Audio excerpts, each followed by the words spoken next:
Namaste, everybody. Good morning. I'm Uma Parihar. I welcome you all at the day 3 of World's largest Fintech Fest, Global Fintech Fest. Okay, so everybody, there's a change in the schedule. So we are starting our first session. I can read your face. Starting the first session at sharp 10:15. And let me tell you about the session. What session will it be? The session will be towards a safe fintech environment by Mr. Madhukar Pandey. So I request you all to be here. You can be here any which ways, but at sharp at 10:15 we'll start this session. Mr. Madhukar Pandey is the IPS, ADG Cyber and Economic Offences, Mumbai, Maharashtra. So yeah, so be here at 10:15. Thank you. With you in a while. So this is the first session's detail, and rest of the schedule we'll update everywhere any which ways in few minutes. But yeah, as of now, this is the latest update. Thank you.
Wow.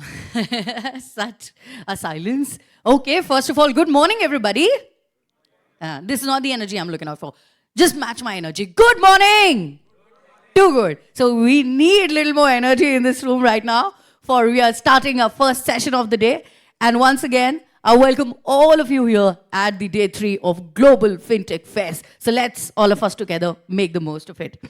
So everybody, one more time to tell you that this event is organized by National Payments Corporation of India, Payments Council of India, Fintech Convergence Council. And this edition of the fest is supported by Department of Economic Affairs, RBI, and IFSCA. And now, everybody, it's time for us to kickstart the first session.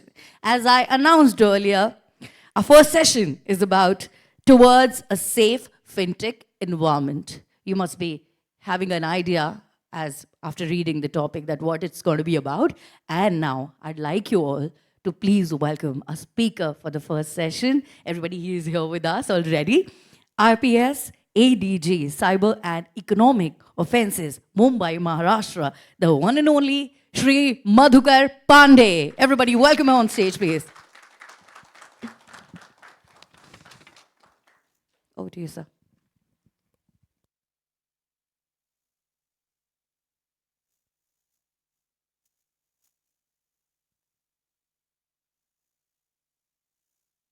Okay. Pardon? I think that will be better because I'm not able to see the presentation. Okay, so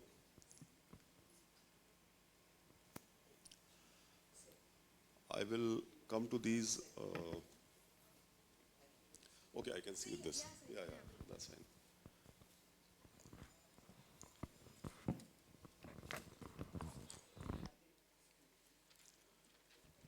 So the topic given to me is towards a safe fintech ecosystem, and there are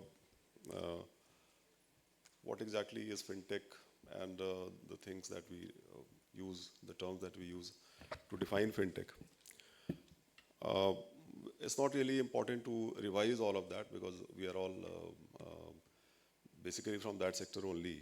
But let's just for a recap, the fintech is about the four fulcrums that make it up. One is talent, then capital, policy, and demand. And all of this is basically we interwoven by what we call the infrastructure, the digital infrastructure. And this is how then is used by entrepreneurs, technology firms, traditional FIs, consumers, corporates, government, regulators, investors, angel investors, academia, entrepreneurs, and all that. Uh,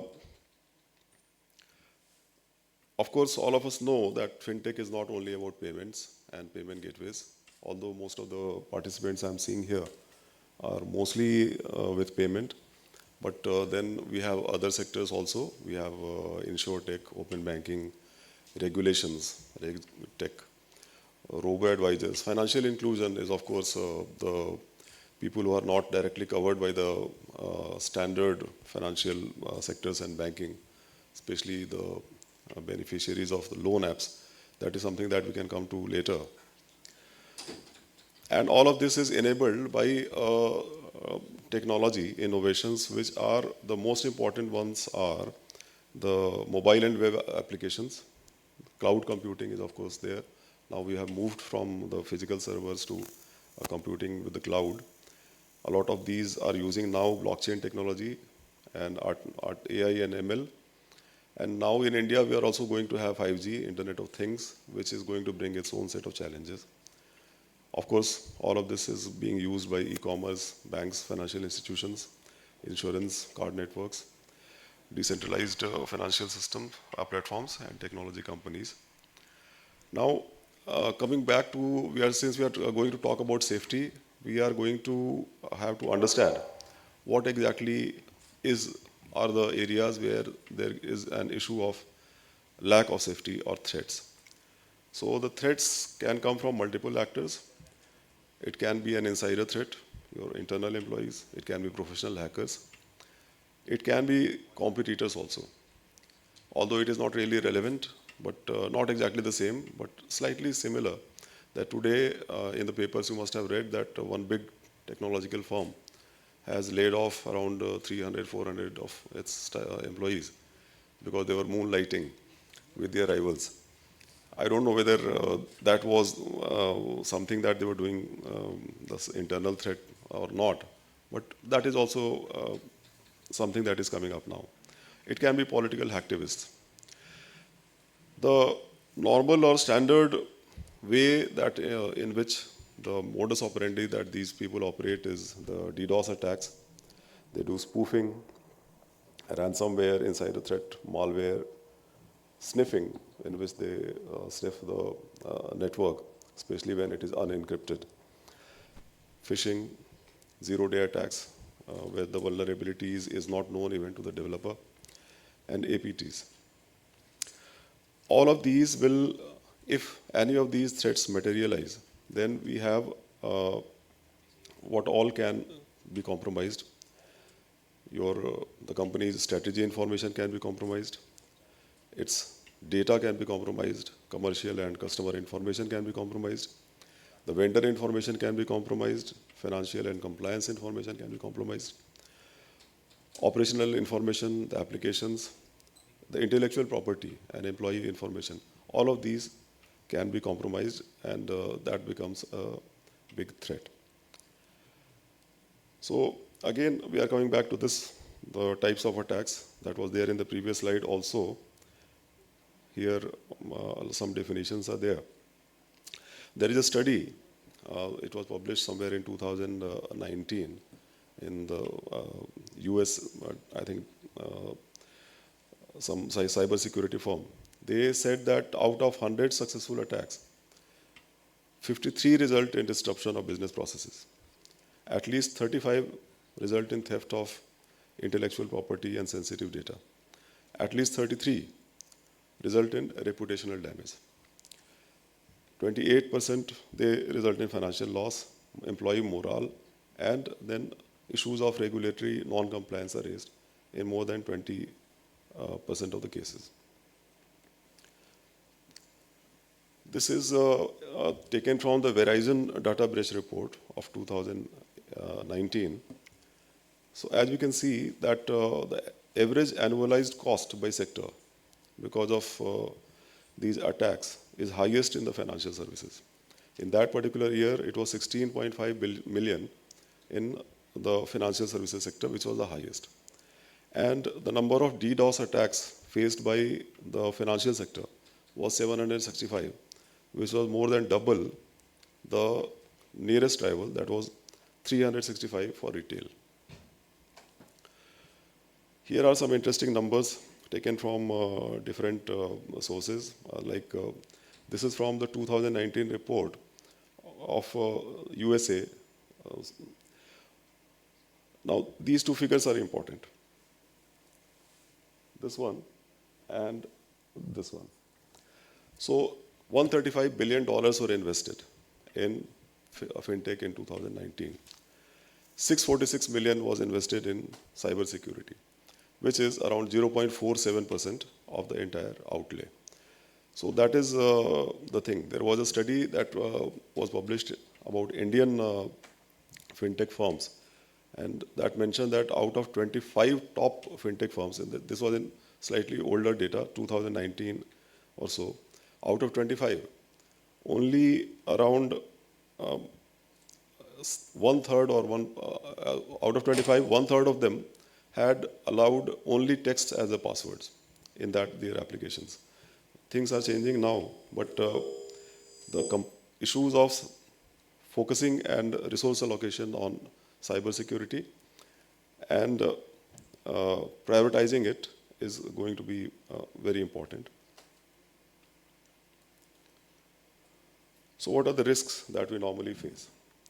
First is, of course, identity theft. When a person's whole identity is stolen. Only yesterday we had a session, we had organized a seminar with I4C in which some banks and Department of Telecom officers had also come.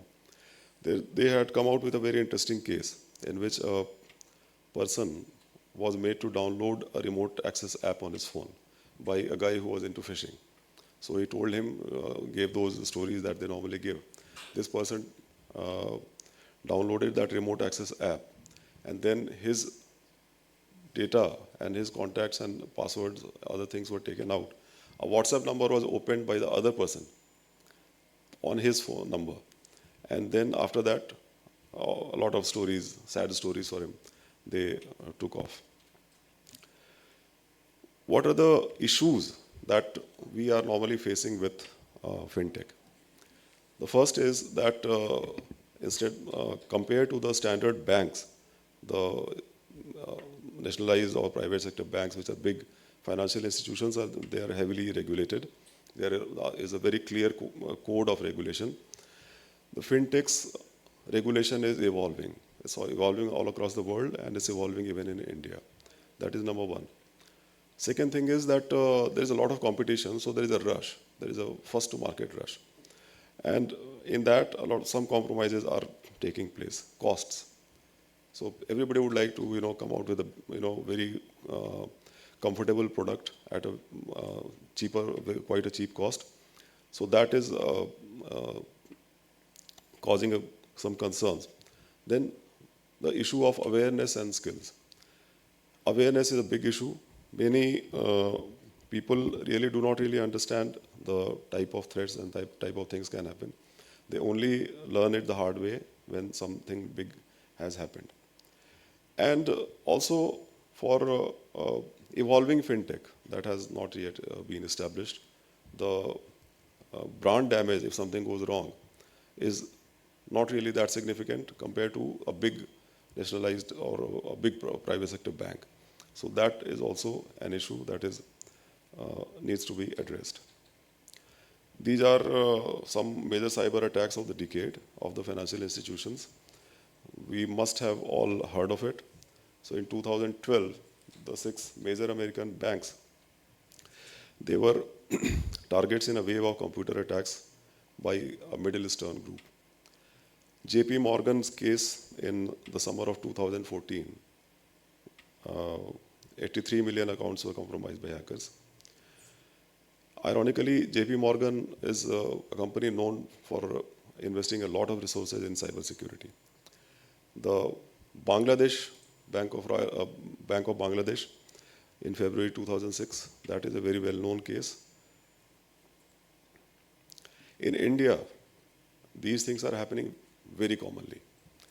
So the latest is a company called Cash Mama. I don't know, probably it is not, it has practically gone defunct if I'm not sure, if I'm not wrong. So this was in April. Only day before yesterday, there was an article in the papers that talked about a Trojan called SOA that is coming out in, and infecting a lot of Android apps in India. There was in 2020 December, the Indian fintech called Checkbook. That suffered a data breach. Uptox, the stock market company, that suffered a data breach in 2021 April, and the KYC details were compromised. Recently, you must have heard of this new airlines that has come, Akasha. That has had its data breach. So a lot of data, but not the credit card data and other details, they have been compromised. So these things, as you can see, the hackers or the people who want to do this, they are at it. 18, 19, 19, 20, 20, 21, 21, 22. They are at it. And therefore, we also have to be at it. That is the point that I want to make. So what is the standards and regulations that are there in the world and our country? So as I initially said, these regulations are not very well defined in India and rest of the world, but there are regulations which are there and which cover the gambit of fintech also. For example, GDPR is the privacy law in the EU. PSD2 is the electronic payment services It's called Payment Services Directive. It governs the electronic payment services in the EU. Then EIDAS, that stands for Electronic Identification, Authentication and Trust Services. That is GPGI 13, that is UK Cabinet Office Security Policy Framework. APRI, Act on the Protection of Personal Information, that is in Japan, and so on and so forth. RBI, SEBI, and IRDAI, they had come out with their own regulatory sandbox. The RBI regulatory sandbox, that has now come out with its, till now, 7 cohorts on 7 different themes. But as I said, these have still not been codified, and they are, to the best of our knowledge, they are still working on it. There are some other directives that have come up. For example, you must have all heard of tokenization. This is something that only day before yesterday there was a newspaper article in which what we read is this, that the Indian merchants, they have agreed for tokenization and subject to certain facilitations, which is a good thing, so that the credit card details will not be stored on the servers. And if it is not stored, then it may not be stolen.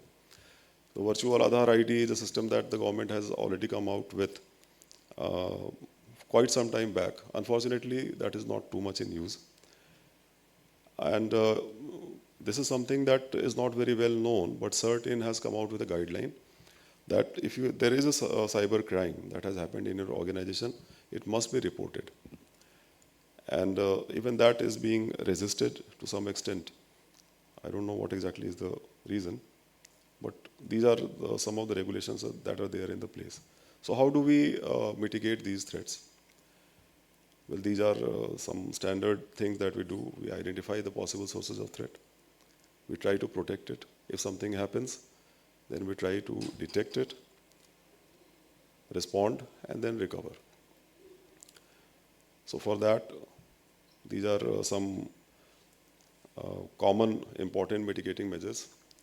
We create backups, we do encryption, we ensure compliance to the guidelines. Awareness is the most important thing. Firewalls and antivirus, anti-malware systems. Adopting a security by design approach.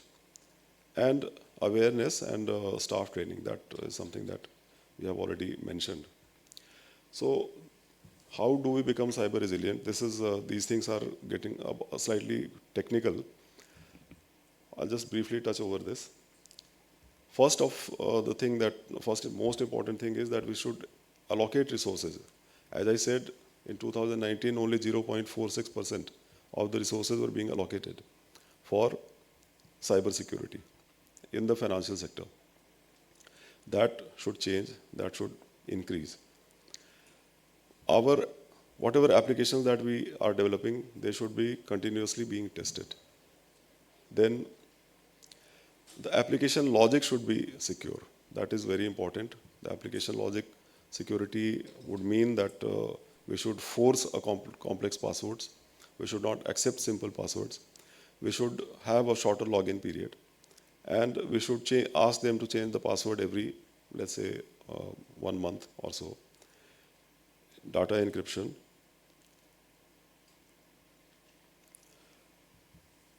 Secure coding is again very important, where we design the whole thing in such a way that input validation is always maintained. And there are tools using which we can tamper-proof the code. So if there is somebody has tried to change the code, you would come to know it.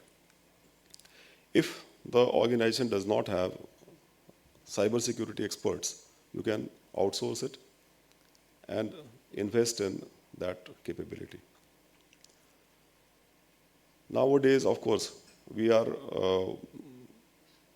advanced technology solutions are coming up. So we can build architecture where there is, what we call zero trust. We can augment the cybersecurity with AI. Multi-factor authentication is, of course, very important. Secure cloud computing, because even if somebody is hiring cloud services, there is a difference between the security standards that a private cloud provides or a shared cloud or a public cloud provides. But most important thing is awareness and training, because a chain is as strong as the weakest link. If every person working in the company is not really aware of the kind of threats and the kind of precautions that must be taken, then it does not really serve the purpose. Our experience is that whatever the cases that we deal with, almost everything starts with a phishing attack. Something is compromised, somebody has opened a mail, somebody has clicked on a link, and things like that.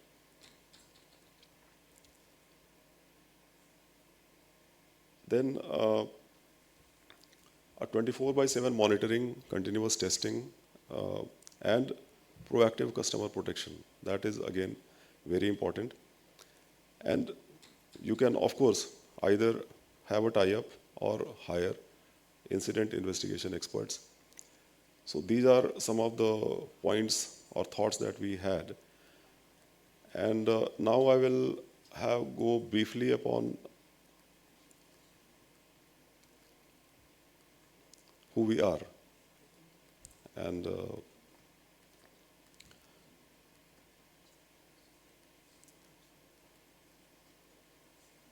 so Maharashtra Cyber is the cyber police wing of Maharashtra state.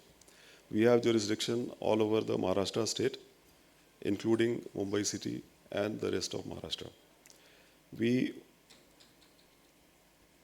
This wing was created in 2016, and we had three objectives. First was statistics and research of crimes. Second was investigation. The third was training and capacity building.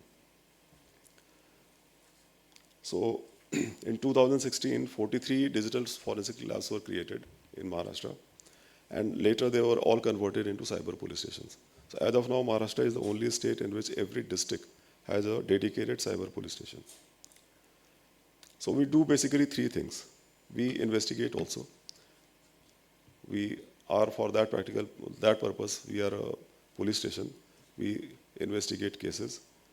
Normally, the different units, Mumbai city, Thana city, Pune city, or other units, they register their cases and they investigate. But once in a while, we take up some sample cases and some kind of umbrella case, and we investigate those cases. We work as the repository of all the cybercrime events, that data that is taking place in Mumbai city, Maharashtra state. And we organize training and capacity building. We also work as nodal officer to coordinate with MHA and other organizations. Having mentioned all of this, I would share some experiences with you in the investigation of the recent loan app case that we had investigated. Now, in that loan app case, the particular one that we were investigating, there was a person, he had taken a loan from an app that was downloaded on the Google Play Store. He had taken a loan of 8,000 rupees. After a month, he was asked to pay some 14,000 rupees. And then he was threatened about those same things, morphing and agar aapne paisa nahi diya to hum ye karenge, wo karenge, and all that. He got scared and he paid. Then he got a call again after another 14 days. Again, they asked him for 7,000-8,000. He said, yeah, I paid. He said, no, aapka wo service charges or wo ye charges hai, that is still due, so you have to pay. And this continued. Over the period of next 4 months, he paid 93,000 rupees after having taken 8,000 rupees as a loan. After 3 months, he paid 93,000. Ultimately, after that, when he got a call, he said, I not going to pay, whatever you do. Then he registered a complaint on our portal. We registered a case and we started investigating. Now, in that, the first thing that we had to find out was whether this app was a legal app or an illegal app, whether it had an association with an NBFC or not.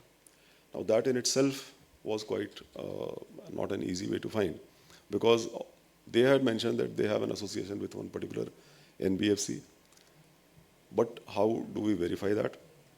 That became a challenge. After that, we had, so now, then we made uh, three suggestions. We asked for three levels of whitelisting. Number one was that RBI should maintain a whitelisting of apps that have a association with NBFCs, or they should ask NBFCs to declare that these are the apps that we have an association with, so they become a whitelisted loan app. So anything that is not there on that portal is the illegal app. Second thing is that we suggested that Google Play Store should have only the whitelisted apps on their Play Store. Not anybody today, anybody can do that. It's very heartening to see that yesterday in the media it was reported that now they are forcing the apps to also mention the link of the NBFC that they have an association with. This was reported yesterday in the media. The third thing that we have requested or suggested is that I'm sorry, I'm having a very bad throat since yesterday evening. Anyway, the third thing that we have suggested is that the bulk SMS service providing should also have a type of whitelisting. Today, anybody can send an SMS. I can pay online and do a booking. Thank you very much.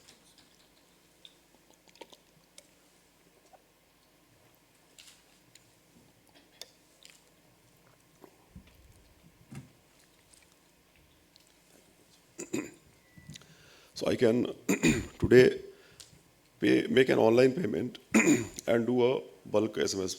I can send any SMS that आपके यहाँ lottery लग गई है, you win a lottery, you have got a job, you have been selected, I am an HR, your electricity bill is going to be disconnected and things like that. I can send an SMS by a sender ID.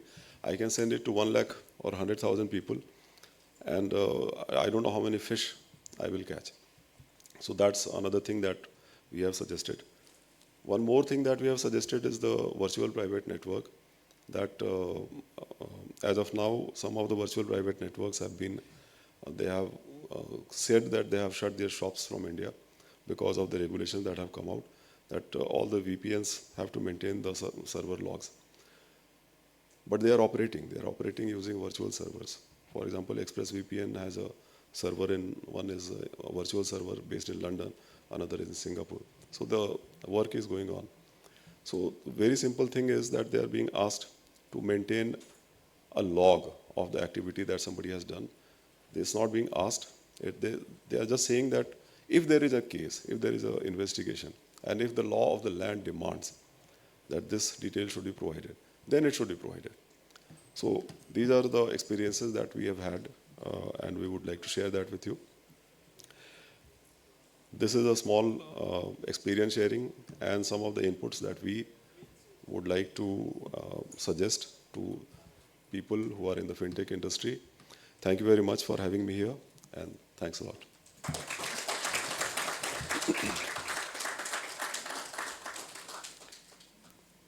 Done? Okay. Thank you very much, sir. This was indeed a highly informative presentation. So now, everybody, we'll be starting our next much awaited masterclass in a bit. I can see the full house already. So, of course, you know what the masterclass is, right? It's a fireside chat. And we're going to be having the founder and CEO Paytm, Vijay Shekhar Sharma, in a bit. So if you want to call anybody else, please do that. Thank you.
morning. I want you all to at least reply back, good morning. Not this good morning. Good morning. Yes, you know who's going to come inside, right? So I need to have a little bit of energy. So yes, everybody, the moment is here. It's time for all of us together to take the Indian payments apps international. Are we all ready? This is not the way we have to be ready. Are we all ready to take the Indian payments app international? Oh, that's the why we are looking for. And the man of the hour is here. Everybody welcome the founder and CEO Paytm, Mr. Vijay Shekhar Sharma. Welcome, sir. We are very happy to see you. And here we begin the masterclass. But before that, I'd also like to invite on stage the chairman, PCI, Mr. Naveen Surya. Can we have you on stage, sir? And now, over to you, both of you. All right, thank you. Thank you. Give us another mic, please. So, first of all, yeah. Thank you so much. So, first of all, I understand that there is a little bit of audience crunch, seat crunch, but because it happened because हमने थोड़ा schedule change कर दिया once we landed here. So, first of all, we should give 3 cheers to Naveen and his GFF organizing team for doing this beautiful thing.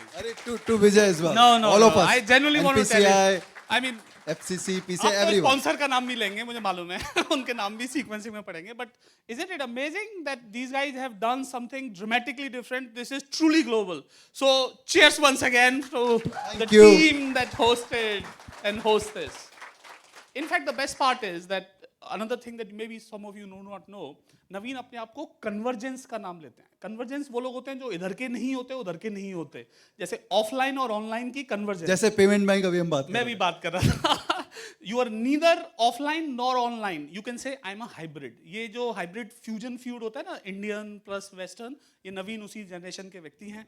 इन्होंने online offline देखा, payment mobile से फिर internet पे देखा, फिर offline में ऑनलाइन में देखा, फिर क्या क्या नहीं देखा. So Naveen, how did you come about the concept of GFF at all? हमें थोड़ा सा वो बताओ. तो उसके पहले एक बार जस्ट सबको बता दूं कि विजय ने बोला ये मास्टर क्लास नहीं है, ये कन्वर्सेशन है. तो वो चेंज हो गया अभी format. Okay, so on the serious note, do you need a master class on anything? Say no, obviously. Yeah, I mean, what do you want? So I'm just informing them that thanks to you, you changed the format. Okay, thank you. And ये हमारी side में वो होता है ना, side party कर रहे हैं लोग वहाँ पे, वैसा वाला है. और ये अंडरग्राउंड मुझे तो लग रहा है हम कॉमेडी करना है यहाँ पे. Another thing is कि अंडरग्राउंड टाइप पार्टी है जिसमें कि लोगों को पता नहीं होता कि यहाँ हो रहा है गेम. Exactly. स्टेज पे बड़े लोग हैं. Exactly. So GFF on a serious note, देखो हम लोग मनी 2020 में जाते थे. Money 2020. Las Vegas. So although you know दुनिया भर में 2005-6 से बार्सिलोना में होता था 3GSM, ऐसे money 2020 is a global event. फिर हम SFF में जाते थे. सब जगह लगता था यार यहाँ SFF पे is सिंगापुर फिनटेक फेस्टिवल. लगता था यार 20% इंडिया के लोग यहाँ आए बेचारे, सब इतना खर्चा करके. 40% सिंगापुर फिनटेक फेस्टिवल में, और उसमें भी इंडिया में जो सब कुछ हो रहा है, जो मीडिया में वो वहाँ फिर भी पता नहीं चल रहा है कुछ. तो और सब आप सब लोग तो वहाँ जा नहीं सकते हर बार. तो बोला यार how do we bring the world here यार. ओके. और अभी अगर हम इंडिया में पूरे वर्ल्ड में ऑलरेडी 3rd लार्जेस्ट है. सो नवीन ने बोला बहनों भाइयों आपको चाहिए फिनटेक फेस्टिवल बॉम्बे में. हाँ. ऐसे करके लोगों ने कहा. और फिर विजय ने हाँ किया, NPCI ने हाँ किया, सबने हाँ किया कि हम करेंगे. RBI ने सबसे पहले ब्लेसिंग दी. हमें RBI को भी चेयर करना चाहिए for the reason they have formally come to a public event. I mean this is dramatically important. RBI को देख के फिर IFSC सर की पूरी ऑर्गेनाइजेशन ने सपोर्ट किया, सबने सपोर्ट किया. तो हमने बोला करते हैं, और आप सबने सपोर्ट किया यहाँ के. तो नवीन सबका साथ सबका विकास में बिलीव करता है. बिल्कुल. सबका विकास अलग से बात करेंगे, अच्छा. बट सबका साथ जरूर बिलीव करते हैं. सबका साथ सबका नवीन. अब सही है. विकास तो पता नहीं कौन है. ठीक है. सो interestingly one thing more that you guys may have seen it, that यहाँ पे कंज्यूमर मर्चेंट सब कुछ है, लेकिन वो क्रेडिट वाले लोग नहीं है. क्रेडिट वाले लोग नहीं. हाँ, है मतलब मैंने वाले एग्जीबिशन में देखा और काफी है. क्रेडिट वाले लोग नहीं है. काफी मतलब लोग हैं. बैंक्स नहीं है. देखो समझो ना, बैंक्स और NBFC नहीं है. बैंक्स नहीं. मैं कह रहा था क्रेडिट का मतलब जो बुक ओन करते हैं वो लोग क्यों नहीं आए? सर वो ये लोग सबका बिजनेस स्टील कर रहे हैं, तो वो बेचारे अभी सोच रहे हैं क्या करें. तो तुम फंडामेंटली बिलीव करते हो कि ये स्टीलिंग बिजनेस में है? मतलब they take away something, zero summing है ना. ऑब्वियसली आप कर ही रहे हो. पहले आप डिसाइड करो कि आप LOL. पहले आप डिसाइड करो कि आप बैंक हो, फिनटेक हो, या क्रेडिट कंपनी हो, या क्रेडिट LSP हो. आप उसका आंसर दे दो तो सबका आंसर मिल जाएगा. देखो अब अच्छी बात क्या है कि हमारा बैंक का नाम भी ना पेटीएम पेमेंट और बैंक, तो इसमें सारे शब्द यार समाये वो हैं। ऑक्सीमोरनिस लगता है, पेमेंट्स और बैंक। पेमेंट मतलब और क्या बैंक वो हम oxymoron लोग जो बात करते थे कि पेमेंट्स और बैंकिंग में क्या सिमिलरिटी है? क्या सिमिलरिटी है कि बैंकों के पास अधिकार होता है और पेमेंट करने का काम हम सबकी नौकरी होती है, तो हम सब बैंकों के लिए काम करते हैं। तो हम मजदूरी करते हैं, वो पैसा बनाते हैं। तो देखो वो तो अच्छी चीज है ना। System requires people who are legitimate owner of the system. Which we agree with you, सब लाइसेंस होल्डर है ना, पेमेंट्स license- वाले भी लाइसेंस होल्डर है, वो भी तो आरबीआई के बच्चे हैं। वो आरबीआई के बच्चे हैं। तो आपका क्या कहना है कि some of you maybe the audience has some people who have these new license applications. Yeah. So do you believe financial system, जैसा आपने शायद बोल ही दिया है, लेकिन do you fundamentally believe that fintech is opposing the incumbent financial system like banks, or do you think it coexists? I think को exist तो हो ही चुकी है अभी, अच्छा coexist. और आई थिंक वही फ्यूचर है। और अगर हम थर्ड लार्जेस्ट बने तो उसी कारण बने। Okay. और देखो आज आपके कितने सारे बैंक पार्टनर्स हैं, आज कितनी सारी कंपनियां हैं जो इंश्योर टेक में काम कर रही हैं, उनकी इंश्योरेंस कंपनीज अल्टीमेटली पार्टनर है। वेल टेक में कर रहे हैं तो अल्टीमेटली वो सब म्यूचुअल फंड्स के साथ काम कर रहे हैं, तो ये कोलैबोरेशन ही तो है। Oh, वही so तो है। so एक बहुत ही प्रोफाउंड सा स्टेटमेंट मैंने पब्लिक लिस्टिंग के प्रोसेस में सुना कि so you are the distributor. नहीं, उसके पहले रुके, मेरे को एक सवाल पूछना है। मेरे हम से- डिस्ट्रैक्ट कर रहे हैं, आप मुझे वो सवाल अवॉइड करने की ट्राई कर रहे हैं, लग रहा है मैंने आपको बता के गलती कर दी। नहीं नहीं कैसा तो कोई सवाल तो मैंने विजय को, मतलब many of you don't know how many years we know each other, I think we forgot the years, maybe somewhere 2002-3 Vijay probably. 20 साल तो हो हाँ, गए। मतलब जब वो पेमेंट्स में नहीं थे और जब वो पेमेंट्स में आए थे, जब पेमेंट्स में स्टार्ट हुआ था तो हम काफ़ी इंटरेक्ट करते थे। करेक्ट। एक बार एक कोई लॉन्च में हम मिले थे, वहाँ पे विजय ने जस्ट फर्स्ट बड़ा $1 बिलियन वाला फंडिंग रेज किया था, तो हम दोनों बात कर रहे थे। तो विजय ने बोला कि नवीन आप लोगों ने काम बहुत अच्छा किया है, मैं विश्वास सब थे, आपने फर्स्ट जनरेशन फाउंडेशन वाला विश्वास काम, पटेल विश्वास पटेल था, मैं और- था, या। वासु था शायद, पर सेक्सी तो ये पूरे स्पेस को मैंने बनाया है। मैंने बनाया नहीं था। तो मैंने बोला अग्रीड, 100% अग्रीड। तो अभी क्वेश्चन ये है विजय कि do you think that space is still sexy enough? देखो सेक्सी कंटेम्प्ररी चीज को कहते हैं। In other words it is contemporary, it is sir not. इनको बताइए। In this room, if anybody thinks payment is contemporary, I'm sure you know the puck has moved on. Yeah, this is an information or a fact or my understanding, whichever way you want to take it. The bus for payment has moved on. It has decided who's the bus riders. नई बस आएगी, एक दोबारा घूम के भी आएगी, इसका मतलब थोड़े दिनों के बाद आएगी. But the systems, methods, etc. has got decided more or less. Now, contemporary is credit. In the end, the payment business was an entry point for us to acquire customers. And generally, I mean, we as a Paytm has pitched it many a times that we are bringing 50 crore, $500 million Indian to mainstream of economy. Mainstream of economy is not about making just a आप ये payment. बोल रहे हो कि अभी तो credit sexy लग रहा है? Definitely. Credit में पैसा है, पेमेंट में पैसा कम है, और पेमेंट में कस्टमर But है. But है. मैं कुछ और बोलता हूँ, पेमेंट में कस्टमर है और क्रेडिट में पैसा है, ये answer. But sir there are companies जिनका पेमेंट्स में भी पैसा है, बिल डेस्क। नहीं पैसा तो बहुत बनता है, इक्विटी का पैसा वर्सेस कैश का पैसा। नहीं तो मैं तो कैश की बात कर रहा हूँ, मैं तो एक्चुअली उसका उल्टा बोल रहा हूँ। हाँ नहीं देखो, अब मैं आपको थोड़ा इंटरेस्टिंग डेटा भी दे देता हूँ।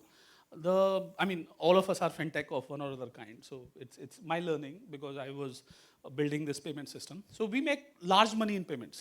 हम करीब quarterly less than $200 million quarter बनाते हैं, तो मतलब it's not a small money. It's $800 million of cash you're going to pour out of payments. That's not small money.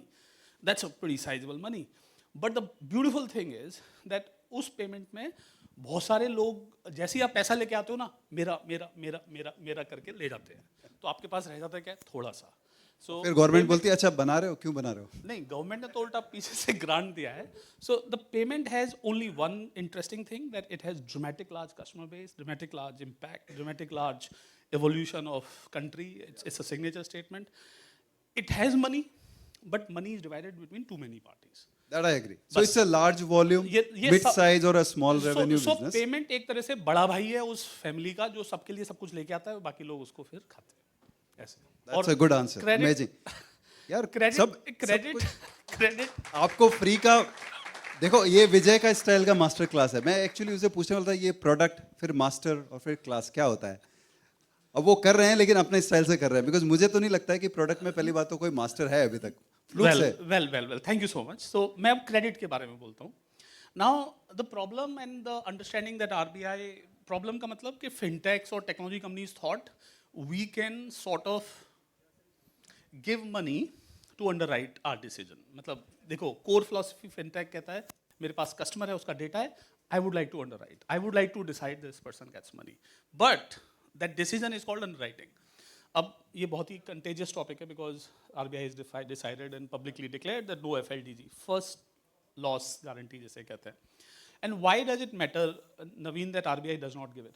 How many of you who are related to, first of all, मैं एक raise of hand करता हूँ. I'm interested in credit or I'm part of a credit ecosystem. Okay, percentage on that. How many of you believe that the credit should carry FLDG if there is a new company doing it? In other words, जैसे कि front end में लोग जो deliver करते हैं उनको loss guarantee देना चाहिए. Raise your hand if you believe this. Actually मेरा नहीं है. मैं ये कहना चाहता हूँ. अब now why or not? It's a very interesting trick question or a factual understanding that we have to carry. So remember, banks lend based on some reserves, correct? There is a CRR, tier 1 capital, equity versus ratio of lending. So there is some guarantee that when you are lending and then obligation who's given you money, you have certain reserves that you can match those, correct? And this ratio is the trick measure. As we all know, whenever the ratio is released, money flows into the system. Whenever ratio is tightened, the money goes back into the system, all sorts of things. Now think about it, if NBFCs also have this kind of restriction, but if a risk guarantee giver, मतलब जो loan दे रहा है, उसके पास अगर वो बोले कि मेरे पास ना 100 रुपीज़ हैं, आप 100 रुपीज़ मेरे से ले लो और मेरे को 100 रुपीज़ की लिवरेज पे 1000 रुपये लोन देने दो, यही है FLDG का कॉन्सेप्ट. कितना लिवरेज मिला? But think about it, if this is not regulated, तो शुरुआत में तो 100 लेके आप 1000 का लोन दोगे, बाद में बड़ा हो जाएगा तो कहेगा 100 ही है लेकिन आप 2000 का दोगे, फिर 100 का 110 हो जाएगा लेकिन वो 3000 5000. थोड़ी देर में रिजर्व रेशियो और वो रेशियो बिल्कुल ड्रामेटिकली श्रिंक होते जाएगा, because you will have a cloud over the lender as a issuer, correct? Now this is where the system start to fault, क्योंकि मार्केट में आपने खूब सारा लोन दे दिया जिसकी कोई ओवरसाइट नहीं है, और आपने रिजर्व रेशियो जो रखने थे पहले तो 100% रख रहे थे, 10% रख रहे थे, 20% रख रहे थे, but reduce ill reduce to much less than fraction of the money that you thought that day one will be kept as soon as it becomes size. Now you are in a credit crisis because जब भी कभी credit fault होगा पैसे होंगे नहीं, system will blow out and we've seen the system blow out. So in my opinion, and this is my opinion based on what I've read and heard, regulators' understanding is that if you want to give a credit underwriting guideline, you get regulated as NBFC so that I can have an oversight how much are you underwriting. उन्होंने ये pointer दिखा होगा आपने अगर credit guideline पढ़ी है कि the syndication should be done according to a particular point number this and this, which says that as a co lending कर लो, फ्रंट लोड लेंडिंग कर लो, जो भी कुछ करना है, but you should be, if you are giving credit guarantee, somebody whom I know how much money do you have, which is fair if you understand what I am trying to say. ये एक और system है regulation का, जो नवीन मेरा master class का एक और लेसन जो मैं सबको बता देना चाहता हूँ. सो रेगुलेटर जब तक आप एक ऑप्टिमम लेवल पे इनोवेशन कर रहे हो, number of users you are impacting is a particular number, you are allowed to do. But when you become sizeable as a number of user and impact, you are obligated to be oversighted. ये बात समझ में आता है? मतलब जैसे छोटा छोटा बच्चा अगर घर में खेल रहा हो तो उसको खेलने देते हैं जब तक कोई वो ड्रामेटिक बड़ा रिस्क ना करे. और you know pocket money, how much you are spending, now you starting loan, पैसे लेके कहाँ जा रहे हो तुम, you know, all sorts of things like that. So this is where the risk or oversight obligation also comes. So when you are young and small, probably it is an innovation. When you are sizable and big impactful, then you are obligatory a system part. Systematic part, welcome to the system, gets regulated. So here is why regulation comes. Absolutely, no, I agree with you. In fact, basically, if you don't have a license, don't drive. That's a question. No, it's not about license. In other words, I can tell you that now I live on the other, जैसा हम अभी बात कर रहे थे, thanks to the bank word that is associated with me. So I have a lot of respect for what regulation does. Yeah. Earlier, when I was pure technology person, I used to think this is something which is not sizably understood why and what it does. But today I can acknowledge that fact that why it does. And I understand, a lot of time as a bank or as a payment or a fintech provider, we don't admire it. But the reasoning will be something that will be longer haul and rationally discovered. वो जो आपने अभी बोला कि जब आप young and small हो तो that's doable. As a kid you're allowed. Yeah. But the moment you grow sizable, so you this have is also to be. one learning and lesson I want to give to everyone as a fintech entrepreneur or a company. if you are doing something that is regulatory arbitrage, इसको regulatory arbitrage बोलते हैं ना कि the regulator does not have an oversight on you. At a scale, it won't exist. In fact, एक interesting regulatory arbitrage का समापन का समारोह दे रहा था मैं आपको रियलाइज नहीं हुआ, ये बहुत बड़ा रेगुलेटरी आर्बिट्राज था. इस रेगुलेटरी आर्बिट्राज में कुछ लोगों को लोन का लाइसेंस था. They can issue loan without being a bank, #NBFCs. तो जैसे ही वो इतने बड़े होते चले गए कि उनकी बुक्स 50,000 करोड़ हो गई, तो आरबीआई ने अभी थोड़े दिन पहले रेगुलेशन निकाला कि now you will be regulated like a bank. तो NBFC had a regulatory arbitrage, if you notice what I am saying, because they could do anything in terms of various things that bank could not do, they were free to do. Now if you are a particular size, you're going to be becomes so ये जो question होता है ना कि regulator ने ये क्यों कर दिया, उसका छोटा आंसर है कि नाउ यू बिकम बड़े हो गए हो, थोड़ा समझ जाओ. जब आपको रेगुलेटर की कॉल आए तो ये आपका तगमा है कि ओ हम रिकॉग्नाइज हो गए हैं. विजय एक और सबको टिप दो. Japan, India, what next and how? What's the secret of success? I think one of the few companies who's global now. Well, I think मैंने जापान इसलिए किया था क्योंकि so all of us live in this country which is known for one export called IT export. IT export में हम ना third world country treat करे जाते हैं. इनको भेज दो, साफ करके ले आएंगे. Body shopping. Literally. I mean, I want to tell you that we are the most intelligent people who are solving the most or complex or important thing for them, but we are treated like a third world. हमारे को ना benchmark of कितना सस्ता है उतने सस्ते वाले के पास भेज दो. And I'm sure you'll understand that this is exactly. और IT कंपनी जब ग्रो करी तो मुझे लगता था वो कंसल्टिंग कंपनी बनेंगे, यानी कि वो एक्सेंचर और कैपजेमिनी इधर जाके मारेंगे. पता चला वो स्टोर में चले गए, यानी कि बीपीओ करने लग गए कि यार पेपर भी हैंडल कर लेंगे. Now this is something which was extremely uncomforting for a college graduate of 1998. मेरी ज़िंदगी की बड़ी दुख की बात ये थी कि हम दूसरों के लिए तो नहीं घिसेंगे अपनी, ये तो रूल है. और इसका मतलब है कि चाहे कितना टाइम लगेगा, कुछ ऐसा बनाएंगे जिससे हम as us country be proud of and somebody else can be proud of. And that made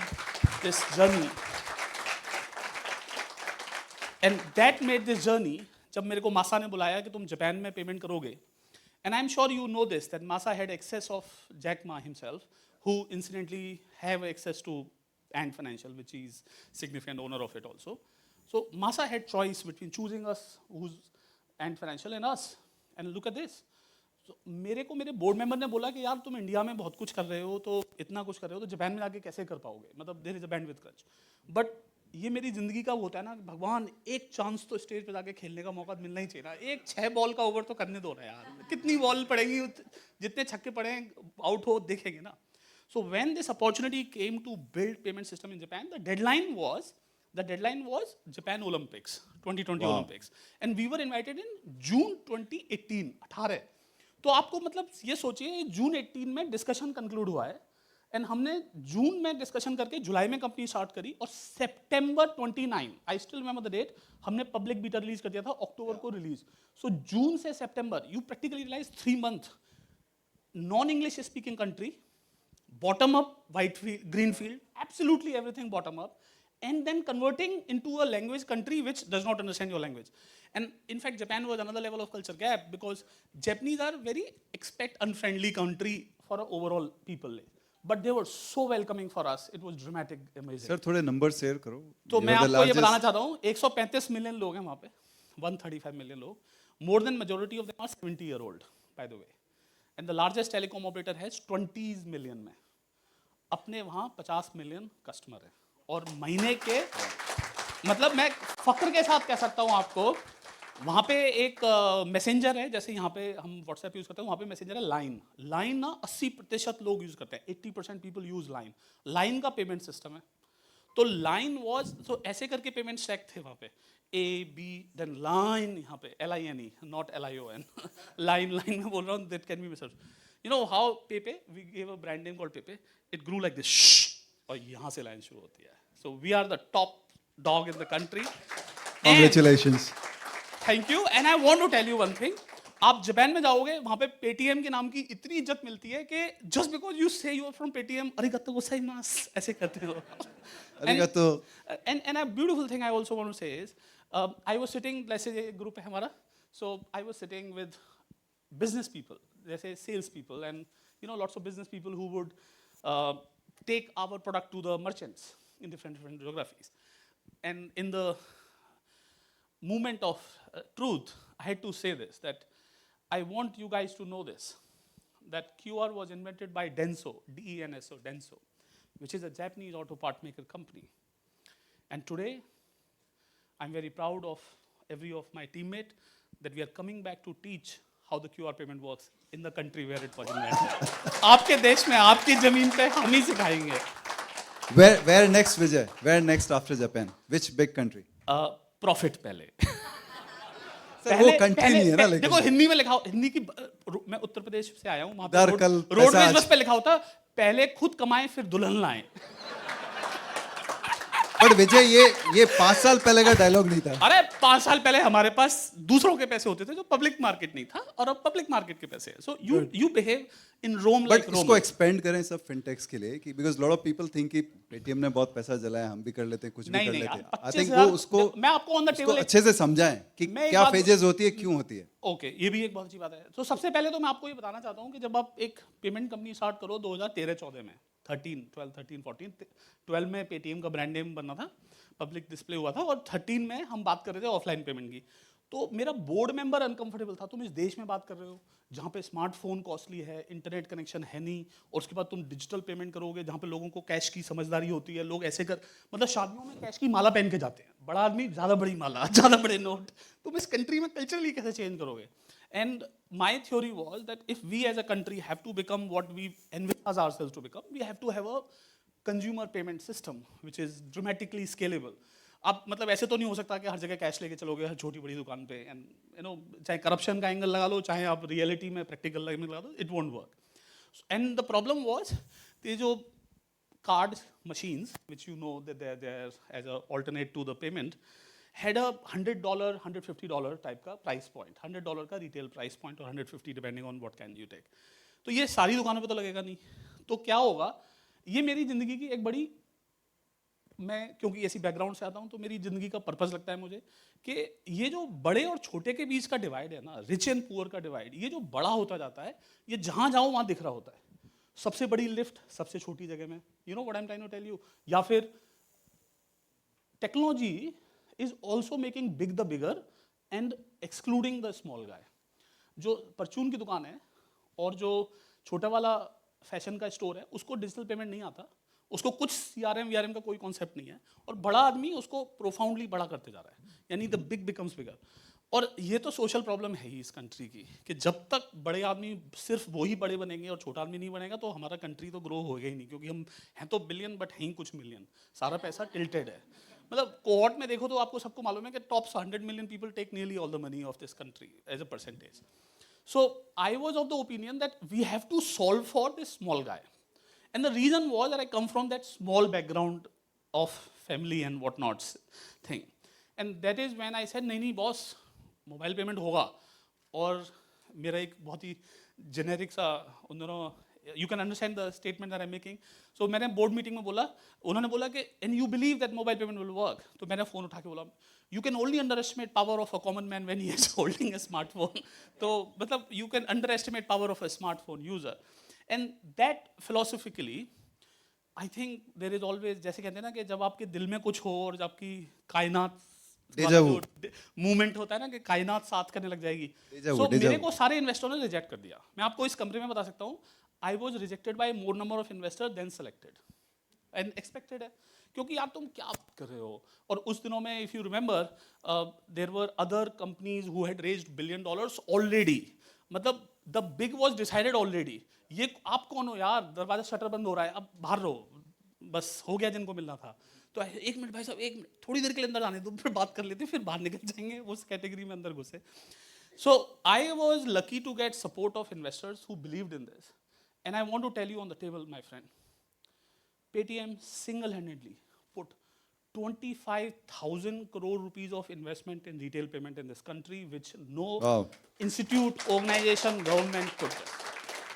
और वो पैसा जो डाला था, वो पैसा अपनी इक्विटी का था. मतलब देखो, एक किसी को बताना भी पड़ता है, उसका इक्विटी से पैसा रेज करना पड़ता है और उसको इन्वेस्ट करना होता है, और तीनों चीज़ों के बीच में बहुत बड़ा गैप होता है, क्योंकि यू कैन इन्वेस्ट बट वो बोलेगा यार इसको क्या करना है तुम्हें, क्यों कर रहे हो, मतलब this is not the guy who will give you any money, this is not what is useful, इनको सर्व करो ना। जैसे आपको पता होगा फाइनेंशियल इंक्लूजन प्रॉब्लम क्यों है इस कंट्री में, क्योंकि the top tier of the customers are the most valuable customers and everybody wants to serve them, that is why they are called top tier of customers. बस जैसे ही आप 50 million customer और 250 million पूरे customers के आगे निकलते हो तो it does not make sense. So we started with this ambition that we will bring, मेरा एक मिशन स्टेटमेंट लिखा हुआ था, मेरे नोट्स में लिखा है, जो मैंने अपनी शुरुआती टीम जो 6-7 लोगों की थी उसको बोला, we will solve payment as a problem, no more left problem to be solved, that is the mission statement we wrote, and we said ये ना सॉल्व, इसके बाद ना किसी को सॉल्व नहीं करना पड़ेगा। सर वो अभी तक लिखा हुआ है कि बाकी है? मैं आपको एक और बात बोलना चाहता हूँ नवीन, उसमें प्रॉब्लम देखो आप, 2012, 13, 14 सोचो, कार्ड मशीन है, प्लास्टिक कार्ड है, और उन दिनों में टैप चल रहा है, NFC पॉपुलर था, फिर USD, MMID, some of you from NPCI will know this, ये सब बन रहा था, एक या तो फीचर फोन में जा रहा था या फिर प्लास्टिक में जा रहा था, and then deciding on technology, QR code को लाना, दुकान को समझाना, मतलब it was so much of learning on ground that I am humbled that today जहां जाओ गली में QR कोड ऐसे करके अब सबसे बढ़िया तो मुझे यही लगता है बस कि कहीं पे भी जाओ बस यूं वेव कर दो खाना खाने के बाद, ये पेमेंट का सिग्नेचर है ना, हाँ यार सॉफ्टवेयर टाइम लगा था। सर आपने अभी फाइनल आंसर नहीं दिया है कि प्रॉफिट कब इंपॉर्टेंट होता है। सो ये तो मार्केट बिल्डअप स्टेज है, ठीक है ना। ये वैसे मेरा एक मॉडल पब्लिकली डिक्लेयर, मैंने एक जगह और बोला हुआ है, 3-3-3 का होता है, 3 साल प्रोडक्ट मार्क, पहले 3 साल में आप इन्वेस्टमेंट करते हो, दूसरे 3 साल में आप रेवेन्यू मॉडल बिल्ड करते हो, फिर अगले 3 साल में आप प्रॉफिट लेते हो। सो टेक्निकली अब हम वो सेकंड 3 ईयर में निकल गए। सो इफ यू नोटिस हमने genuinely 6th year of operation 2014, 2020, 2019-20 हमने इन्वेस्टमेंट इन मार्केट ग्रोथ, हमने कहा कि हम उस मार्केट को ग्रो करेंगे जो हमें लगता है अंडर ग्रोन है, नेमली मर्चेंट का मार्केट, आपने देखा होगा हमने डिवाइस इनोवेट करे and all those sort of things, instead of consumer market which we know that it is now going to grow, network effect and more players have come, so we invested in that market and then from that point onward 2021 onwards we knew that we will monetize. So here is to the monetization, my friend. So 3-3-3, don't forget it, don't look at just the first 3, that's the important lesson. हाँ ये देखो, पहले तो ये सबके साथ होता है ना, पहले आप मतलब rule of innovation, first you learn, then you copy, then you build new. पहले मतलब सब लोग एक पुराने गाने को गाते हैं, फिर बाद में अपना गाना गाते हैं, तो अब हमारा गाने का मौका है। हाँ, रेगुलेटर्स भी बोलते हैं ना, पहले इनोवेशन अलाउड है, फिर तुम ग्रो करो, जैसे ही ग्रो करोगे हम रेगुलेट करेंगे। ये एक डिफरेंट नजरिया है देखने का। मैं ये भी कह सकता हूँ कि जब आप बच्चे होते हो तो आपका बेस्ट ऑफ लाइफ टाइम होता है, ये भी कहा जाता है, and then for some the adulthood is the best of lifetime because they have freedom, they have opportunity, they have done something that has impact.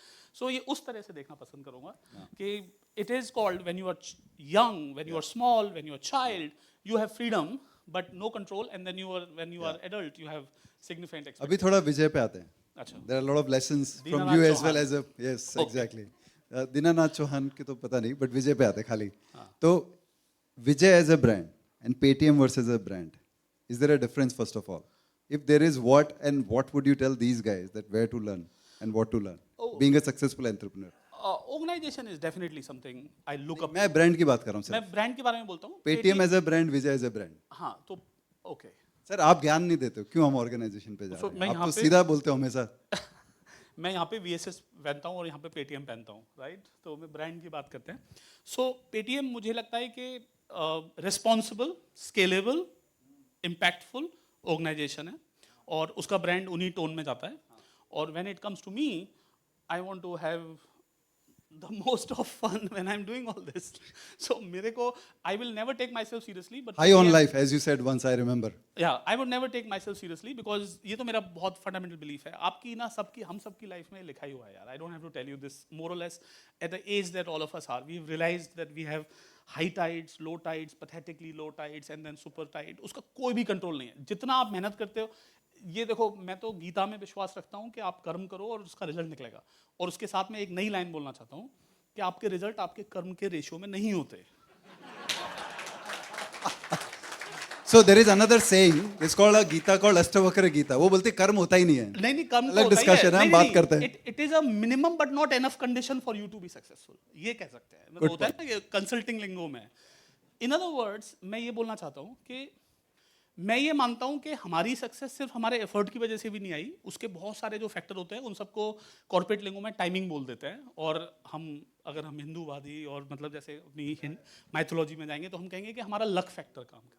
So I would say that in my opinion, there are many people who work hard and harder than us. And in my opinion, we work harder many a times when we've had our own failures. So in other words, the success has nothing to do with that did you work hard or not. So वो जो concept है उसका answer यही है कि when Paytm is looked up to, then I wanted to look up to it as pioneer, challenger, builder, scale. And when I want to look at myself, then I want to have the person who had this ticket. कि बेटा जा जी ले अपनी जिंदगी सिमरन. जिस दिन अपनी ticket cut जाएगी उस दिन हम भी कट लेंगे यार. तो आप बोल रहे हो कि पर्सनल फिलोसॉफी ये यूज करो ताकि you live happily. Personal philosophy है, देखो भाई, जब तक अपनी टिकट पे अपना नाम लिखा है तब तक कोई हमें इसमें से उतार नहीं सकता. और जिस दिन हमारी टिकट एक्सपायर हो जाएगी तब तक कोई हमें फिर चढ़ा नहीं सकता. So it's very important, don't lose. जब तक आपका टाइम है हर बॉल को उड़ता हुआ छक्का मारो. एग्जैक्टली. और जब नहीं है तो भाई हिट विकेट भी हो सकता है. So don't lose your connect with yourself. Be what you are. And Oh, that's yeah, what I yeah. always like about Vijay. One thing I always tell everyone, I and Vijay may discuss a lot of points on a business, on policies. But when it comes to as a person, I think it's very clear, direct. Like बोला ball आया तो bat घुमाना है, उसमें सोचना नहीं है. कुछ हमको भी सोचने की जरूरत नहीं कि ये क्या करेगा. मालूम है विजय है, बैट्समैन है तो बैटिंग करेगा. हाँ नहीं, देखो मैं ये भी बताना चाहता हूँ कि एज लाइफ ग्रोज बाल सफ़ेद होते हैं हम सबके. 40 साल की उम्र क्रॉस होती है तो मेरी आई क्रॉस. मेरे देख के बोल रहे हो अभी, मैं समझ गया. नहीं है, मेरे तो कलर करे हुए हैं. सो जेन्युइनली कलर्ड हेयर है. और अब मैं सॉल्यूशन ढूंढ रहा हूँ, how to do fastest colour in fastest less time. इसकी क्रिएटिविटी ढूंढो. मैंने किसी से पूछा, किसी ने मेरे को लेजर वेजर आई लेजर होता है ना, तो मैंने बोला बालों का भी लेजर होता है क्या, परमानेंट कर दो. It makes me feel uncomfortable कि इतने बुढ़े हो गए. मतलब हम सब हैं, मतलब some of you are not young की अंडरस्टैंडिंग तब तक रहती है जब आप 40 के नीचे होते हो. 42 is, you know why 42 is also the number which is very mythical answer to the every question. Because average age of a human is understood to be 84.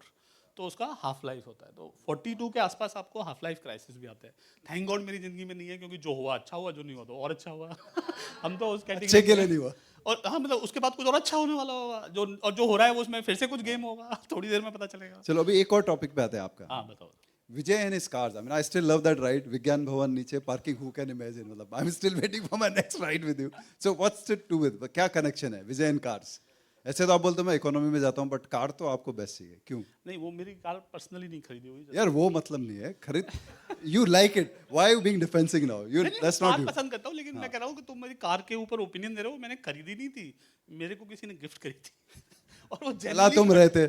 I'm talking about the person who was driving with that passion. So मैं बताना चाहता हूँ क्या, ये थोड़ा समझा देता हूँ.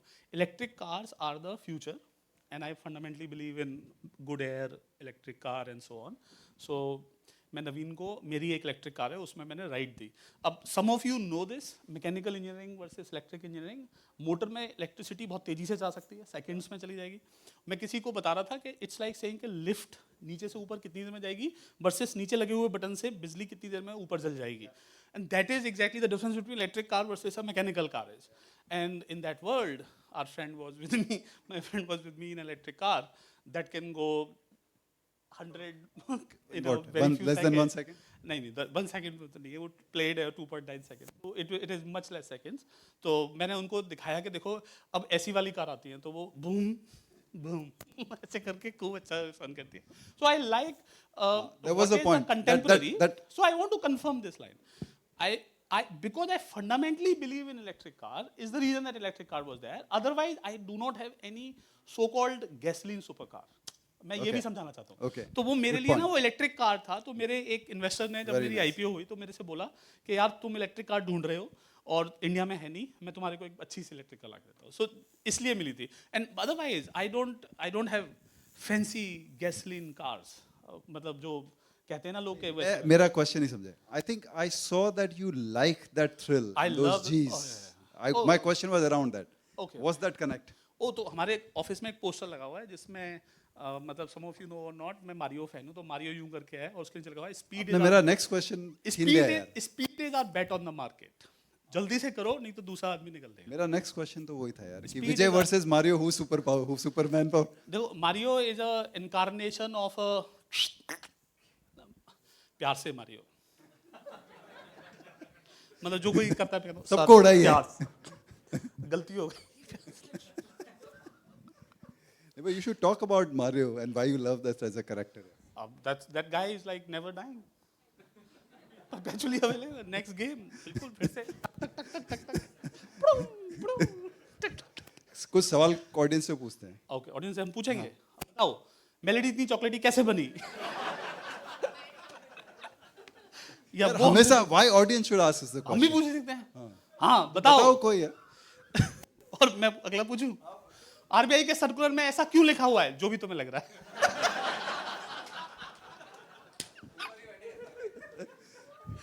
Sir, they also want to have fun in life, na? Life is one, live it. Like Yeah. Vijay said, यार, everybody is a human being. अच्छा और अच्छा चलो एक बात पूछते हैं, ये बहुत ही इंटरेस्टिंग है। मेरे से थोड़ी देर पहले लतिका यहाँ खड़े हुए थे, वो बोल रहे थे Vijay can speak in Hindi also. अंग्रेजी में लाइन बोला हिंदी के लिए। इफ यू नोटिस समझ में नहीं आ रहा ना। तो मैं ये पूछना चाहता हूँ कि and obviously thank God to the conversation that you do, you can speak English and उतनी अच्छी तरीके से आप हिंदी बोल सकते हैं। तो हिंदी और इंग्लिश में से is there a racism to speak in Hindi? Sometimes I'm asked not to speak in Hindi. Raise your hand if you feel it's okay and cool to be speaking in Hindi. I think it's cool, yeah. I don't think. बस हमारे भाई जो बाहर से आए हैं वो नहीं जानते इसलिए नहीं कर रहे। नहीं वो उनको समझ में नहीं सवाल आया। समझ नहीं आया। हिंदी इंग्लिश तूने हिंदी में बोला ना सवाल। तो मैं तो कभी कभार ऐसी बाहर के माहौल में जाके कुछ चीजें से स्पड़ाक ये सुर्राती हुई बॉल आपके विकेट में है। चलो अभी उनको थोड़ा बॉल फेंकने देते हैं। हमने अपनी well बॉल फेंक fine. दी। हाँ जी, पहला सवाल 1000 रुपए के लिए। पैसा कौन दे रहा है? अब मणे के बेरा होस्ट देंगे। गौरव। हमसे क्या पूछ? You forgot to talk about गौरव। गौरव गौरव गौरव हमारे देश के गौरव हैं, मतलब हमारे इस इवेंट के गौरव हैं। Gaurav is a host, so again cheers to. जब मैं नवीन बोला तो नवीन उसके होते हैं ना आर्किटेक्ट हैं, गौरव डूअर हैं producer. So cheers to Gaurav and IMAI team.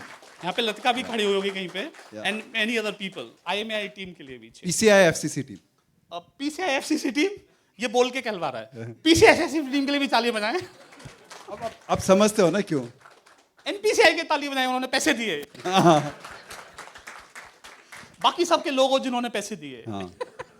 उधर से 1000 रुपया आएगा। क्वेश्चन आ जाए अभी। अच्छा ओके क्वेश्चन पूछ। Okay you guys are free to ask a question. 1000 रुपया देना नहीं पड़ेगा।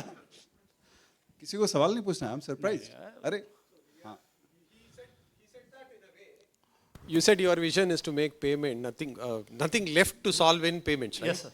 So, What is कितना left to दूर solve? है, कितना What is दूर left है? to solve? Yeah. So मैं आपको आज एक फिलॉसफी देता हूँ और ये मेरी पर्सनल फिलॉसफी है that payment is a real time event of money transfer, correct? और ऑफलाइन रियल टाइम के बीच में this is the revolution that has happened on real timing. So in my opinion, the asset classes have to become real time next. In other words, you have the money in the prepaid account, which was the obligatory that we could move it fastest because the money was on our network. Then came the bank account led. Next will come credit led, wealth led, insurance led. इसका मतलब है कि थोड़े दिनों में कुछ payment ऐसे आएंगे जब आप एक जैसे हम लोगों ने फिक्स डिपॉजिट से रियल टाइम पेमेंट करा हुआ है. So in my opinion, there is a lot left to do till the time your assets are available to you in most real time format to make a payment. The payment is not sorted out. And as far as the merchant side are concerned, innovations will continue to now incrementally happen. मतलब आपने देखा वो sound box है, devices है, face आएगा, authentication आएगा, वो सब चलेगा. So, but the problem of the payment is a social problem to solve. मैं आपसे डिजिटली पैसा लूंगा और आप मेरे को देंगे और मैं एक्सेप्ट करूंगा और जब मैं ये स्क्रीन दिखाऊंगा तो आपको पता चल जाएगा पेमेंट हो गया. वो प्रॉब्लम सॉल्व हो चुका है. Now incarnation of different things. one last question. Organiser बोल रहे भाई तुम तो मतलब रुकते ही नहीं हो. अच्छा. तो No. Public market share price is an opinion piece on a fact that has happened. So opinion piece is an opinion piece. It's a weighted average opinion of buyers. it is dependent and somewhere have a significant contribution as your company, but it is not only that. That is what it is. हाँ बोलो हाँ correct नहीं नहीं कैसी बात कर रहे हो जियो ने नहीं करा सर सर देखो टाइम कम है, टाइम कम है, सवाल एक दो सवाल और ले लेते हैं, बट शॉर्ट रखेंगे answer, short question short answer, एक या दो। ये हमारा दोस्त आईआईटी में एंटर किया है 12th क्लास से और वो आईआईटी से। या स्टार्ट हाय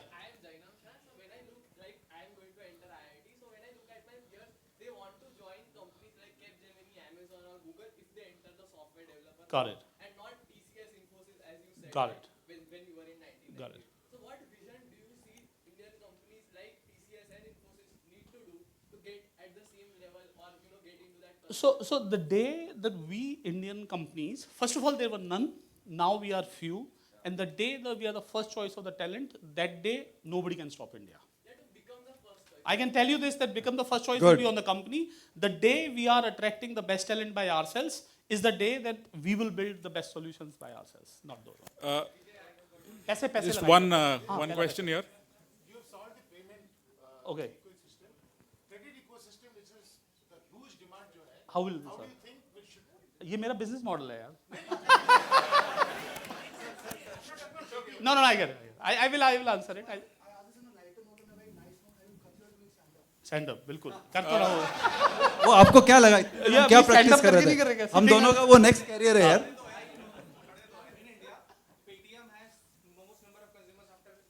जी जी। After Use it. Correct.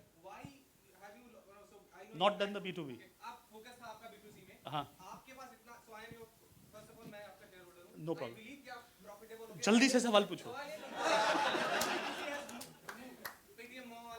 अच्छा okay got it so 3 question है और मैं सबको बोलता हूँ। तो पहले तो स्टैंड अप कर रहे हैं और क्या चाहिए अब stand up have you thought about stand up I thought about standing up and I arrived at stand up so this is stand up show as much and to the question of credit has a interesting problem. Like I said, the people who own the book own large. So some of you may know or not know, large banks have huge revenues and that too growth of plus 20-25% year on year, which is considered very good growth on that level of revenue. 10-20 billion dollar के revenue पे 20-25% growth year on year देना इतने साल से 10-15 साल से is amazing. ठीक है? That is why those companies are valued also so much. So in other words, the problem of credit is that the credit, and again the another thing is that India capital market efficient नहीं है, तो इसका मतलब कि companies को पैसा लेने के लिए बैंक मिलती है. So Indian financial system is structurally incentive towards giving big loans, and thanks to the physical distribution and cost of other risk etc in collection etc, the small loan becomes the victim of that. In other words, even if they want to do it, अगर मेरे को 2 लाख रुपए का loan देना है, उतने में ही हिंदी में वर्ड होता है घोड़ागिरी करनी है, और 2 करोड़ के लोन में ही इतना करना है, तो अगर मेरे को रिटर्न 5% का मिल रहा है तो मैं ये वाला दूंगा ना. So financial system in physical world was not efficient enough for us to issue and disburse the loan of small tickets because of the cost involved as a fixed plus variable. Is the reason that we don't have it yet. Certain companies, जैसे आप बहुत सारी companies को देखेंगे जो मतलब Bajaj Finserv example है और एनबीएफसी बहुत सारे एग्जाम्पल्स हैं जो उन्होंने करा तो वो सक्सेसफुल भी है. सो द अपॉर्चुनिटी और the solution needed is how can India give small loans. तो ये आपका आंसर है. एंड आपका आंसर है कि आपने वो बाकी चीज़ों को छोड़िया. फोकस फोकस फोकस फोकस पैसा बनाओ खुद जान जाओ. लास्ट हाय माइक लेके एक्स्ट्रा पैसे मिलेंगे. हाँ ऐसे ही बोल दो ऐसे ही बोल दो. We can hear you. Can you hear me? Yeah, I can. I'm very curious about the backstory of the sound box. It's a Sound box? fabulous insight. Was it more, in terms of demand coming from the merchants, or was it something that you guys observed? Genuine and- story बताऊं. Genuine story हाँ, back story. या Yeah. Systematically announce नहीं. Story. Vijay, there is a ungenuine version ever नहीं नहीं वो मतलब हम जैसे बताएंगे ना वो हम फिर कितने नया महान secret हो थे, जाएगा. हमने ये सोचा ऐसे करके फिर मुझे लगा कि मेरी जिंदगी बहुत अच्छी हो गई है. अब मैं बिल्कुल अच्छे तरीके से पेमेंट कर देता हूँ. ऐसी स्टोरी तो नहीं सुनी ना. तो मेरे को एक बार मदर डेयरी वाले ने रोक लिया. सर रुक जाओ. मैं कहा क्या वो पेमेंट तो कर दिया. सर अभी अलर्ट नहीं आया, आपको क्या चाहिए. वो दूध ले जा रहा है. मैं कहा ये तो बहुत ही गलत है यार. This is so bad, embarrassingly bad. मैं एंड वो भी GK2 में रहता हूँ मैं, और मतलब GK2 में मदर डेयरी वाला जिसको कि मैं दिखता हूँ नंबर ऑफ टाइम्स, वो कह रहा है रुक जाओ। और मेरे पास टाइम कंस्ट्रेंट भी था। मैंने कहा सर क्या हुआ? तो फिर मैंने पता करा कि उसका नोटिफिकेशन नहीं आया। मैंने कहा आप दिखाओ। उसका फीचर फोन था जिसका इनबॉक्स भरा हुआ था। Okay, I want to also tell you the situation was कि SMS आएगा ही नहीं। तो अब मैंने पीछे से बोला, तो उन्होंने बोला विजय हमने ना इस प्रॉब्लम को सॉल्व करने के लिए सेंड नोटिफिकेशन कर रखा है, send another notification, but notification receive नहीं करेगा। तो यार बड़े ही देर में I had to make a phone call. तो आपने देखा होगा पहले पेटीएम के सिस्टम पे चेकआउट स्क्रीन के बाद आता था make call to merchant to tell, क्योंकि SMS इनबॉक्स भर जाता था, उसे पता नहीं हो रहा, और वहां पे कॉल बनाएंगे। तो पहला तो आया उस तरह से कि कॉल करते हैं, लेकिन कॉल में प्रॉब्लम भी ये थी कि वो फ़ोन नंबर उस डेस्क पे नहीं है जिस पे कॉल करना है, सो रजिस्टर्ड है, तो वो बिल्कुल सेटल नहीं हुआ। फिर हमने एक नया तरीका ईजाद किया। सम ऑफ यू में सी दैट जब पेटीएम से पेमेंट करते हैं ऐप पे, तो एक नंबर काउंटर की तरह आता है 23, 24। तो मुझे लगा कि हम ना दुकानदार को बताएंगे देखो पिछला वाला पेमेंट 23 था, ये 24 दिखा रहा है, तो सही है क्योंकि लीनियरली बढ़ रहा है। बट इतना कॉग्निटिव लोड है इसमें कि समझ में नहीं आया जनता को, हाई फाई सोल्यूशन ऊपर से निकल गया। फिर मैं कहा यार इस समस्या का समाधान बड़े लेवल पे करना होगा। इसके लिए एक आर्बिट्रेशन बीच में रखते हैं। भाई मैंने पेमेंट करी, उसने बोल दिया तुम्हें मिल गई, मैं जा रहा हूँ। Great. So we need an arbitration device in the center. I don't call it sound box. I call it arbitration device. देखो इसने बोल दिया ना, अब मैं जा रहा हूँ, तुम्हें पैसे मिल गए। चलो guys, thank you very much, thanks a lot Vijay. Sir ये बताओ हम लोग पास हो गए क्या स्टैंड अप कॉमेडियन में? मिलेगा क्या next time role? Thank you, thank you, Next thank you, game. thank you, thank you, thank you. Thank you, thank you, thank you. Twitter पे अनब्लॉक करना है? तुमने गालियां दी होगी मेरे को या पेटीएम को? Thank you. So everybody, that was Mr. Vijay Shekhar Sharma and Naveen Surya for you. A round of applause once again. Thank you very much, sir. That was indeed a superb presentation. Thank you so much.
is WhatsApp.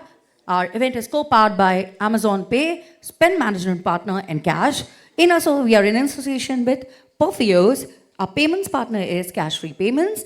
CEO's dinner partner is HSBC. And now it's time for me to introduce our next speaker on stage for this product masterclass. This product masterclass is the NPCI Partner Program.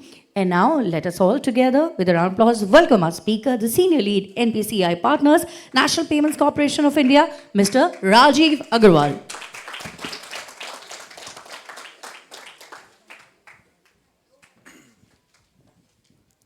Hello. Yeah, working. Thank you so much to take out the time to go through this masterclass. I'm sure the last session was really enthralling.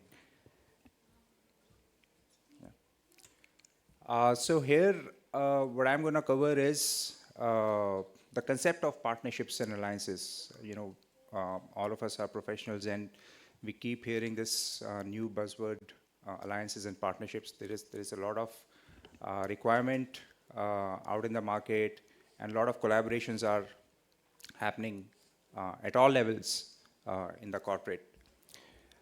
We have recently launched, rather a couple of days back, NPCI Partner Program. Before I get into the details about what that partner program is all about, I'll just talk about a little bit about the concept of partnerships and alliances. How do we define them, and how does NPCI look at them? So in NPCI, there are various teams, as you might be already aware, and we have one specific department which is called as business team. Under business, we have a team which looks after relationship with the merchants, with the fintechs, with the technology service providers, with the aggregators, emerging fintechs, so on and so forth. And then there is another vertical under that department which looks after the relationship with the banks. So PSU banks, private sector banks, commercial banks, cooperative banks, all kind of banks. So this is the department, the BD team, which looks after the alliances and partnerships of any kind. So that's how the alliances or partnerships are formed and developed in NPCI. So what are partnerships? Partnerships are mid to long-term commitments with defined goals and objectives between two or more entities, which can achieve a result in a time-bound manner, in a cost-effective way. Partnerships today, as you know, are very, very critical at all levels. They are required for survival, they are required for growth, and they are required for an entity to remain relevant in short term, mid term, long term. So it's totally inevitable today, and it has become a fact of life. It's a philosophy which a company adopts so that you can cater to new markets, you can reach out to new markets, you can reach out to new market segments, you can reach out to new geographies. And that's why you want to collaborate with people whose strengths you can leverage, and the cost is also less for your organization. So partnerships are everywhere. You know, when we look at partnerships are it's not a corporate theme as far as partnerships are concerned or alliances are concerned. It's everywhere. You look at yourself, you look at nature. It starts in nature, right? So here we have, I've compiled a few pictures to give you some examples. Idea is, you know, you should be able to internalize how integral the concept of partnerships and alliances is. So first picture is a picture of a crocodile, and there is a bird sitting in its mouth, right? So any guesses what's going on over there? Totally, absolutely. So the bird is helping out the crocodile, yeah, to take out the meat which is stuck in its teeth, and the crocodile is enjoying the dental care provided by the plover, Egyptian bird over there. So they're working for each other, right? And the crocodile knows that if I don't get the dental work, then probably I will be left with no teeth, and instead of me biting others, maybe someone will bite me, you know. So they're working for each other. Then we have bees and flowers. We know they play a very important role as far as pollination is concerned. There's competition amongst flowers as well. Flowers also want to outgrow other flowers or flowers which are growing with them. So yeah, bees taking out the pollens from the flowers and distributing it across the soil or other flowers into the stigma, generating more, producing more flowers, right? So there's a partnership over there as well. The third photo on the bottom left is again, cleaning the decay, a small fish, which is a cleaning fish. And the fourth photo is of a bird, which is called as a flycatcher bird, right? So what happens is that if this bird senses any threat, any attack on its nest, on its eggs, then it calls out a shriek.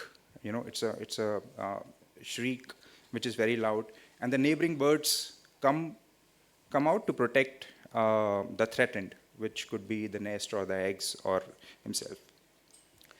The interesting part is that this bird goes back to protect the other birds who came to its rescue, and only those birds who came to its rescue. So if there was a bird which did not come to its rescue, this bird will not go back to rescue the bird which did not come to rescue itself in the first place. So partnerships are everywhere. It starts from nature, and we have a lot of examples, innumerable. So let's look at this in a more personal space, right? In a personal space, partnership starts at the family level. You have your parents, you have kids. There is a partnership between the kids and the parents and siblings and parents themselves, right? And then outside the family, you have your close friends. You eat with them, you develop with them, you make notes with them. You study with them, you play with them. So, and you develop yourself with them over a period of time. And some part of you overlaps with them, with their characteristics, with their personality, right? But what about this fellow on the left bottom corner? Is that person into some kind of a partnership? If we look at this picture, individuality, in its own individuality, do you think there is some partnership going on over there? Not from the photo, but maybe behind the scenes. Okay. From the photo, if we look at the photo. So this, sorry? He's trying to associate with nature. Trying to associate with the nature, yeah. Yeah, right. Could be, definitely. No, I have not gone to the handwala picture, just. So see, what I'm trying to explain here is that this person who is rejoicing on reaching a cliff, the person might be thinking that he has done it all by himself, he has achieved something, and we keep hearing that, I'm a self-made person, or I have done it by myself, I've made it on my own. But sometimes we don't realize that there is a system which is working inside of you, right? There are elements which are designed to push you, to take you further, right? Your brain might be thinking that you are on your own, but actually you are not. You have your heart, you have your liver, you have your gut, you have other internal organs who are working in a tandem, in a collaboration, right? And they are designed to lift you, and in turn you have to take care of them, right? You have to take care of them, and they take care of you. So there is a partnership. Even if you think that you are all by yourself, you are alone, you are not, right? There are elements which will always rescue you. And yeah, just an expansion of the same thought. There is a hand, and hand has 5 fingers. All fingers are not the same. So the fingers are working, making you do stuff, again, because of the fingers which are there, and the fingers are working in partnership. So there are so many things which are working to help you achieve your goals. So in my opinion, there is no concept of individuality. you should always look at different elements in a whole. So this was the idea of partnerships from a personal context. Now let's move to the organizational context. So organizations are like brands. We all know that. We all have read that in our books, in our marketing books. You know, we either admire or we ignore them or we despise them. We hate them, right? And how we look at a particular brand or an organization is, you know, what are their intentions? Whether their intentions are good for us, for a consumer, or and what is the delivery of that organization against those intentions. So if the intentions are good, how successful, how competent an organization is in delivering to those intentions. So this particular graph can just give some more idea on it. So for example, if we map warmth is like intentions. If the more good intentions I have, the more warmth is there, which is emulating from that particular brand, right? And then competence is how competent is that organization in fulfilling those intentions. So if we look at, sorry, is my cursor? Yeah, it's moving. So this is a parasite, you know, this particular section, which is low in competence and low in warmth. Basically, these are those organizations which are still figuring out their vision and mission. You know, what exactly do they have to do? They are still building the app. They are still trying to understand the consumer behavior. So they can be rated as a parasite because they may not be able to add that much value to your overall goals or objectives, right? And then we have pet as a category. You know, they provide great source of warmth to you, but they may not be competent, right? But still you work with them because out of your relationship or a lot of persuasion from that particular brand. So there are categories of organizations which may fall into your in this category, in this particular quadrant. They may be fantastic on their own, but the value and the competency that they bring on the table for you might not qualify them as a partner or something. Yeah, and then we have a predator category. So predator category is highly competent. They you know, they know their work and they know their goals and objectives, and they're very clear on what they want in terms of revenue, in terms of customer acquisition, in terms of LTV, or whatever different parameters you may want to evaluate a particular partnership in. So they, you know, we keep hearing the word that, you know, this organization is a shark. You know, it's a shark organization. They are hunters, right? So yeah, they are hunters, well and good, very nice. The thing is that when we look at a predator, you know, we look at them hunting on something vulnerable, right? So that's what we associate ourselves when we look at or when we see the word shark or a predator. So they are very less on warmth, net, but high on competence. You may have partners falling into that quadrant as well. And then the green quadrant, which is the ideal quadrant for everyone, they're highly competent and they have a lot of warmth in their relationship.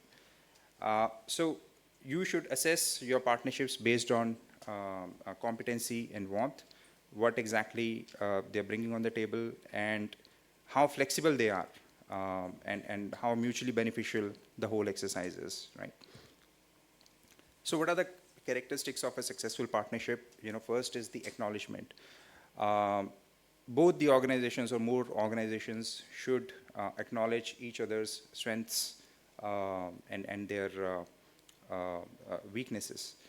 You know, and then first decide that, okay, this organization can add something more to my goals and my targets. So first is taking a seat back and then acknowledging, giving that acknowledgement, and let it reach out to the other organization. Be totally transparent and lenient as far as this acknowledgement is concerned, because this really forms the base of your relationship, right? So this dialogue of acknowledging that yes, they can solve a particular problem will really go a long way. Then it has to be futuristic, definitely. It has to open up doors of new possibilities, unexplored territories, um, new markets, new market segments. Um, so it has to be futuristic. It has to create new value for you, new value in the form of uh, new customer, maybe increasing the ticket size of the customer, maybe reducing the cost of acquisition for the customer, maybe creating a higher lifetime value for the customer, or maybe increasing the serviceable market for you, the achievable market or addressable market. So Sam and Som. Then interpersonal connections are very, very important as far as forming any kind of an alliance or a partnership is concerned. Yeah, we have to sign the dotted line, the agreement franking and stamp duty has to be paid, and all those terms and conditions have to be accepted. But the whole partnership really revolves around your interpersonal connections. The partnership is all about hopes and dreams, and different level of officials in an organization need to connect in the same parallel. There has to be skill exchange. Yeah, they may know something which you don't know, and you know something which they don't know. So that exchange has to happen, and this is a part of the acknowledgement which forms the partnership. And then the results, you also need to define what exactly your goal is and where do you want to take this forward. So these are the broad characteristics of successful partnerships.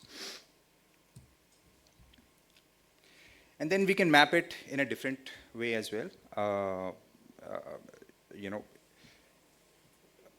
Again, so x-axis has time and work. So how much time and how much work have you done with a particular entity can define what kind of a relationship it can be qualified as. So the more time you have spent with a particular organization does not really mean that this is the right partner for you. You have to see how much work you have done with that particular entity in that time frame. So if you have spent less time and almost no work has happened, you can qualify it as something which is in exploratory stage.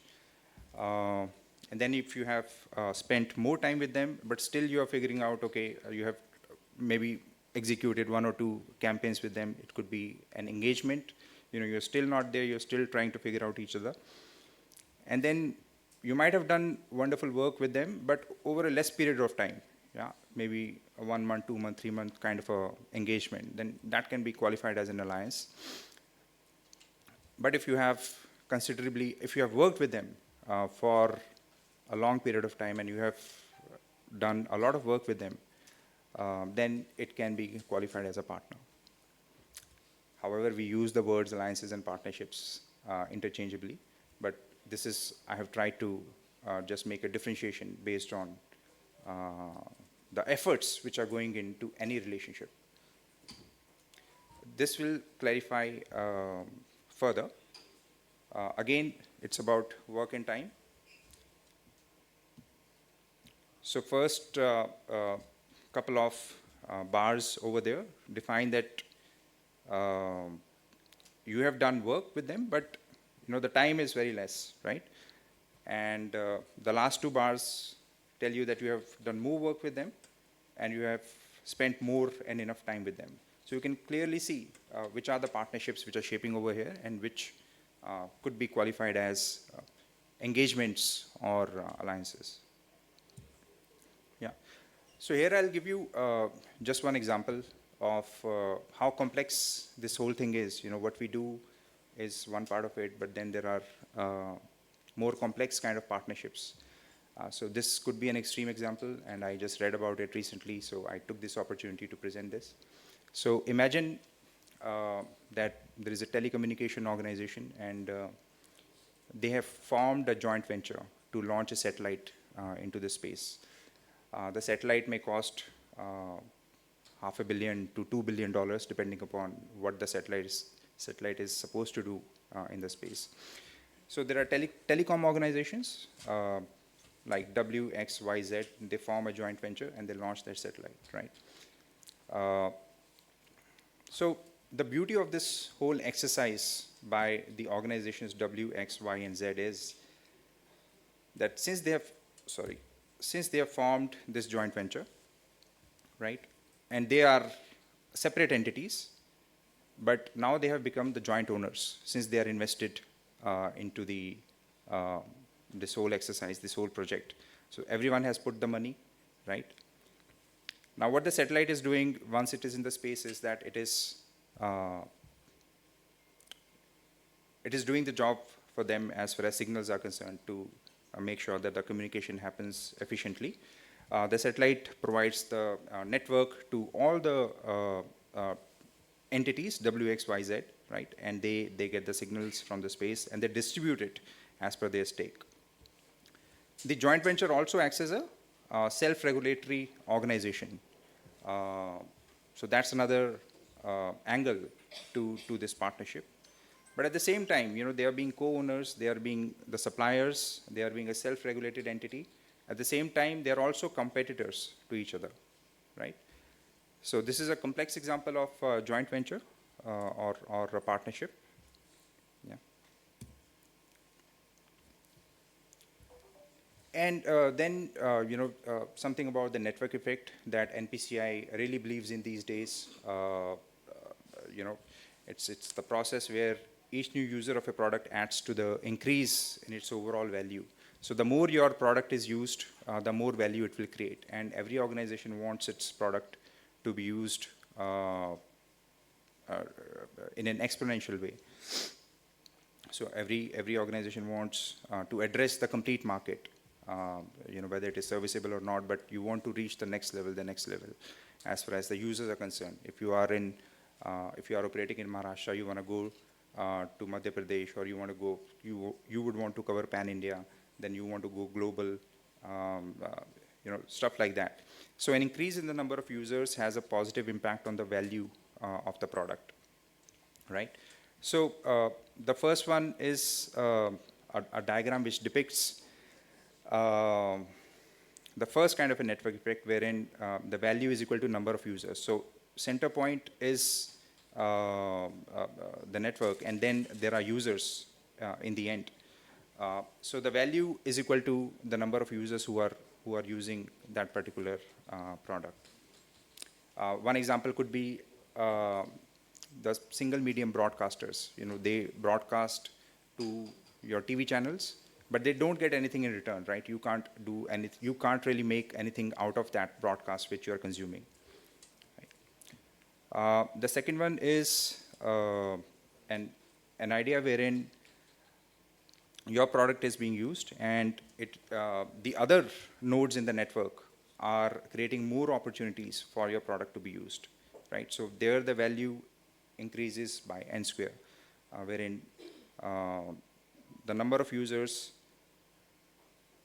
everyone in the whole network is connected to each other and providing some value addition in your product, making the other users also use it.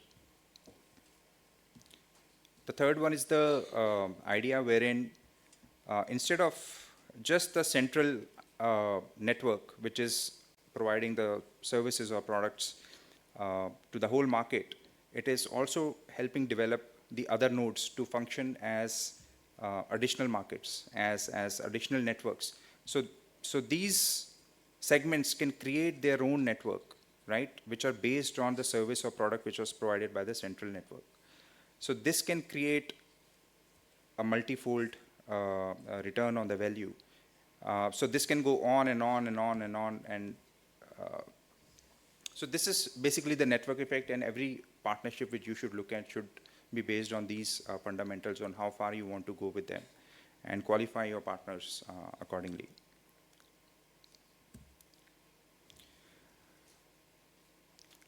Definitely, this is the trend which we see, and we see that we started off with very simple form of payments in early 2000s when India was adopting digital payments, And from 2015 onwards, definitely after the demonetization, there are more forms of the payments, and there is more security as far as payments is concerned. There are cross-border remittances, which can happen in real time. And then in future, we are looking at more variations, more personalized experience, more customized experience in the form of AI, ML, decentralized finance. A central bank has made an announcement as far as cryptocurrencies, digital currency is concerned, and then IoT. So all this is possible with the help of the network effect. It is not something that one organization can do on its own, and this is what we have realized as an organization, and that's why we want to open up our platforms. Take, for example, UPI, Beam. These are open platforms which are leveraged by organizations, payment organizations, and empowering businesses, which these these organizations are consuming from NPCI. So this, and likewise for our card-based platform or our batch-based platforms like CTS or NACH. So now I'll come to NPCI partner. Who can be an NPCI partner? NPCI partner program enables the different service providers in the space of financial technology to collaborate with us to build new stuff, which will help them to explore new markets. So it could be a switch provider or a card management system or a core banking system provider, a payment gateway or aggregator can collaborate with us through the program. So basically, we wanted to open up a new channel of communication with the organizations. NPCI so far has been a bank, primarily a bank-facing organization, right? And we wanted to, we understood that, okay, there is a set of entities which we can collaborate with, which will help us together to reduce our go-to-market time, to reach out to new markets or new market segments. And this will build an inclusive system wherein the banks which are looking for the service providers, largely there are only famous names which get the business, but there are new startups, new service providers who are building their stack, which is agile, which is robust. It's just that they are new in the business. So collaboration with us will serve both ways. It will open up the market, and banks will have more choices to make. These are some of the value propositions. So there will be an e-marketplace wherein there will be it's a platform wherein the buyers can meet sellers. If there is an entity which has items or products or services which are certified on NPCI, it will be listed on NPCI platform, and a bank can come and understand which particular product and entity is live on, and they can get the details through that particular portal. Testing and certification will be provided by NPCI for these organizations regardless of a bank.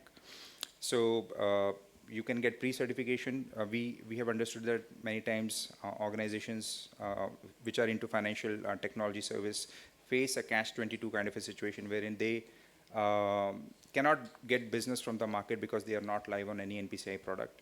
And NPCI previously did not allow their certification on NPCI product because they don't have a bank in place. So we got this feedback and we have resolved it with this particular approach. Exclusive trainings for their whole staff, NPCI accreditation. Once you are certified as an NPCI partner, you will get that accreditation. So it will definitely help to add to some credibility as far as your stack is concerned. And we want this to function like a community engagement portal, wherein we are helping each other out. We saw a few examples. You're never on your own. You have to work like a community. So this will give a space to collaborate, to explore, to solve problems in the ecosystem in a cordial manner. Partner series is again, a platform wherein you want to showcase your product, we will try to, or we will provide the platform wherein you can talk about your upgrades, your new launches, or something new which you want to do, which you think can help the ecosystem. There will be a portfolio page with the e-marketplace, and if there are banks who are providing or looking for new partners, we'll try to collate that information and put it on the website so that, the service providers can view that there is a certain demand from a certain bank and they can get that information real time. So that's the core value proposition as far as the partner program is concerned. Is this already up and running? The portal? Yeah. No, it will be up in a couple of weeks. Yeah. But the signups have started. We have already launched it 2 days back. Not the portal, but the list is ready with us, and the partners are already shortlisted. The due diligence which was supposed to happen, that we have already concluded in the phase 1. And now it is open for new signups. So new organizations are coming up and we are following the process. So the number will only grow. Yeah, so this is the idea, create a stronger relationship, work together and build a sense of community. Idea is to innovate, co-develop, reach new markets, new segments, enable the partners to help them grow, reach new markets, and make sure that the products are going faster in the market. It's not that we are stopping them for the certification. It will help the whole ecosystem to be ready on NPCI products faster. So yeah, this is one quote which I wanted to show to you, or rather read out. When the snow falls and the white winds blow, the lone wolf dies, but the pack survives. So this is the idea, the true idea of a partnership, right? Anybody who wants to take a guess where this quote has been taken from? Yeah, you bang on.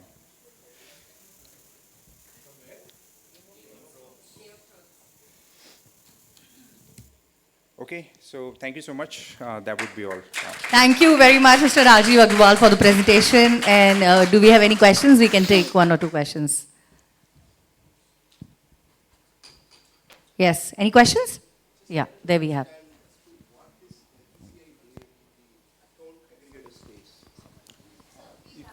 Yeah, I mean, Yeah. hi, just wanted to understand. I heard you. Yeah, got I it, heard right? you, yes. So thank you for your question, sir. May I get your name? Ilam Paridi. Ilam. You are from which organization? I'm from Thomas Cook. So we are into Thomas Cook. Yeah, foreign Okay. exchange. So see, we, as far as I can answer this from my team perspective, partner program. So we can collaborate with account aggregators as a value-added service providers. So account aggregators are entities where NPCI's transaction message does not pass through. They don't play any role as far as authentication or authorization of a message is concerned, but they are playing a role as far as the customer management of an entity is concerned, right? They are qualifying a customer for a credit, of certain kind. So we are directly not certifying them because certification is not required for account aggregators. Your stack is not connected to our switch of any account aggregator. But we can onboard them as a value-added partner. And there are entities, there are issuers or acquirers who are looking to understand the stack of account aggregators. But we are not connected to them as of now. But we can explore opportunities. What are the opportunities? How we can integrate into any stack? So always open for that kind of exploration. Thank you. You're welcome. Any other question? Check. Any other question? Okay. I think we are done with this. Thank you very much, Mr. Rajiv, for the presentation once again. Thank you. And thank you, everybody. Everyone. Thank you. So in few minutes, we'll be starting with our next presentation. And I'd like to tell you that what is our next presentation? Our next presentation is on how deep learning-backed perception technologies like computer vision and speech can enable fintech use cases with a smooth real-time user experience. We'll begin it in few minutes.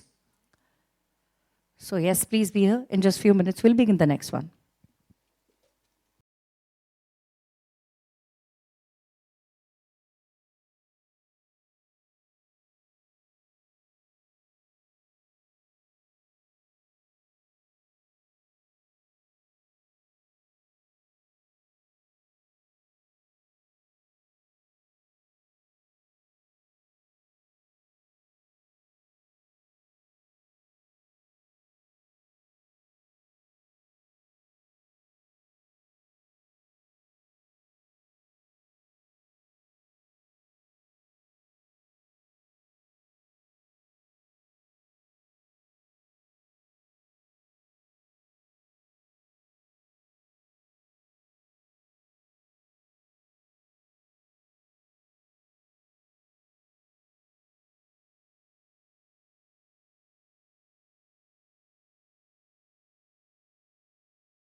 A warm welcome to each one of you. It's time for us to start our next masterclass. And before I go ahead, I'd like to mention our partners. So here are our platinum partners. Our platinum partners are Google Pay, PhonePe, Visa, M2B Fintech, MasterCard, Falcon, and our registration partner is NTT Data Payment Services. And everybody, one more time to repeat that we have the app. If you haven't downloaded, just it's the third day, but still have to say Global FinTech Fest. So download that app so you can network with your fellow delegates. Now, everybody, the topic of our next class is how deep learning backed perception technologies like computer vision and speech can enable fintech use cases with a smooth real-time user experience. And for this, it's time for me to invite our speakers on stage. So everybody, let's welcome on stage, firstly, the Head Data Science National Payments Corporation of India, Mr. Jaiprakash Hegde. Along with him, the Solution Architect Manager Applied Deep Learning, NVIDIA, Meg Makwana. Over to our speakers now. You may take over. Yes, can we have the mic, please? Okay, and after, as we are doing it, after every session, we are doing the Q&A, so you can ask the questions after the session. Thank you. Over to you, sir. Hi, everyone. I'm Jaiprasad. This is Meg. Today, I think the focus is, we all know about deep learning quite a bit, but we want to enlighten the audience about how far we've arrived in terms of some of the use cases. Some of the use cases that we are planning to show here, or even the demos that we are planning to show here, look fairly futuristic, but they can be made practical and available with the building blocks that are in play today at this point of time. And the overall idea is how do we utilize this state-of-the-art to build better real-time user experiences for a fintech use case. And we'll talk you through a few interesting demos that we have lined up. Absolutely, Jay. And I think, it's been really exciting since morning. Like there were some really power-packed sessions. And we really wish with the demos and the technologies that we're going to present, I'm sure it will, fill up the room with a lot more excitement. So with that, today, as you must have seen in a lot of other presentations as well, one of the key technology that might have been highlighted quite a bit was AI and machine learning, right? And one of the reasons why these technologies have sort of become so important today is majorly because of these three factors. The first factor is because of this Cambrian explosion of the data that's happening across the industry, be it in terms of speech, text, images, videos, and so on and so forth. The second innovation essentially happens at the algorithmic level where these deep neural networks, as we would like to call it, these set of algorithms have become so advanced that we are actually able to solve highly sophisticated problem with real high accuracies that can be put in production. And the third is obviously, with the rise of the computing. So with that, we have just highlighted some of the most common use cases that you would actually see in the future of fintech. One of them, obviously, is the digital avatars. So in a sense that, today, what if you could essentially go to any organization like a bank and others, and there you can start talking to a virtual assistant that will help you to navigate through the problems that you have. Or if you would like to get a specific process completed, how can that digital avatar help you to do it much faster? Essentially, the goal is to have a much better customer experience, reduced queue and delay times, and much more interactive and informative information through these agents. There are also a lot of other use cases associated with video analytics, in a sense that, I'm sure all of you must have seen the Amazon Go store, right? And you would have seen how they are essentially trying to make the entire process of shopping seamless without the need of a lot of people there, right? That means you just walk into the store, you pick up something that's of interest, put it in the checkout cart, and just move out, and everything right from tracking to understanding which products are bought by you to the digital payment, all of that is done seamlessly.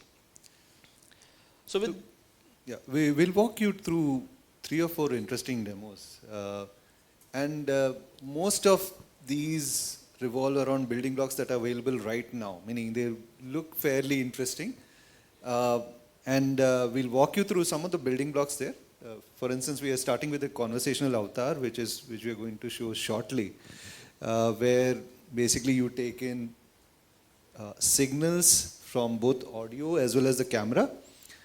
You figure out what is the dialogue that you're going to do with the customer, and then you do a very healthy frame of reference dialogue with maybe more than one customer that you're seeing at that point of time, right? Meg, you want to show Sure, the demo? absolutely. So just before we get to the demo, what we also wanted to sort of convey through this particular slide was the fact that there are actually a lot of different workloads in place for solving this kind of problem. Right from computer vision, that is going to sort of analyze the people in the frames with whom the avatar is going to have a conversation with. Apart from that, you're also going to have like a speech recognition technology that essentially converts everything that you say into some textual format. And then you have a dialogue manager that is responsible for taking the user through a stateful journey, right? So say for example, if you go to say to McDonald's, and you want to say order food, how does that agent take you through that journey of buying different products that you essentially want? And then in the back end, you also would have some recommendation engine as well as natural language processing coming into the play. I think more on that with the demo. So.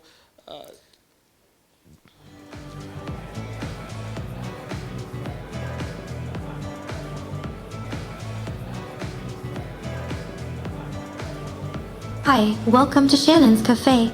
How can I help you? Can I have a cheeseburger with a side of onion rings, please? Would you be interested in our popular toppings for cheeseburger like bacon and fried onions? Yeah, let's do it. Done. Added cheeseburger with bacon and fried onions. What else?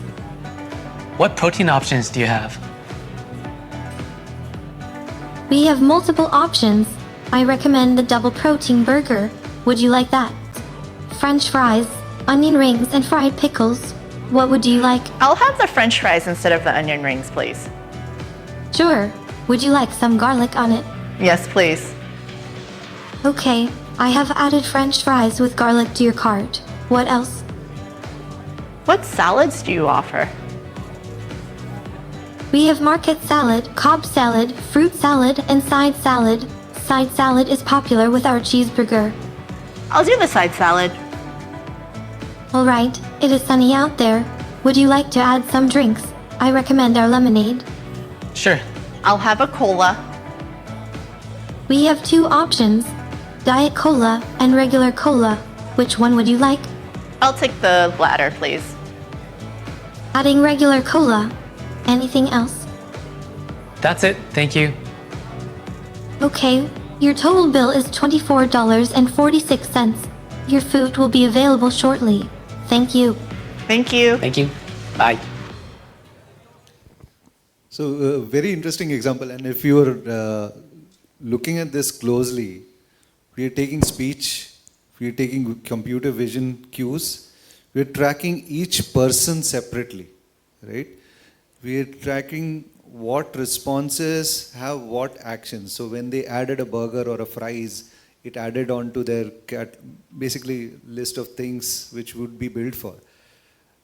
The bot also started suggesting a few things over and above, right? Now, from prima facie, it would look as if we are showing a slightly futuristic movie which might happen in 1 or 2 years down the line. But this is possible right now.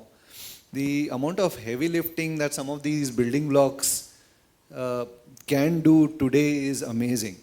Right from the perspective of even showing the bot and animating the bot. Now, the bot is even looking at these two characters, so these two individuals on the screen.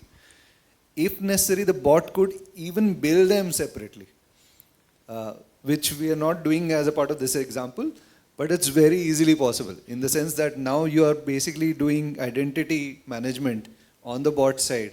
You're taking their choices independently. You're associating speech and choices made by those people to the identities that the bot has identified, billing them separately, and even it can carry out the payment separately. We've not done that, but that can be easily done. As you saw, it's able to figure out the two individuals separately and what they are doing. It's looking at their IQs also, meaning what we have not taken that into account. But those are interesting emotional, sentimental cues that can be taken from the environment as far as this particular tech is concerned.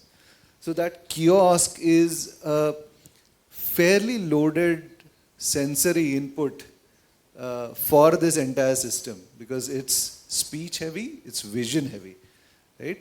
And not just that, it's able to articulate the people very cleanly. It's able to even identify. If we had done something like iris recognition, basically you are even biometrics happen there as a part of the overall exercise. Now,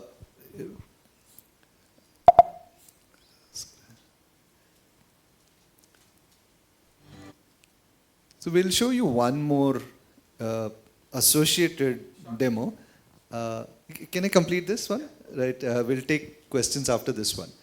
And this is more than the previous demo in the sense that the bot over there was able to answer questions related to shopping and the product catalogs.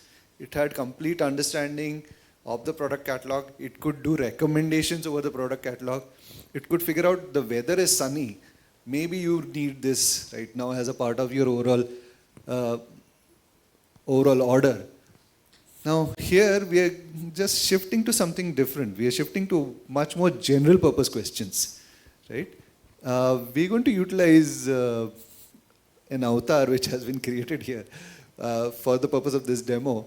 But the questions are fairly general knowledge in nature. And this entire exercise is going to be natural Q&A, right?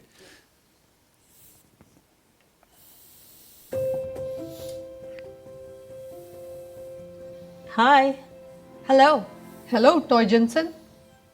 Hi, please ask me anything. What are the greatest threats of climate change? The greatest threats of climate change are the effects on human health, food security, water supplies, and the environment. How do astronomers look for exoplanets? Most exoplanets are found via the transit method. That was the case for the TRAPPIST-1 planets. Tell me more about that method. The transit method is when a planet passes in front of its star. The amount of light blocked tells astronomers the size of the planet. The duration of the transit tells astronomers the orbital period of the planet. What telescopes use that method? The Kepler Space Telescope used the transit method to find thousands of exoplanets. I've heard about a satellite called TESS that is used to find planets. How does it work? TESS is a space telescope that looks for transits.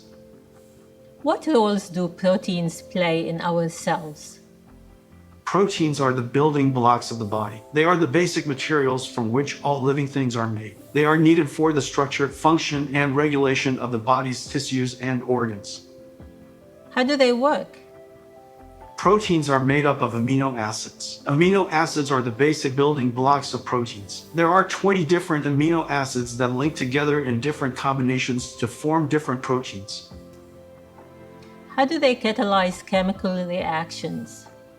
Proteins are biological catalysts. Catalysts are substances that speed up the rate of a chemical reaction without being consumed by the reaction. Enzymes are proteins that catalyze to increase the rate of biochemical reactions in the body. Thank you. Goodbye. Sure, anytime.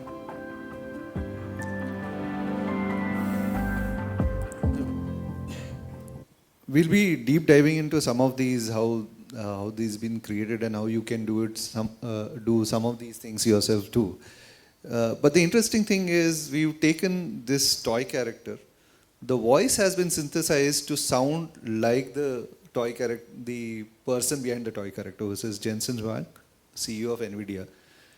And the way we've been able to do it is, even if you take like a 30-minute video recording of Jensen, we should be able to synthesize how Jensen sounds like. And it's not just me, although you're seeing NVIDIA logo being applied here, but these tools are fairly open source in nature. You can basically build them yourself. The interesting part about this is there is a general purpose questionnaire being asked to this guy. Meaning I'm calling it general purpose, but you're asking very specialized questions in the area of astronomy, astrophysics, and the like, right? And he's able to answer that, right? Which means that there has been a large amount of knowledge which has been utilized as a part of training for this particular question and answering session. Meg, would you like to go through or deep dive some of these? Sure, absolutely. I think there was a question. Maybe we Right. can. We'll take the question. Yeah. So the previous demo, right? I'm trying to understand the mix of a guided conversation that is already pre-coded versus what really happens on the fly. Sure. So right, they asked questions, they gave options. So it's possible to realize it in a pretty low-tech way also. So in your demo, what was that mix? Because large part of it, those questions could be predicted. I'm trying to understand the component of ML, the AI here. Sure, we'll go through that. I think so. There are multiple parts here. It's not necessarily guided versus unguided. It's usually at any given point of time, if a question is asked and a frame of reference is kept for that particular individual, you can determine where the question needs to go next in terms of an answer or question answer. Right. I mean, mostly everything is guided, but people think that it's unguided or right. Because when you are building all these blocks, you have a general understanding of what are the set of questions that you could ask here, what are the flows which are possible, right? The system is able to learn all those things. And the system also takes into account these two individuals now. Although these two individuals, we've clubbed them together, their orders have been part of the single final order eventually. But if necessary, I can separate out those two orders. The interesting part was the question was about suggest some foods with protein. And it gave options, then vegetarian options too, right? Right. So for me, I'm trying to understand if that was already anticipated. What if we said instead of protein, give me a carb-rich food or something? Right. Would it still have been able to come up with that suggestion without it being encoded or say associated with these words? Each food associated with something already uploaded into the frame of reference. There is a training component definitely, because you are associating protein components with vegetarian, non-vegetarian foods. And the second part is the recommendation component, which is a recommendation engine working behind the scenes, which says, he asked basically, he changed the conversation saying, I'm not happy generally with what you are showing as a part of non-vegetarian. Was his salient clue. He didn't say that. Can you show something in vegetarian? He said it instead, right? So basically now you have to basically wipe that away, start afresh for that food category that he had mentioned, figure out the necessary recommendations associated with that food category, and then show it to him, right? Yeah.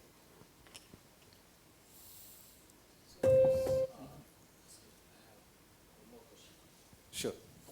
So, can this be a personalized one? Let's say, for example, can this be let's say, a diabetic patient? Can you hold this? Yeah.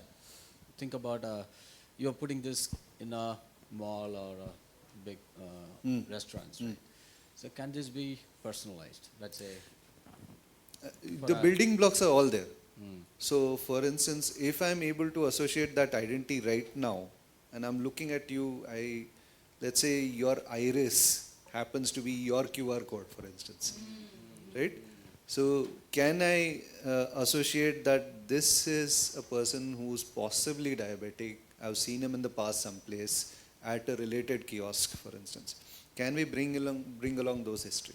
Of course, but then now you get into issues related to consensus or consent, basically, rather. I mean, you have to give permission that there are certain related dietary aspects which you are willing to disclose as a part of your health profile to the system. So those are separate aspects, but certainly can be done. The building blocks are there. You just need to associate it as much as possible. Now, what we'll do is we'll walk you through what we've done as a part of this exercise. Meg will walk you through both the input as well as the output side of the exercise, right? Sure. So as you can see here, right, so these three modalities, which is speech recognition, natural language processing and understanding, and text to speech, is sort of the heart of these conversational AI assistants. Now, if you actually look at the ASR part of things, so I'll just quickly briefly talk about what are the different subcomponents. So here you can see that there are 4 modules within the ASR itself. So initially what you do is there is some raw audio waveform that comes into the ASR module. You have a feature extractor which does specific things like converting these waveforms into something called as MEL spectrograms.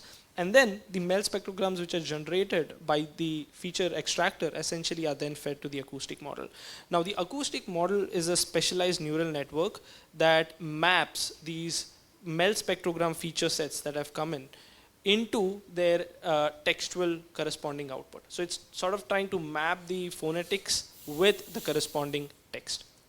Now, one of the drawback of the acoustic model independently is the fact that it does not have innate knowledge about language. So that is exactly where you have a language model which is specifically text on large corpus of text, which essentially guides and helps to fix some of the corrections from the acoustic model.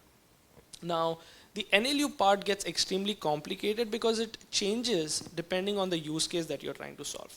In case of the first example, where there was like a guided flow, you would be doing things like entity extractions, like say, when in that conversation it was said that, hey, can you provide me some protein options? So protein is the keyword based on which there has to be some recommendation that has to be generated. So extracting those important cues from the text, based on those cues forming the next possible recommendation is something that the NLU engine essentially takes care of. Now the NLU engine for the second example was more of a question answering system. That means if I take a lot of my knowledge base, right, train a very large language model on top of that knowledge base, can I now start answering a lot of these frequently asked questions directly, right? So say for example, typically today, if you want to sort of, you have a question, you would go to an FAQ page of a specific a website, right? Now, instead of that, what if you can train a large model that is capable of automatically getting the right set of answers for you based on the query that has come in? So that can be another part of the NLU process itself. And today, we are actually seeing that the world is moving towards building these extremely large, knowledgeable language models, right from Google's to others. Everybody are basically doing this, and all these large models are also available in open source for people to go ahead and start building on top of it. Then you have the text-to-speech system. So based on the insights generated by the NLU system, you want to convert that insight into the raw audio based on the speaker. So now, based on the second example that we saw, we could do this voice cloning just with say 30-40 minutes of that target person's voice. So just to give you an example, if you must have seen, Apple recently announced that their Siri voice assistant will now have voice of Pankaj Tripathi, right? So the world is now moving towards this kind of personalization where they will have a brand mascot and they'll basically capture their voice and start generating some of these answers with that mascot's voice. So you have a TTS system. Again, the flow is very similar. You take text inside, you convert that again into MEL spectrograms, then feed it to the voice encoder, and you are able to generate natural voice from it. Another interesting fact is that these models have become so advanced that you can now even condition on certain emotions. Now, say for example, you want to get the TTS system to speak out a specific sentence with a specific emotion, you can also do that. So there's a lot of great advancement in the algorithms that's happening that essentially is leading to. That was not clear. Are you saying that instead of exposing it to a knowledge base, a structured knowledge base, the system on its own can go query knowledge systems, ontological knowledge systems, and figure out correct, give you possible answers, and then you train it? Yes, absolutely. So you have these, so there are two kind of models that you will basically see. One are called as extractive, where you provide a guided knowledge base, and based on the context that has come in, and the query that has come in, it will try to extract the answer within that knowledge base itself. That's an extractive system. The second kind of approach that people are also looking at is a generative system. That means rather than providing this entire corpus that can get queried upon, what if you just have a model that can generate the answer on its own? So there are like two open areas that you can essentially see.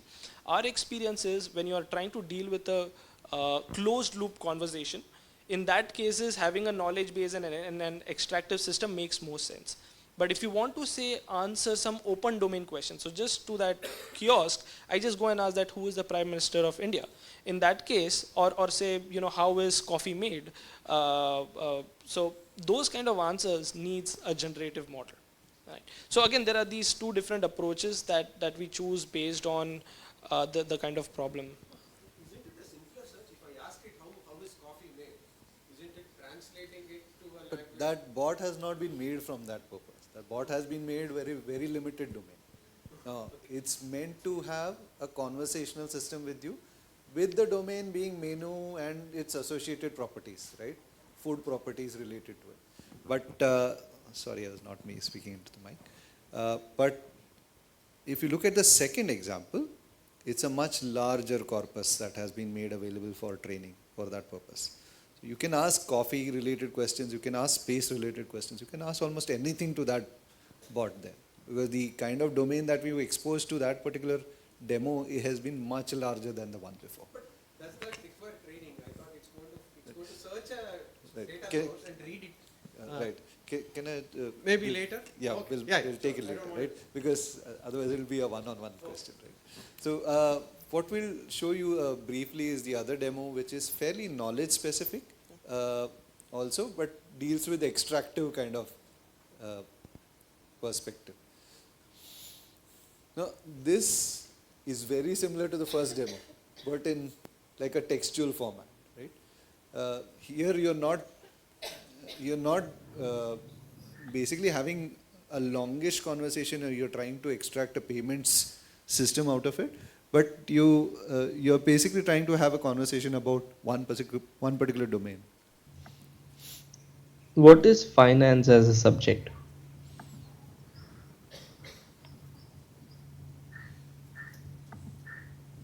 Question: what is finance as a subject? The answer is finance is a branch of economics that deals with the allocation of scarce resources among different uses. Can you explain what is investment banking?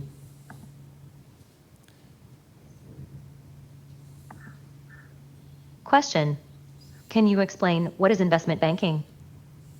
The answer is investment banking is a financial activity that involves the raising of capital for a company or organization by raising equity or debt capital from a group. Can you explain what is a bond?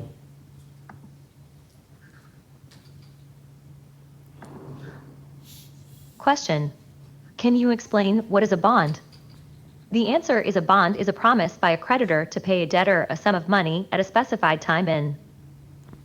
So you can easily see the relation of this particular demo with the second example, where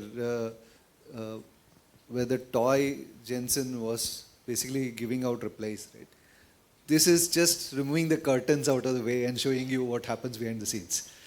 But instead of it being exposed to a much larger general corpora, we are exposing it to a very specific financial domain corpora, meaning you achieve the same effect without the glitz and glamour, but on a textual interface. The building blocks are the same. Right? Yeah. So in this one, we... Yeah.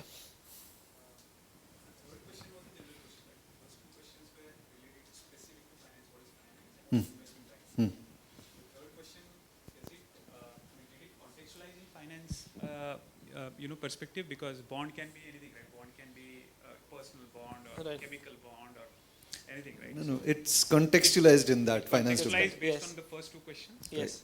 Right. Not first two questions, the training itself. Okay.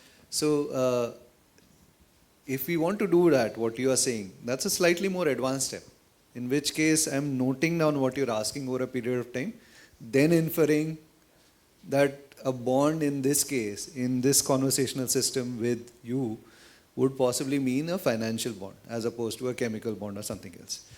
That will happen in a proper conversational system. Now, this is a slightly context-free conversational system that we've shown. But if you did it with the bot, the first bot that we showed earlier, that maintains that conversational system for you. Yeah, so as you can see in India, this challenge of speech recognition is a lot more difficult, mainly because of certain issues. So first one is the diversity in the number of languages that we have, right? So if you want to say open up such systems to a very large audience within India, you need to ensure that you have speech recognition systems that can sort of, understand all these different kind of languages. So that's one part of it. The second is the generalization to different accents of a specific language being spoken in different areas. So maybe the way Hindi gets spoken might be different in, say, the western parts of India versus, say, the eastern parts of India, right? So, or you could have some challenges in the speech recognition system around, say, domain-specific phrases. So what we have done is we have basically will show you how we sort of add the flavor of Hindi with some English words being part of it, and are still able to do real-time speech recognition and translation in real time. Digital India Bharat सरकार का एक प्रमुख कार्यक्रम है जिसमें भारतीय नागरिकों को सब सुविधाएं आसानी से डिजिटल माध्यम द्वारा उपलब्ध करने का कार्य किया जा रहा है। यह कार्यक्रम भारत समाज को एक ज्ञान अवस्था यानी नॉलेज इकोनॉमी के रूप में बदलने की ओर एक बड़ा कदम है। डिजिटल इंडिया के अंतर्गत ब्रॉडबैंड कनेक्टिविटी प्रदान करने का एक मुख्य उद्देश्य है जिसमें सभी ग्रामीण और शहरी नागरिकों के लिए ब्रॉडबैंड की सुविधा दी जा रही है। आज लगभग सभी शहरी नागरिकों के पास मोबाइल सुविधा उपलब्ध है, परंतु अधिकतर गांव में यह सुविधा पूर्ण रूप से पहुंची नहीं है। भारत सरकार का यह लक्ष्य है कि अगले 5 वर्ष के अंतर इस अंतर को कम किया जाए और हर नागरिक के पास स्मार्टफोन हो जिसके माध्यम से इंटरनेट और मोबाइल की सुविधा आसानी से प्रदान की जा सके। So this particular technology has been present only in the last few years. I mean, this when I started doing machine translation like 20 years back, I think this was only a dream. So now we're basically doing a complete pipeline here, which is speech to text or ASR. And then after we get the Hindi part, we are doing the reverse translation from Hindi to English also. Right? And it's doing it in a fashion which is fairly robust. It's not a broken translation at the end of the day. And you're able to see the results almost immediately. You're going to the next step of the pipeline even, and it's able to figure out the previous sentence has completed and the translation should be carried out. So there is an end of utterance marker for the translation to start and trigger off, for instance. And what we are saying is these building blocks are there right now, meaning of course, there has been a massive effort towards creating these kind of systems, especially on the Indian side, because for a long time, Indian languages were left behind purely because I think it was not in favor of Western interests to serve that market at that point of time. But given the kind of scale that we are offering right now as a market, I think it's showing a lot of promise to almost everybody, and everybody wants to enter that space. So now with that, yeah. Sure. Sorry, I came in a little late. I just need to ask a question. 1 minute, we'll take a mic. Yeah, sorry, I came in a little late.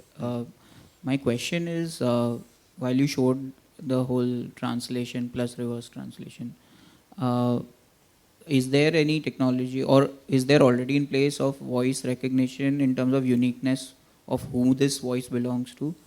Is that already in place, and that can be developed easily or something So of that sort? do you mean something like given somebody speaking, you want to also identify who that person is? Speaker. Yes. Yeah. So yeah, so there are also a set of modules available to also solve that. Yes, but for that you would need some prior information of some part of speech of that person and an associated tag, and then based on, say, if you want n number of people to be recognized, you can have that n number of samples, and then you can basically train a model to basically do that. But yes, even that is possible.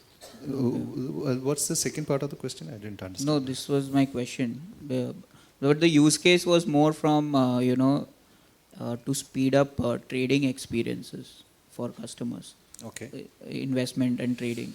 So, by the time you sit and tap, instead if you just speak it out, and it has to translate and the order has to be placed. So, but it has to come from the person who is owning that account. So there is a general building up / training period for any speech to be associated with an individual. Okay. And even on a phone you are aware of, right? Meaning Yeah. when Google now or Siri asks for samples So, initially, yeah, phonetics. they are building a profile of what you sound like, right? So as to distinguish you from somebody else. So And something like that can be done, right? Yes. yes, it can be done. Meaning, of course, building blocks are available, but commitment has to be available from your side as well Of course. utilize this. Can you pass on the mic, please? Talking about this extraction when you ask a general question. So you talk about the extraction. So how do you actually extract? Do you actually search? Let's say if I ask a astronomy related question. So do you search a relevant articles from the? It's not done at real time. It's already there, in the sense that I'm ready for those questions. So if I'm, let's say, building a question and answer session, question and answer system for astronomy, I already have the corpus of everything included. I mean, it could be like astronomy textbooks, it could be astronomy sites that people have, and basically add it to the training corpus. The Q&A system then figures out, given your query, which part of this large corpus does it make sense to return. It ranks it, it figures out what are the bounding boxes in terms of where the answer should start, where the answer should end, and it returns that to you.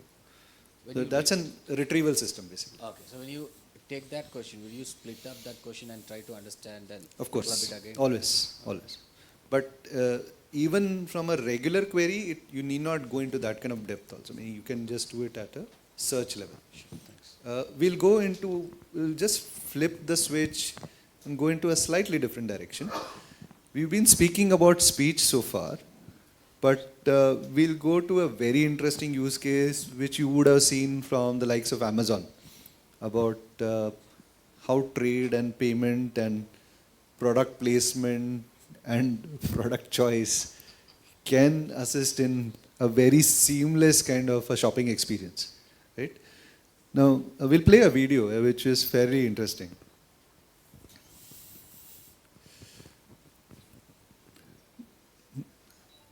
Can you pause this? No. No, I think this is interesting for several reasons, because one, you're not just identifying these individuals, you're identifying their pose, you're identifying what is called as a skeletal model of each of these individuals. You're identifying actions. He's picking up an object. The bounding box says so. She is walking, for instance. And for a system as advanced as Amazon Go, for instance, they're able to correlate this particular image into a sensory, and join it with a sensory input from the store itself about which product has been picked, to formulate your cart in a real-time fashion, right? So, can you play it, please? Yeah. Okay.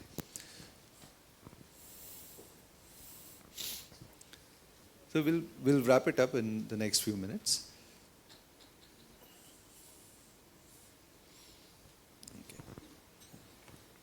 Yeah, so as you could see, there were multiple, again, modules involved within this entire experience. So specific to what we saw previously, you have the sensory data in terms of the live feed coming in from the cameras. Then you essentially decode these feeds into certain industry standard formats like H.265 and H.264. Then you essentially do something called as detection, object tracking, as well as pose estimation and action classification. So these are like 4 different models working in parallel on top of this live feed that's coming in. Now, how does this help? That helps to extract that metadata information from those video feeds so that it can be used for other parts of the pipeline, like say the product tracking and also the payment system. So the goal here was to get insights of people within stores or in smart spaces as to where people are mostly crowded, what kind of actions are they doing, and so on and so forth. And again, the goal here is to create a seamless experience of a person going into a store, buying a certain product, and then checking out without any human intervention. So this is what we feel the future of stores would basically look like in the upcoming years. And just to quickly summarize, and the main giveaway is the fact that these things might seem that, hey, can we really do it? And the answer is yes. We have essentially open sourced a lot of these models for a lot of the tasks that you saw previously in the open for people to basically build on top of it. We absolutely understand that till the time people don't start using it, democratizing these open source tools and softwares, we'll be in a really good position in the upcoming years to actually adopt them and make them seamless for the finance industry. And yeah, in the last part, these are just like some of the technology platforms that were used in creating all of the demos that you saw previously. And again, all of these are open source. So please feel free to go ahead, try them out, and see how it works for your area. Just to summarize, the idea is that deep learning is now much more approachable as a technology. Of course, there is effort required, but the building blocks are all there in place. If you want to build a much more seamless user experience using either speech or vision or even aspects like Q&A, natural language understanding, all these are possible right now. Of course, the effort that has gone behind the scenes has been humongous.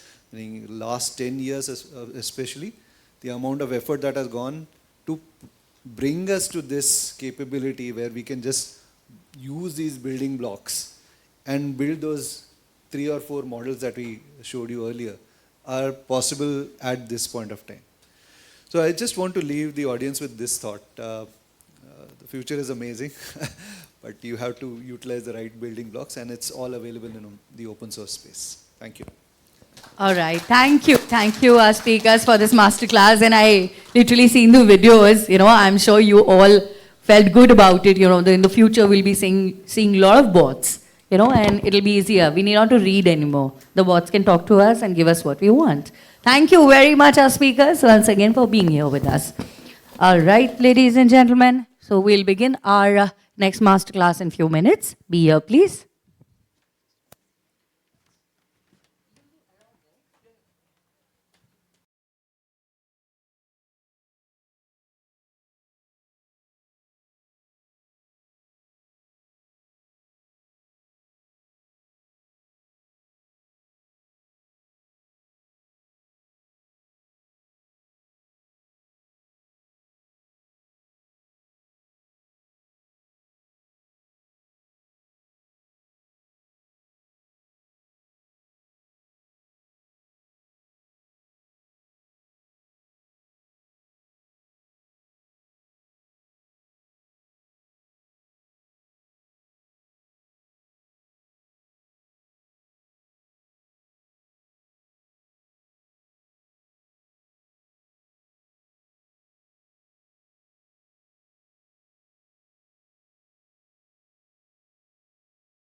of Fintech universe right now, Geo World Center.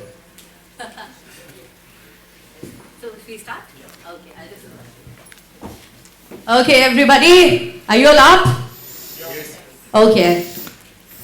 You've had your lunch? All of you? No. How many of you had your lunch already? Good, thank God. Because it would have been a big problem for me if you would have raised your hands, because you know what happens after lunch. You know what I mean, right? But God's grace, that didn't happen much. Okay, now we're moving on and bang on starting our next product masterclass, which, as you can already see, the credit card on UPI, new paradigm of payments, and our speakers are already here. Let me invite them on stage now, and I want your participation. Please give them a bigger round of applause as I invite them on stage. So everybody welcome in charge credit card, National Payments Corporation of India, Mr. Abhishek Swarangal. And along with him, let's also welcome Senior Lead, UPI Product Development, National Payments Corporation of India, Mr. Rahul Solanki. Over to you guys. And we'll do the Q&A after this masterclass. Let's not ask questions when the masterclass is going on. Thank you. Over to you, sir. All set? Yeah. So before we start this session, I would like to guys ask you a question about UPI. What do you guys think, how many transactions we process per second? Anyone want to give a try? Anyone per second, how many transactions we process as we speak? I'm noting my time here. 1 lakh. Let's do, okay. I like that, okay. Next, anyone? Gazillion, oh my God. I wish. Million per second. Sorry? 10K, 6,000. Wow. Last try, anyone? 50K. 1,500, 2,500. So yeah, I would proudly announce that yes, the gentleman in the black is right. We process 2,500 transactions per second. So as we speak, it's in 15 seconds as of now. We have processed 37,500 transactions till now. So that's the power UPI brings to the India ecosystem, payment system. And to highlight today, UPI contributes to 71% of the retail payments in India. Out of the all retail payments, 70% contribution to the UPI. And if you look at the global world digital payments, then out of 5 transactions, 2 transactions are processed through UPI.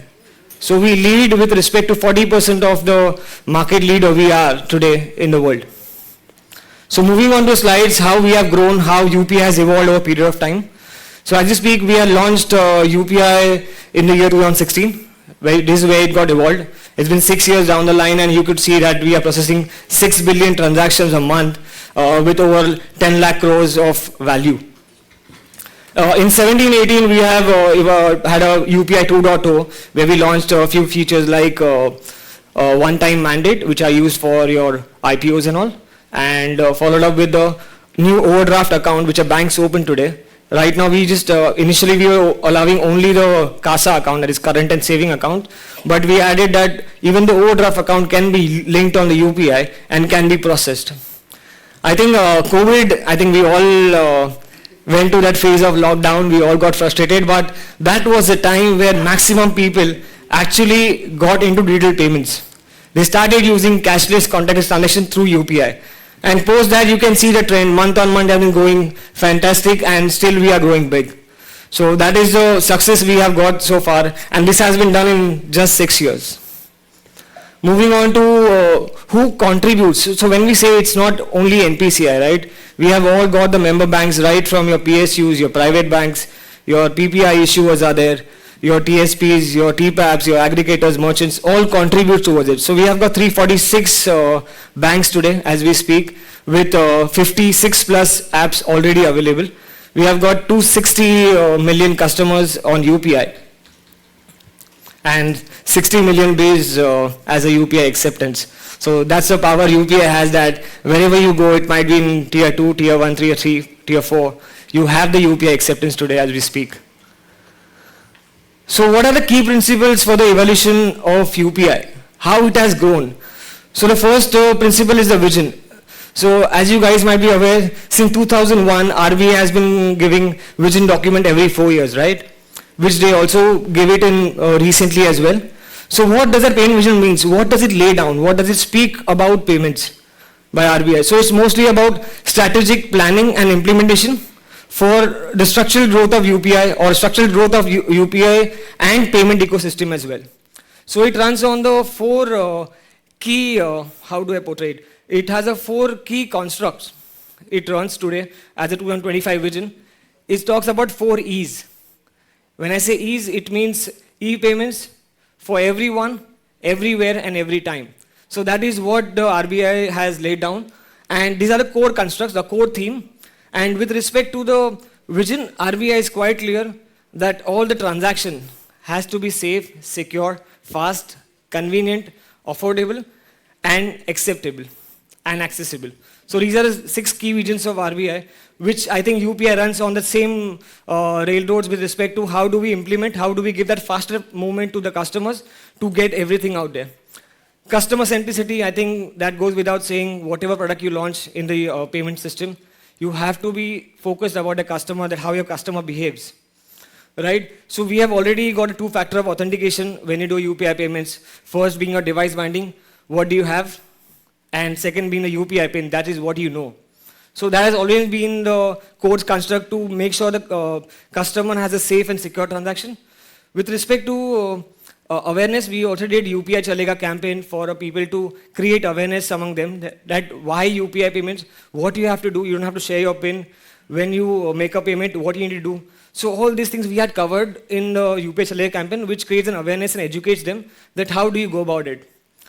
Collaboration, I think it goes without saying, as I mentioned in the previous slide, that collaboration with the fintechs, with the banks, member banks, PSUs, private bank, payments bank. So all these things work with us together to create a common goal for the payment system.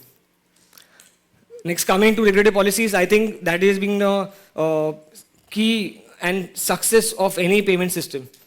So today, whenever RBI lays on a policy, they talk about your customer data prevention, data policy. How do you protect the data? How the transactions are safe? And what are the design framework of any payment system designed in the ecosystem today? So I think we are quite regulated entity and we are being quite deliberated by RBI with respect to the safety and security, the way we bring to regulatory. In the innovation platform, I think there is one line I heard recently was, change is the only constant.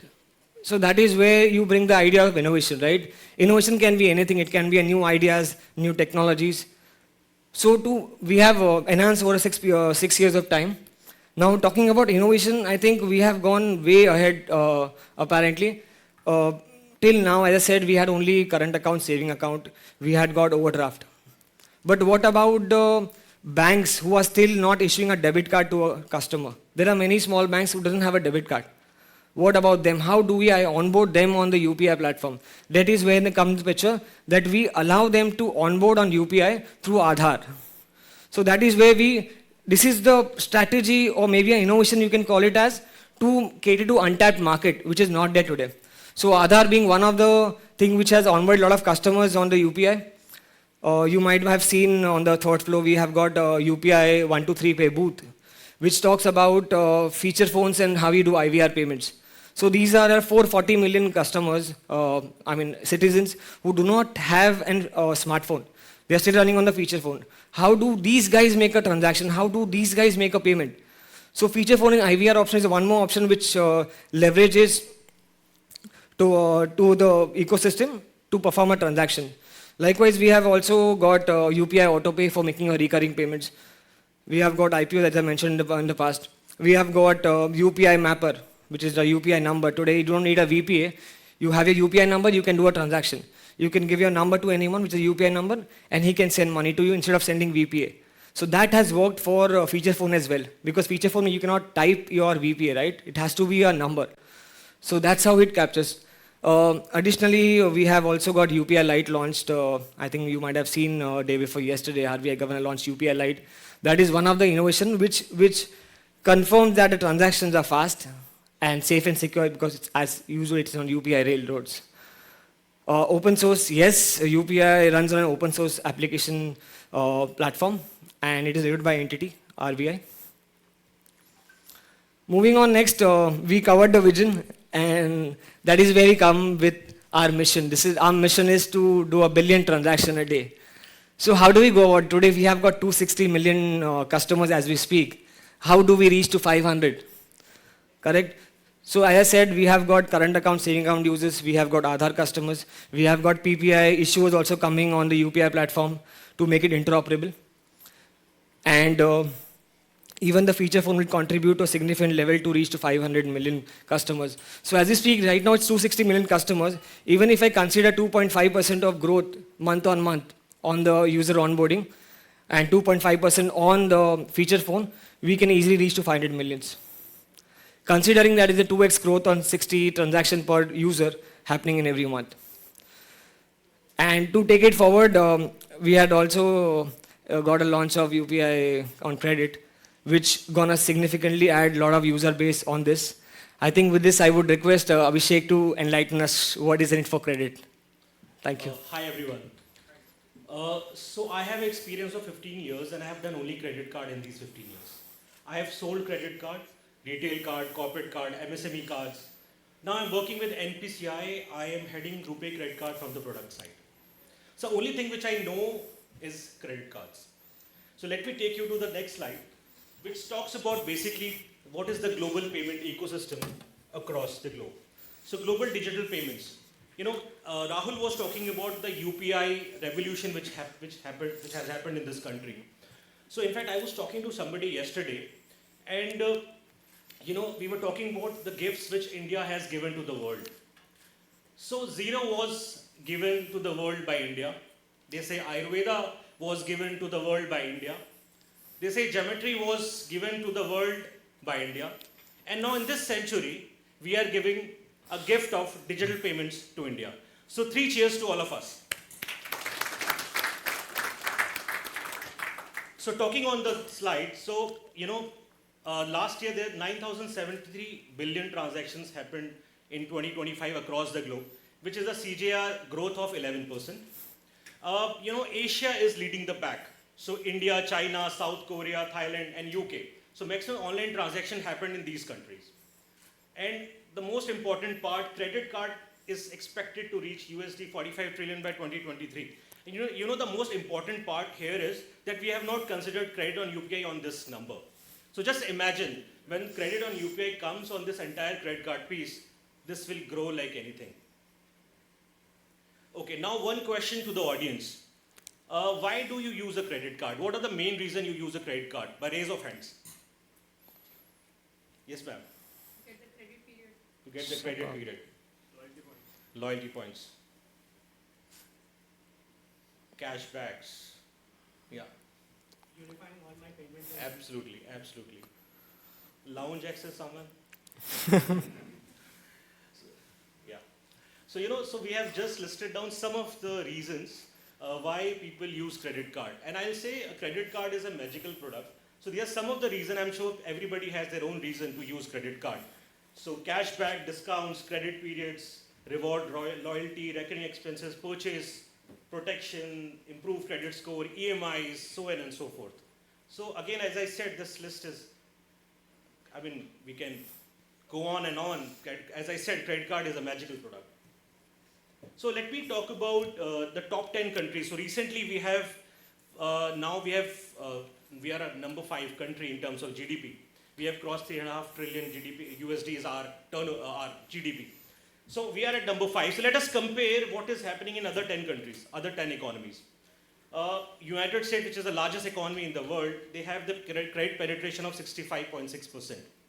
Canada has the highest credit card penetration in the world with 82.74, approximately 83%. And in the entire graph, we are at 4.64%.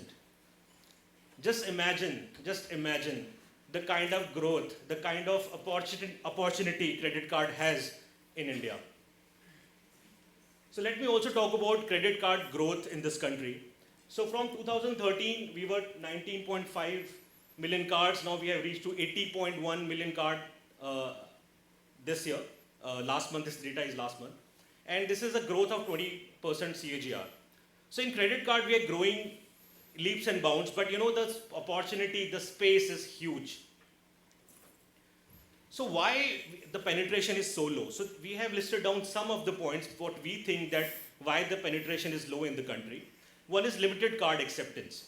Acceptance of credit card is basically on either you make the payment through a POS machine. Now they have reduced the size of POS machine, but still it is a POS machine.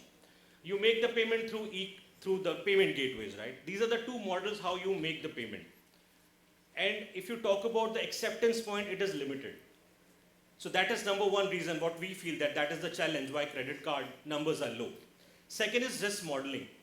This country is young. There are a lot of people who are new to bank, new to credit. So we need to find out a mechanism, we need to find out a underwriting principle, a policy which caters to that segment. So that segment is also missing. Third is, this is a concentration risk which we have. Around 70% of total credit card population is in top 15 metro locations. India resides in tier 2, tier 3 cities, and we have not reached tier 2, tier 3. So that's also a major challenge. Small credit. I want to give you an example. In FMCG, what used to happen earlier, the shampoo bottles, they have big, big bottles. So one of the Indian companies, what they started a small 1 rupee sachet packet. And it provided a big space for the branded FMCG product, right? A sachet. So the sachet is missing. If you talk about credit card, that sachet is missing. We are talking about big premium card, super premium card, but that sachet is missing in credit. So that is also one challenge. Activation. Activation is a very big challenge wherein we have the cards are given, but the cards are not activated. And I missed issuance and logistic cost, which is also very important because, from the point of printing the card, physical card, then couriering that card to the customer, it requires a lot of cost, right? So these are some of the challenges which we listed here. Now this is future of retail market in India. This constitutes everything. So if I talk about the demography of this country, 49% is below 30 years, right? So the new to credit, new to bank, this is that segment.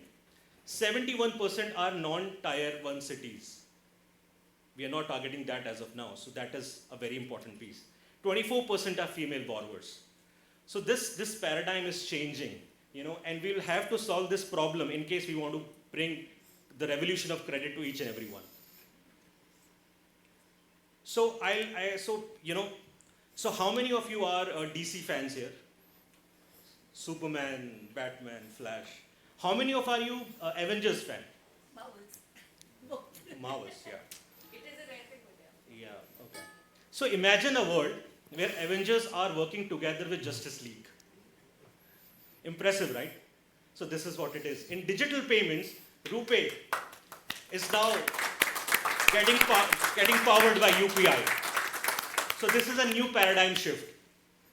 I'll tell you, 2 days back, there was a launch here in the main hall.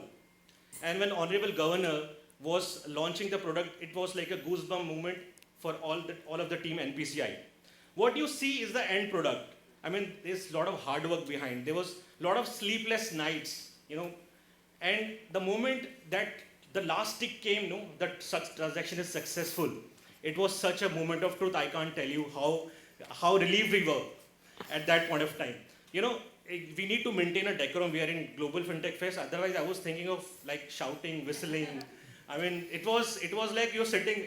In my mind, I was sitting in some single screen theater, and there was a Salman Khan movie going on. So that was like a big moment for all of us. So RuPay credit on UPI. This will change how we see the credit in this country. And what is power of RuPay credit on UPI? Some design principles. Customer is core to drive the demand of RuPay credit card. Whatever we do at NPCI, our core is always the customer. So we want customers to drive the demand of RuPay credit card. Second is cost efficient for every time. It has to be cost efficient for the entire ecosystem. Be it merchant, be it card issuer, be it anyone who's part of it, be it a TSP provider, anyone who's part of it. So it should be cost effective. Expand the credit ecosystem overall. Right? As we said, our credit ecosystem is still under-penetrated. So we need to expand the entire ecosystem. Life cycle management on a UPI app. This is our vision. Again, I'm asking too many questions from you. So one question again. how many of have used your UPI app today? That's a power. Yeah. And how many of have used your bank app today? Yeah. So, you got the answer, right? So we want to mix both of it. We want best of the experience in our UPI app. So all the things which you can do in your, maybe on your bank app, we have a vision that everything can be done in a single app so that you don't have to hop into multiple apps. That's a vision which we are creating with this product. Democratization of credit. This is required. This is very much required. We need small ticket size credit for everybody. We need small ticket credit size for the new to bank, to our Gen Z, to our Gen Y. We need that. So it is very much important. Small limit credit issuance. As I said, a large premium, super premium is important. But we need to solve the problem of small credit limit also. So that's... Now the next slide, my very dear colleague Rahul will take the next slide. Thank you. I think you guys are already using UPI app. I could see a lot of hands raising up. What does it offer today? Seamless digital journey. Today you have it, right? You have it for your CASA account. You have it for credit card for sure. I'll take you to the journey in the next slide, how you actually link your credit card and how you do a transaction. So journey is there. User interface, yes, we have raised the standard branding guidelines for all the UPI apps today. You go to any UPI app, you find a similar interface. You might have the same page where you enter UPI pin. You have the same branding. So that kind of confidence which we have built already in the ecosystem among the customers. Leveraging all UPI features, yes, as we spoke that we have got multiple features on the UPI today already. Like as I said, in credit card world, you need a recurring kind of payments, right? To pay your OTG. OTT platform, sorry, not OTG, OTT platform, you have a subscription, you have your phone bill payments, you have electricity bill payments. So all these things can be leveraged via UPI autopay. You can pay your credit card bills as well. So all these things, if you want that, a journey where all the features which are there on UPI has to be there for credit as well. I think this goes without saying, this would obviously widen all the acceptance of credit card across the payment system. We've got 60 million merchants right now on UPI, which is going to accept your credit card transaction through UPI. ODR, Online Dispute Resolution, we call it UPI Help. It means that all your dispute, your chargebacks will be raised on real time and it will be clarified on real time. Today that we do not have it currently on credit, but we want to make it more detailed for a customer, more intuitive, so that he knows where his money is going. I think Abhishek already covered one app for managing all your card lifecycle management. So whatever you do on a bank app, you have it on UPI app. You don't have to shift multiple apps. You don't have to go a bank app every time to do something. You can do everything. That is what we're looking after. That is what our mission is, to make all the transactions seamless for you guys and make sure all the features which are there on your credit card, credit card issuer app is similarly available on the UPI as well. Moving on to how do you actually, can you go next slide please? Thank you. So yeah, as we spoke that credit is not only that, we just linking credit card on UPI and we doing transaction, right? It has a macro impact in the economy as well. So as we speak, we have got little analysis out here. So today, 4% of adult population in India are using credit card. Out of which, if you look at it, 25% of people today are having UPI. They are UPI users. And we are thinking in a short period of time, short term, maybe 3 to 5 years, you might have 15% of additional users. Even if you ignore those 15% additional users, if you think about linking those, these two portions, you can make sure 25% of penetration will happen on credit card business as well. So as the Moody Analytics says that the GDP of 0.043 per 1% increase in the GDP of the economy. So we can surely contribute to increasing the GDP of our economy. That is a macro impact a credit linking on UPI will bring to the economy. Micro impact, as we said, it is benefit for a merchant as well. Today, a lot of merchants do not have an access to a credit customers, which he'll soon start getting into it. Obviously, that will also build his credit history, his credit score as well in the market for him to raise or ask for a more working capital or from the bank as well. Moving on to the next slide, I think we're covering the entire user journey of the UPI. So today we are there with 3 banks and it is there available on your BHIM app today. You open your BHIM app, Basic, these are very basic flow. I think you guys know it better, but still I will walk you through the flow. You open your VMAP, put your passcode. You go to the home page. You can see your, you can see a bank account here. You can click on it, and the next page opens. All your bank account are there in the picture. I have not added my credit card yet. These are only the bank account as of now as we speak. Once you choose it, you have an option. You want to link your bank account or credit card. You go to credit card option. You get all the list of your credit card issuer banks who are certified on UPI. You might see the list. If you have that credit card of that bank, you can select it, confirm it to the bank that yes, on the UPI app. Once that is done, you set up your UPI PIN by entering your card details, your expiry date, followed by setting up your UPI PIN. Once that is done, you can see it on your account balance, account list, where you can see all the accounts right from your bank account, your overdraft account, your credit card. And now here you can see at the center, I have linked my Punjab Bank credit card account already. You can further elaborate and make sure that you are also checking, change your UPI PIN if you want to. But the highlight is that today, every time you want to check our balance, how much limit is available. Either we go on the bank app, or else you scroll through a messages where you have done the last transactions to know how much limit I have right now. But you can do it via check balance. You can just click on check balance and followed by your UPI PIN, and you can see how much limit is available for you to spend more.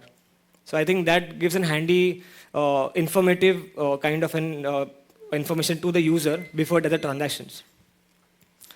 Last not the least, you want to make a purchase, you open your QR scanner, you scan a QR code, you select a debit option as a credit card account, followed by UPI PIN, and your transaction is successful.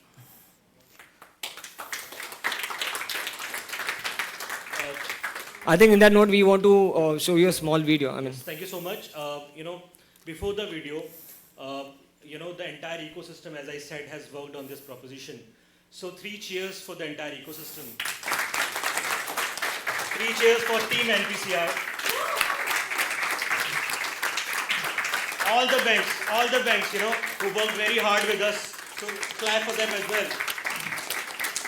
And the technology service providers, tech TSPs, they were there, the whole night they were there, so 3 cheers for them as well. So now we will show you a video. It's a small video of 2 minutes. Yeah, so please. Credit card ecosystem has grown significantly in India. Today, nearly 80 million users are benefiting from its services. On the other hand, with 6 billion transactions a month, India is the world leader in the UPI payments ecosystem. Keeping in mind the benefit of the consumers and stakeholders, for the first time in the world, the National Payment Corporation of India is presenting a unique opportunity of linking RuPay credit card with UPI. In this mobile-first world, RuPay credit card holders will now be able to link their credit cards to their UPI accounts and make credit-based transactions. As of today, the credit card-based merchant transactions relies at point of sale POS terminals. Number of POS terminals in India are just around 7 million. With this initiative, consumers will also be able to scan 70 million QR codes available for merchant transactions and pay through their RuPay credit cards. Since consumers will no longer have to carry their credit cards, this initiative will also curb instances of credit card compromises. With potential increased usage of credit cards under this feature, consumers can now earn more cashbacks and reward points and maximize their credit card experience. They can also experience a new form factor and credit taste on UPI, along with ease of making seamless payments. This first of its kind linkage of 2 flagship payment types driving digital payments in India may fuel consumption and lure potential customers and merchants to be a part of credit card ecosystem. This linkage offers benefits for all the stakeholders. It will bring new credit card customers to the banks, while existing customers will embark on a digital journey by migrating to UPI platform. This facility to link a RuPay credit card to UPI will provide a better user experience, increased credit card functionality, and a new credit experience on various apps. National Payments Corporation of India is proud in its endeavors directed towards making India a cashless economy. We shall continue our efforts, this time with RuPay credit card and UPI linkage feature. NPCI is delighted to provide our consumers enhanced user experience and highly significant utility features.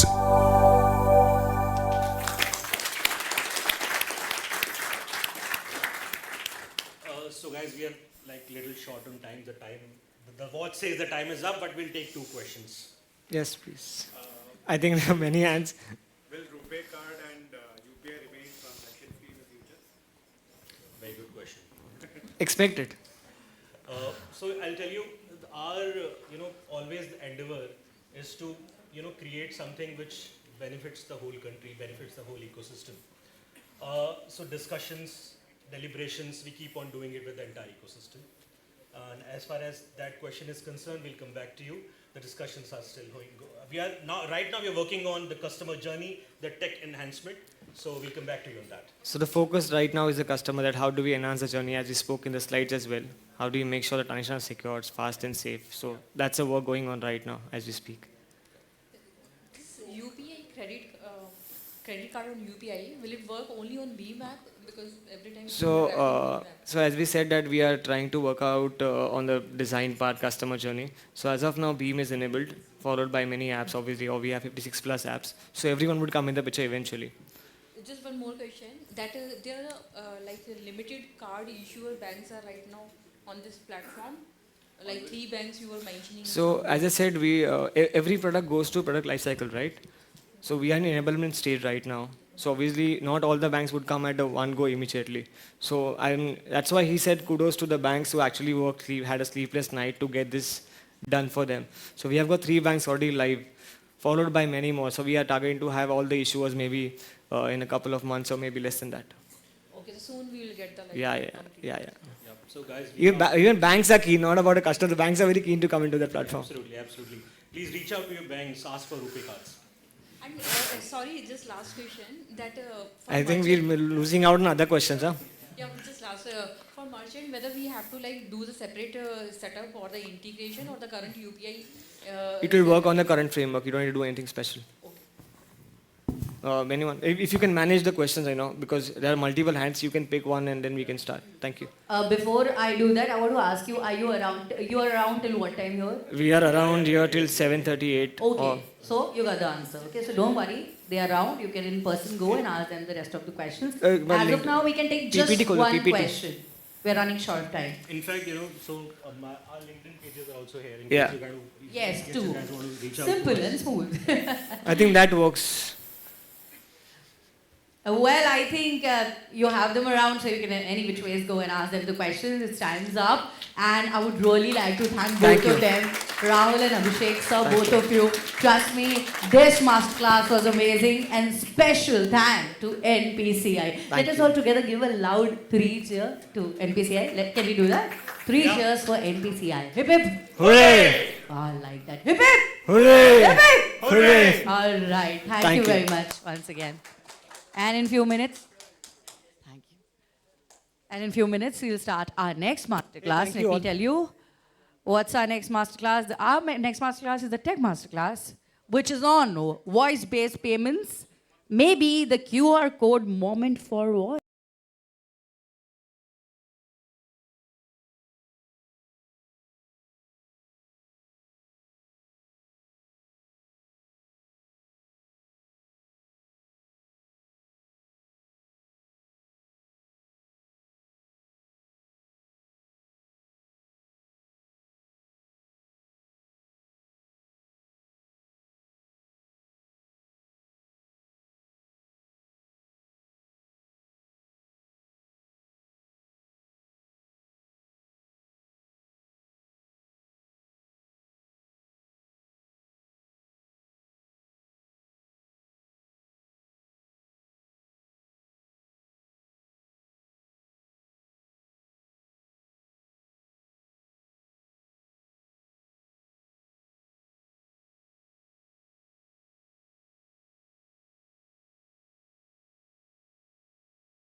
Yes, everybody, welcome back. So it's time for us to start our next much awaited tech masterclass.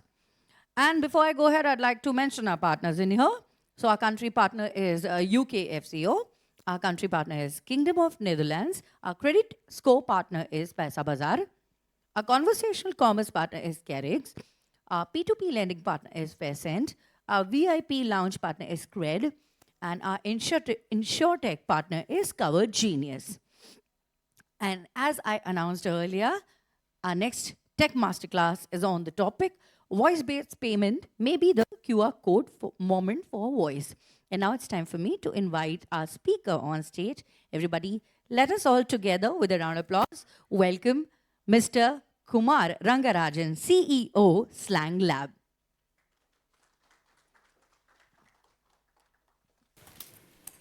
Thank you. Can you guys hear me? Okay, thanks. Can we get started? Yeah. Okay, cool. Hey, welcome everyone. Thank you for attending this class. My name is Kumar Rangarajan. I'm one of the co-founders of Slang Labs. So we'll jump right into this, right? So this Nandan is not me, not Rangarajan. This actually is Nandan Nilakani. We're going to be sending money to him. I'll explain why. So what are voice payments? Right? The term is vague because it's still being formed. So let's just start with what is voice payments. Oops. It's fundamentally using voice to simplify the process of doing voice payment transactions. Right? So that's what, at a very, very low level, it means. Right? How do you use voice to simplify? Now, the moment we say voice, there are different attributes of it. We'll again come back to that in a subsequent set of slides. But that's the higher level theme. Right? How do you use voice to simplify that journey? Now, before we continue too much into this, a little marketing break, like introduction about us, who we are. So again, we are a Bangalore-based startup, started in 2017 by ex-Facebook and Microsoft research folks. We came together and started it. And we are backed by Google. Google is one of our investors, and we are one of the first and their only investment in a voice assistant company themselves. They themselves have their own voice assistant, but they still invest in us because we have a very complementary sort of tech. And we are fundamentally a full-stack, no-code, low-code voice assistant platform, which can be embedded inside apps to be able to now perform transactions inside them. And these are some of... Oh, sorry. Ooh. Really sorry. Do not disturb is on, still didn't work. So, and these are some of the customers with whom we are actively working, right, across various domains that we support. Before we jump into voice payments, let's just do a little background on voice ecosystem itself, right? How has the evolution and how has that journey and everything else has been, right? So voice, when people talk about voice, there are multiple sectors that it actually covers, right? The number one thing that most of us typically get used to is in the call center, right? When you call a call center, how do you use voice tech to be able to now improve the efficiency of calls? You don't need so many humans backing it. Can you automate the responses that somebody is able to now call, hey, I have checked my balance, I have lost my credit card. You don't want to talk to an agent. Some of them can be just automated by tech itself. And that's an area that a bunch of companies are playing in that domain. Right? So that's one very common usage of voice itself. When you talk about voice, it's like human voice. Another area where voice tech is being adopted is in the area of enterprise. Right? In enterprises, where when you're doing, like you want to be able to now transcribe a meeting, you're having a meeting, you want someone to be able to now take notes. You don't want a human involved to be able to now take notes. How do you use a voice tech to be able to now reduce and improve efficiency of things that happens inside a corporate environment? Right? It can be for to be able to now do repeat transactions, but all in a corporate sort of a setup. And again, there are a bunch of companies which operate in that setup, providing enterprise class capabilities by using voice assistants. Then this is a much more common thing, voice in entertainment. Right? This is what most of us have first time experienced voice, like using Alexa or a Google Home device. Mostly for entertainment, very simple productivity task. Right? Play a song, turn on camera, turn on light. So all those kind of tasks, which is a very, very which actually popularized the notion of voice, significantly made it popular among the masses. This is another one. What we operate, this is another one which is actually growing on, is in the area of commerce, right? Where you're actually doing transactions. You're actually doing commercial transactions using a smartphone or something else. How does voice now help smoothen that journey? How can it help journey? That is another area of voice. This is an upcoming area, and this is an area that we, Slang Labs, specializes in. Right? So that's what we're focusing on. So again, when people think of voice, it's across this entire gamut. That's it. And then from a technology itself, from a voice as a technology itself, it has actually been evolving quite a bit. Again, this is a tech masterclass, so I'm not going to go down to too much of boring tech, but at least some level of background on the tech itself, how the tech itself has evolved over many years of how things have happened. Right? Now, voice again can be broken down into devices, because fundamentally voice is an input and output medium. How is it evolved over time, and how has the technology evolved over time? Let's just quickly cover that part. Right? The history of devices, again, this might be very, very common. Most people know this, but I'm just going to quickly repeat it so that we can move on. Started with punch cards. Right? That's how we typically used to interact with a computer system. You would have a whole sheet, you would punch holes into it at a certain format, feed it into a machine, and the machine will now understand what exactly you're trying to tell it. You can't, there's no keyboard. This is how you used to interact with it very, very, very many years ago. Right? Then it evolved into teleprompters and keyboards, like where you can now have a keyboard where you can start to interact with it in a slightly more realistic way. Right? You type, if you want to say something, you type in English. You don't type in a cryptic code. So it started evolving into that sort of fashion. Then it into slightly more natural thing, like I want to go somewhere, I don't want to go like here and go there, directly go there, right? I just want to be able to click something, a mouse, I'll be able to now move anywhere and everywhere on the screen, made the inputs even more natural, slightly closer to real world scenario. Then evolved touchscreen systems, where now it even reduced the need for having external device. Now it's your hand directly touching on a screen to be able to interact with it. So it kept cutting down the gap between the human and the thing. Then voice assistants came. Right? Voice assistants came and said, hey, now you can actually now talk.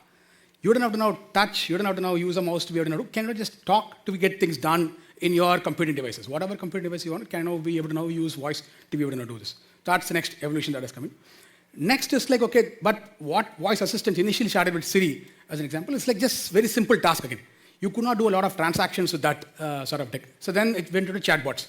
Right? Like there was an era where messenger-based, everything would become an app. You don't need an app, but an app can be performed by a chatbot.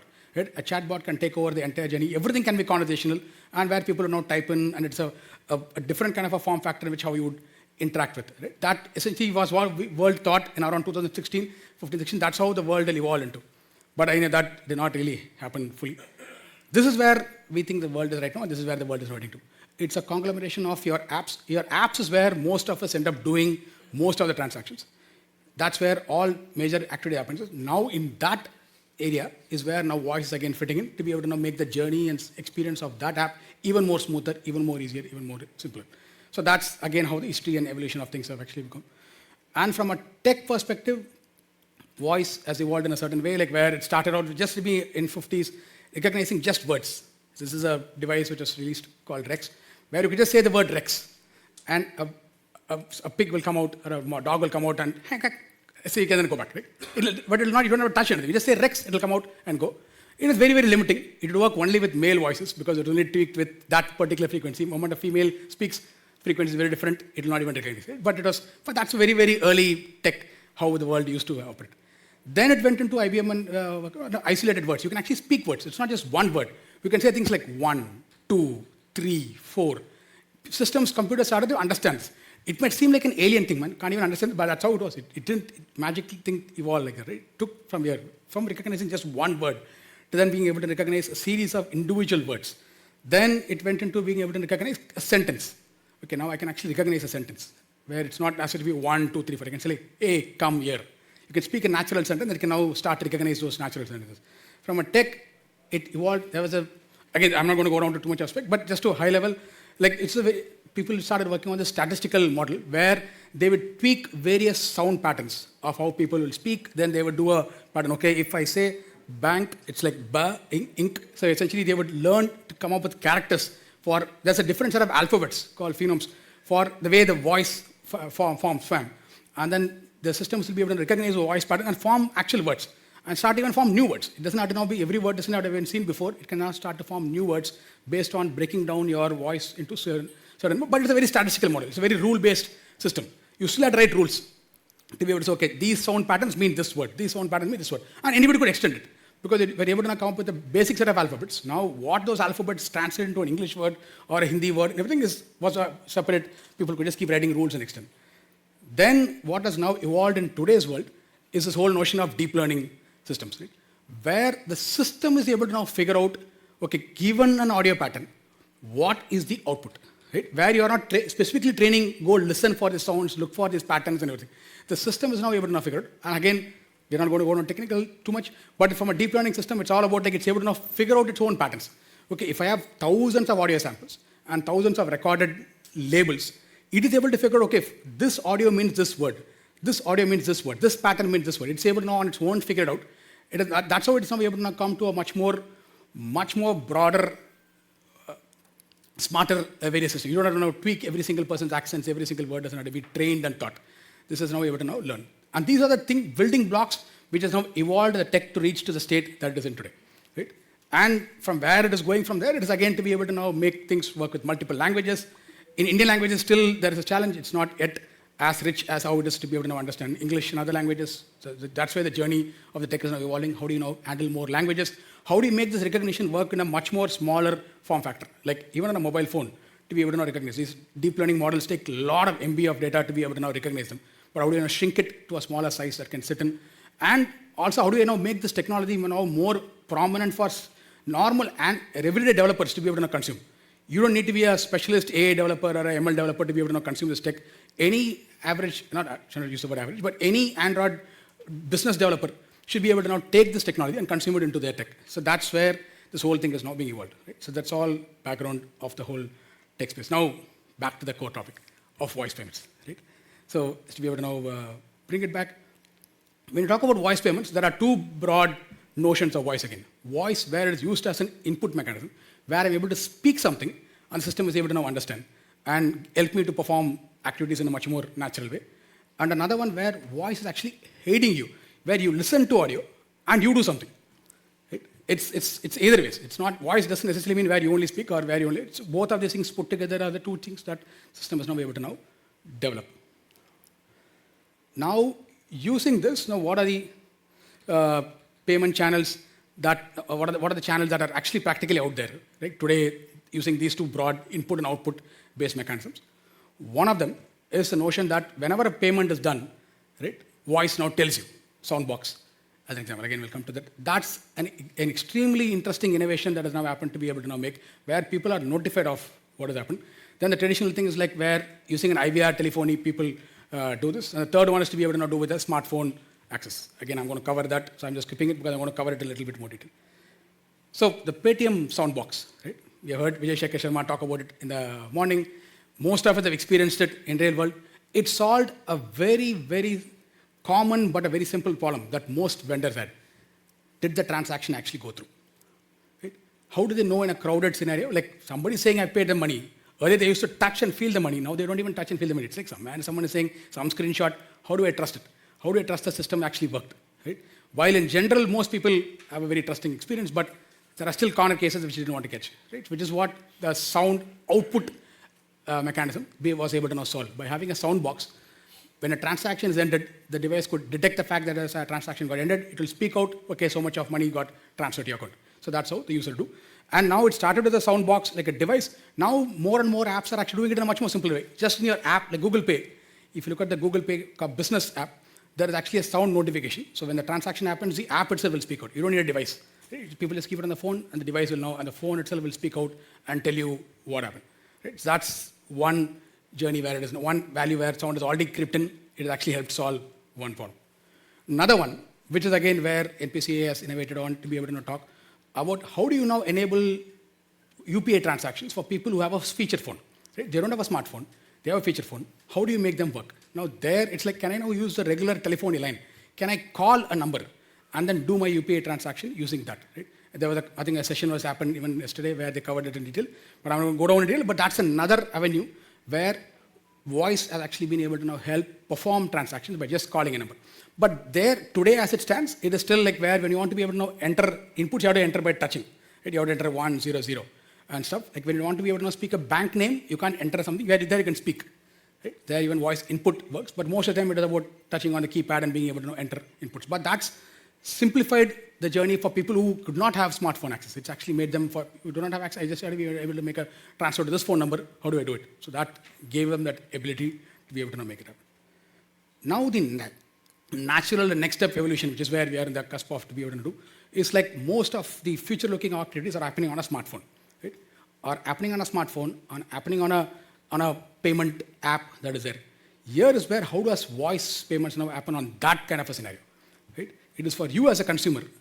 You are not a merchant who's now experiencing the output of a payment. You are not a feature phone user, but you are a smartphone user. That's where the future is. Everyone is trying to aspire to become a smartphone user, if not today, tomorrow, right? And most of us in this crowd already are a smartphone user. For us, what does voice payments basically mean? How do we now leverage voice payments? So this is being able to now have a voice layer on top of your popular payment app and being able to perform transactions by just saying what is your intent. Send 200 rupees to mom. Right? You should just be able to now say it. That's your intent. You just want to transfer some money to someone. You just have to say it. You don't have to figure out, okay, where is that send button, where is that money being able to now enter. Just being able to now say it, and the system should be able to now get your job done. Right? How does it? So that's where the future is now trying to get to. Right? And this does not bypass security for people to be able to know. When I'm not going to say send to me and automatically just go. It's not just. It's a convenience mechanism to be able to now skip a lot of the hoops that exist today, but still stops at where it has to stop. Right? Okay, please enter your PIN number by hand. Today it is still by hand. Eventually it will become other means of authentication will start to come in, but today it is limited by that particular piece of story has to still be entered by your touch-based mechanism. It will now be able to now get things done. Right? And authenticate, and the rest of the journey completes. But all the other previous steps got shut significantly. And again, the process of doing it has become so much more simpler. And it is not just for P2P payments. This extends to a lot of other things that you are today what we talk about payments. Right? I want to be able to now pay electricity bill. I just be able to say, pay my electricity bill, pay 2 rupees electricity bill to Bescom, recharge my Airtel prepaid number for 500 rupees. You should be able to now say all those things and get your job done. Right? You don't have to now figure out how to do that in your app and learn okay, where in which screen it is all hidden, which button it is all, things are hidden. You just have to be able to now speak, and the app should be able to now react and respond to you. So that's the journey that is being worked on. And icing on the cake, to be able to now do that in your own language. Right? Like this, I'm not a Hindi speaker, so I'm going to speak in Tamil. Right? If you want to be able to say something as simple like this, and that's what will enable our parents and everyone else to be able to use such systems. Right? They don't have to learn, they don't have to learn any in English dictionary. They just want to be able to say things in their most natural way. And even for us, we would rather prefer in our own mother tongue. You should be able to say it, and things should just happen. Right? So that's the thing that we're now trying to make it happen. This is the future that we're working with NPCI to be able to now make this whole thing possible. Like coming soon, it's not there yet, but that's the journey. Like we have done on the output box, sound box is innovated, on the 123 talk, that is already there for a feature phone, for the smartphone users, and for the next level of convenience, how do you know we have to do? That's what we're now trying to get to. So again, I'm not going to go down to, if you have time, we can talk about the tech that is running behind this, but I just want to end with a demo, right? Like we all talked about it, but how does it actually look like? How does the experience actually going to look like? So I want to show you a quick 2-minute demo. So this is an app which it's slang pay. Obviously, it's not a real app, but it's the app which essentially demonstrates the concepts of how a voice pay enabled system will all work. Oops. Yeah. What are you looking for? So just Send 200. so just to set some context. So this is this button here. This is your app. Imagine your normal app. It doesn't fundamentally change. There's a overlay button with which you interact with the system. Then you click on it, everything just starts from there. What are you looking for? Send 200 rupees to Nandan.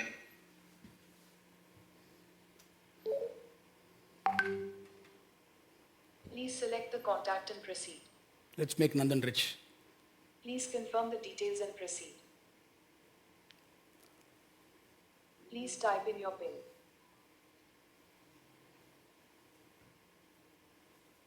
200 rupees transferred to Nandan Nilekani. How can we help? Pay my electricity bill.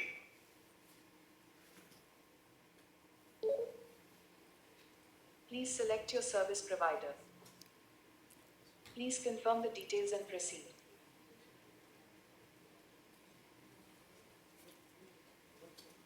Please type in your PIN. Electricity bill payment done.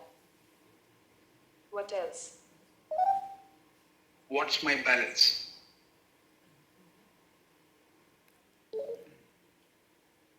Please check your balance here. We don't speak out because it's not safe. आप क्या खोज रहे हैं? Right? Just switch to Hindi. Now, all the things you cannot do it in Nandan Hindi. को 100 रुपए और भेजो.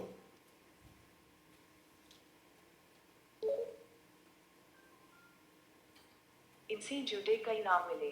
किसी एक को चुनिए. कृपया सूचना को जांच लो और आगे बढ़े.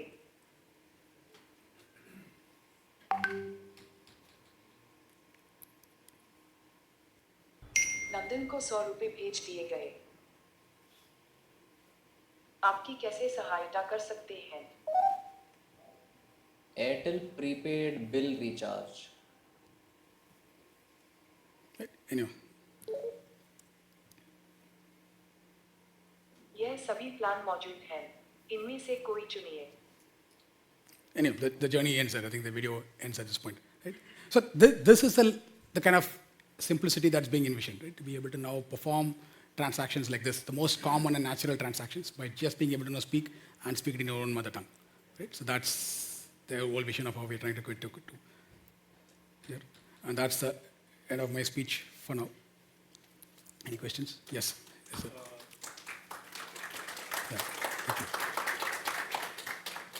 How are you doing voice to text? Are you going to the internet, hitting? Yes. So today it's internet, it's hitting our backend, and our backend does all that magic. So we have a combination of our model, and we also use third-party models. It's both right now, right? And the goal is to be able to now cut that out completely. It'll be our model. It'll be an India built model. In the mobile? No, not it. So today it'll be on our backend, but not necessarily going out to Google, but in our backend, our model. We're working with Bashini as an example to be able to now make that models. India's so there's a bunch of project work that's happening from this government agency to be able to now build India's own ASR models, right? So to be able to now work, and then to be able, eventually to move to the mobile is still a couple of years away. At least a couple of years away. It's not ready yet because it has to be in a sub.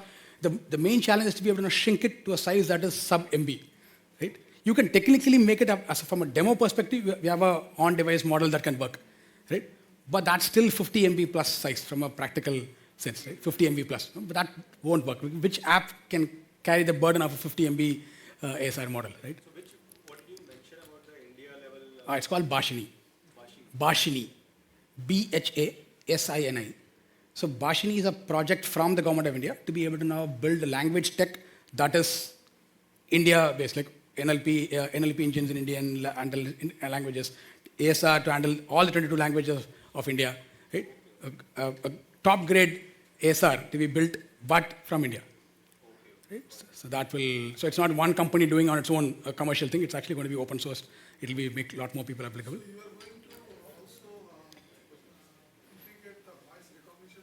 Yeah, this is all built into that system, right? No, recognize. Okay, okay. You mean voice identification? So identification is not envisioned as part of this scope, right? So this is post authentication to be able to now simplify the journey that happens post that activity, right? It is correct. So that's we will now be able to now do that also subsequently. That will be definitely the ideal vision to be able to now. I don't even have to now authenticate, pre-authenticate. I just say and use my voice model to be able to now figure out who I am as at least one of the factors of authentication. Because RBI still wants a two-factor authentication. Right? This can be one of the factor of authentication where it can. Correct. Correct. Right. It could be your voice. Right? So that's still future. But this is today the initial focus is on getting that convenience layer done. Right? To be able to now trigger and be able to do a lot of things which typically a lot of time to be able to shrink and then make that faster. Would you be able to make offline payments as well? Is offline also scoped in without connectivity dependency? Yeah, good question. So today this is not, because this is still your, again for the offline is what 123 talk is envisioning, where it doesn't need internet, it is basically using a feature line. This one still is sitting on top of an app which internally still requires internet. Right? All the payment apps today without internet they can't operate. So the voice does also has the same requirement. So my question was specifically for the reason because, example over here, quite a few of us are facing network issues. Sure. Okay, so in this scenario, if I have to make a payment, would have allowed me to make a payment just by the help of my voice in absence of a network? Correct. So, good question, but this is not envisioned to solve that. 123 talk is the current scenario for being able to solve that, where you dial a number and then you specify again you type in. Where it doesn't require any internet, it just works with the normal voice lines.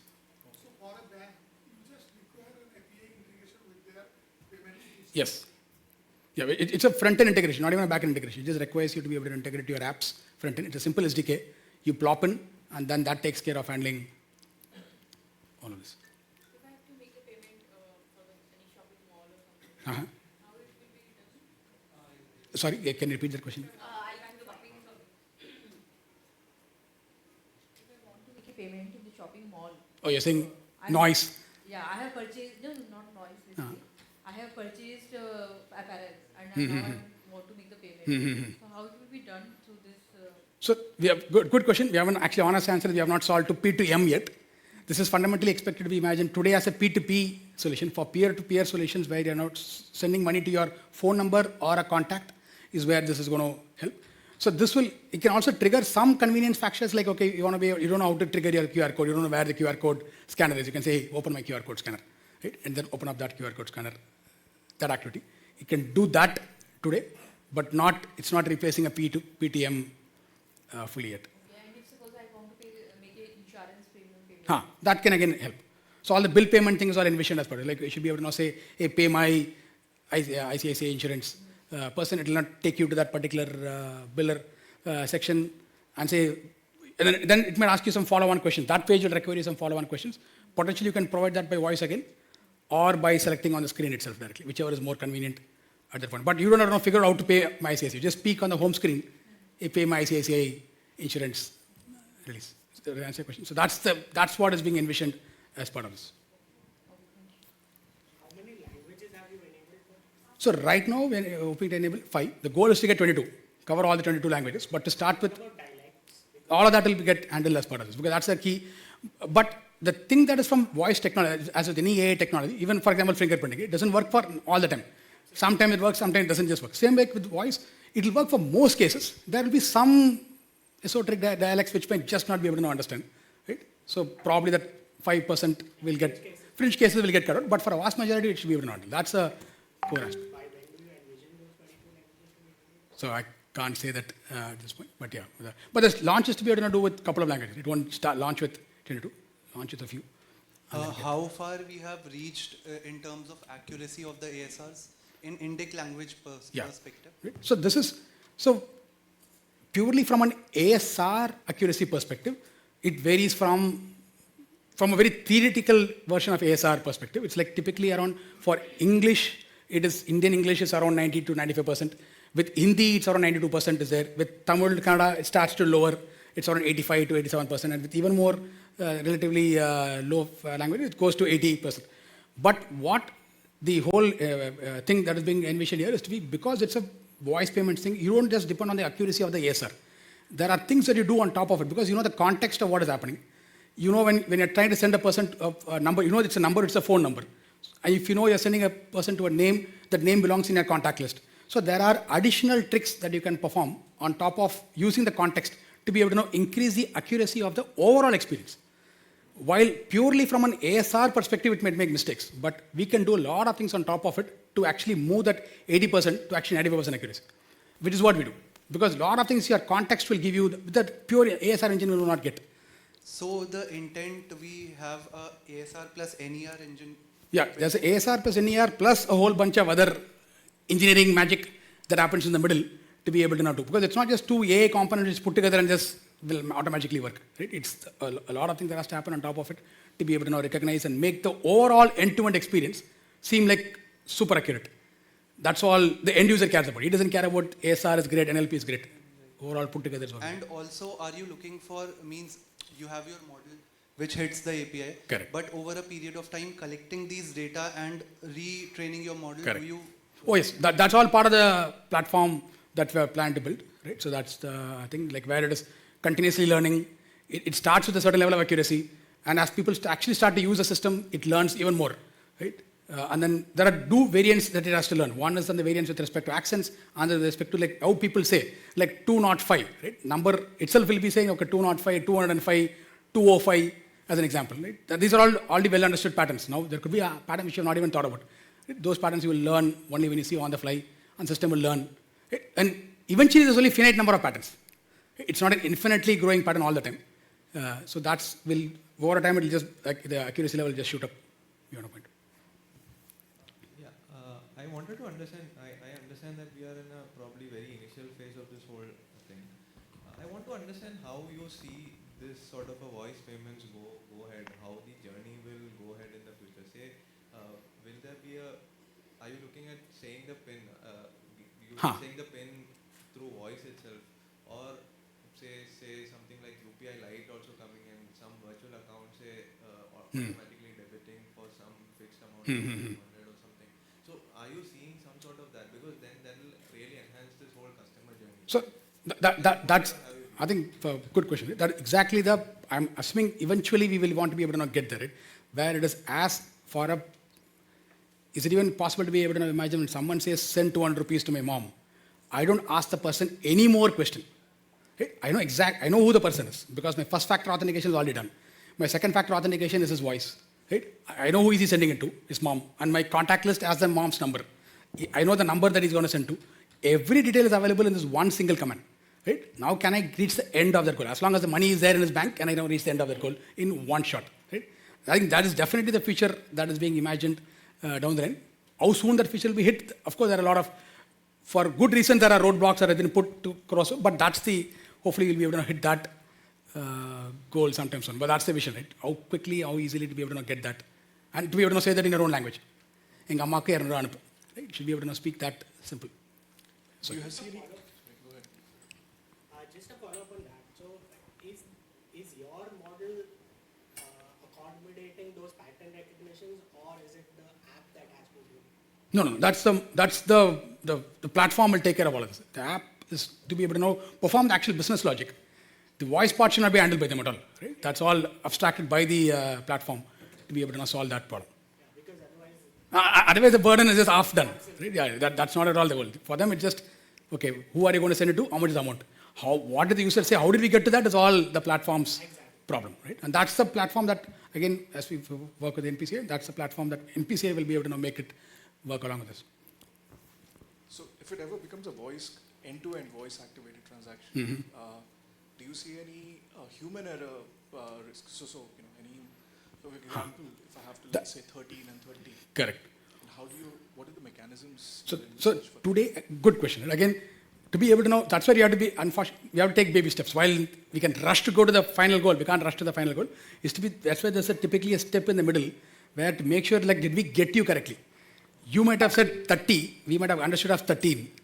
Right? And then essentially completely change the whole meaning of who you're trying to send to. You might have said, my mom, it'll go to your wife's mom, trigger a whole set of legal problems. So you have to be able to now make sure all of that systems are all handled. So while there is a layer of convenience that is being done, it still expects you to be able to now solve that by manually reviewing and verifying and saying, okay, click once to confirm that. Where as the tech becomes more and more mature, and then there is a high level of guarantee, where number of times people are clicking confirm without editing anything. Then you know that, okay, 95% of the time, no editing has ever happened. Right? So then you know that, okay, the system is actually performing at the level, then we can even remove that confirmation step in the middle, potentially, right? If the regulators allow us to allow that system to happen. Thank you. Yeah, please.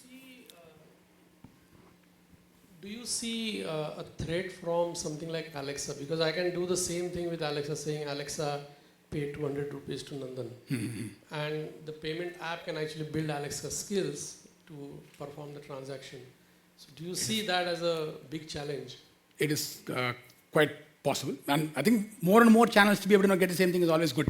You don't have to restrict people to only do one thing. But today, as it stands right now, most of us don't. If you think about what we use Alexa for today, it is mostly for entertainment. Right? We don't use it for any real serious transactions. Right? Because of the far-field nature of Alexa, right? And because of all this problem that he was just asking, like, you can't trust it fully. I still need that human verification. I need to check, did I actually send 200, did it recognize 200? Did it send to my mom only and not to my wife's mom? It needs that additional check. And doing that with Alexa, which is expected to be a far field device, completely breaks the whole thing. So you would need, today most of it happens on an app. Now on that, the Alexa does not provide anything from an app ecosystem perspective because it's meant to be their own ecosystem. Right? So we still think the most of the practical transactions will happen on this platform. Eventually, this matures, like we get to the point where the system actually works very reliably. Eventually, Alexa also wants to be able to adopt it. I think it's great for more and more people. One more question. You also build the learning. Let's say I have a payment app and I integrate it with your systems, and so whatever voice commands are performed on my app, will you also have some sort of a learning? And if yes, then will you actually know all the payments done by all my customers? Oh, good, that's right. So again, there are two models that the way our system, from a platform perspective, we have a domain-specific model, and then there is a customer-specific model. Right? And this domain-specific model is extended to add with the customer's data, customer's thing, it becomes a customer-specific model. Typically, the runtime activity that happens, it happens only at the customer-specific model. It doesn't go down to the domain-specific model. Unless the customer allows us to say, it's fine, update the global model so that everybody else benefits from this, you update it. Right? Otherwise, it's there. Now, when we now do this, we don't know transaction. We only know from a voice platform perspective, we don't know who the person is. We don't know who's sending the money because we are not the guy who's authenticating it. So the app is already authenticated. For the voice system, you don't have to know it is you. You just need to know what are the, sending it to, you're sending a voice, triggering a payment, who the person destination is, how much money you're trying to send to. Right? It's only those two pieces of the puzzle you know. You don't know anything about who the originator of it. That only the app knows and the bank knows that. Right? So we don't know that. And from a privacy perspective, we don't even persist many of the data in the system. Again, they are all PII data, so we remove all of that data and when we actually store it for analytics, because we don't really need to know the actual name or number. Right? Only some part of it we need to know, so only that gets persisted to even to be able to improve the models too. Thank you. One question. Yeah. We're talking about different use cases. Have we tried to profile different type of customers? I mean, maybe differently abled people or a certain age group. Because right now we are trying to link it all to the apps and Correct. the app users. Correct. So that's a very, in a way, a restrictive age group that we usually deal with. Correct. Is this actually, have you thought of a use case which will go beyond, push that border somewhere in a different direction? I think that's the aspiration from NPCI's perspective. Again, I can't speak for NPCI, but I think that's the aspiration to be able to make it available to more and more channels, not just limited to the smartphone ecosystem, but from a general consumer side story and everything. My assumption is like the world is aspiring towards becoming a smartphone use case, even for our parents and for the elderly and the tier 2 citizen. They might be using a non-smartphone reason because of from a accessibility and other limitation that they exist today. But everyone aspires to go to it because the value that a smartphone provides today is actually invaluable. Right? From WhatsApp to everything else, there are so many more advantages that a smartphone now provides. One of the limitations is the fact that they are not able to understand the interfaces. They are not able to know. They are not as technically advanced to be able to consume. They may not be able to use. Okay, you're talking about the physically. That is a. Or maybe an age group beyond a senior citizen, super senior citizen. So that's possibly. I think like how we will. I'm sure we definitely need to be able to solve for them also. How we will solve for them is a question. Like we were having a conversation with one of our things. There are some discussions that are happening with them, but. I'm not saying this is going to solve all problems, but definitely a problem that needs to get solved. Any other question? Okay, I think that's it. And thank you very much, Kumar sir, for this highly informative presentation. And I can see the voice-based payments are the future. And it's definitely going to make our life easier, I am sure. Because, writing things, typing things, and just saying things, you're doing something else, just saying and getting the things done. Nothing like it, yeah. It's making our lives wow. All right, thank you once again. Hey, sir. thank you very much. And we'll start our next masterclass in some time. Thank you for being here. We'll see you soon.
everybody. It's 4 o'clock, so I'm saying good evening, and I can see a lot of you enjoying the tea and the coffee. Very nice. Okay, so I'm sure we all are ready for the session. Since 3 o'clock, everybody was coming to me. When is the session beginning? When is the session beginning? I asked them like, what is the excitement behind? So they explained me, and now I am excited too for this session. So everybody, before I go ahead, I'd like to mention our partners' name.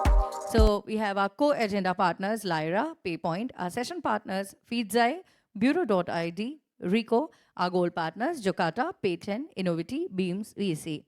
And everybody, now it's time for us to start our masterclass. And as you can see, as I'll say, as I'm saying, the topic of the masterclass is building citizen-scale reliable payment systems using open source. You already know it anyways. So now it's time for me to invite our speakers on stage. And firstly, I'd like to invite on stage the Chief Technology Officer, NPCI, Mr. Sai Prasad Nabar. Everybody welcome sir with a big round of applause. And with him, we also have Chief Mobility Solution, who's taking care of UPI and Beam technology, Mr. Satish Palagiri. And I'd like to tell you, we'll be having the Q&A, so you can ask all the questions after this masterclass, not in between, please. Okay, over to you, sir. Over to you.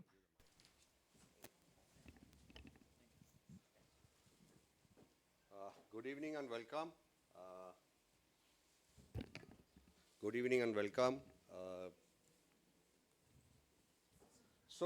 We are in the exciting times in India where we are developing a lot of digital public good platforms. We are talking about, we have platforms like CoWIN, Aadhaar, GSTN, and then we also have a payment platform which is UPI, and which is what we are going to discuss, right?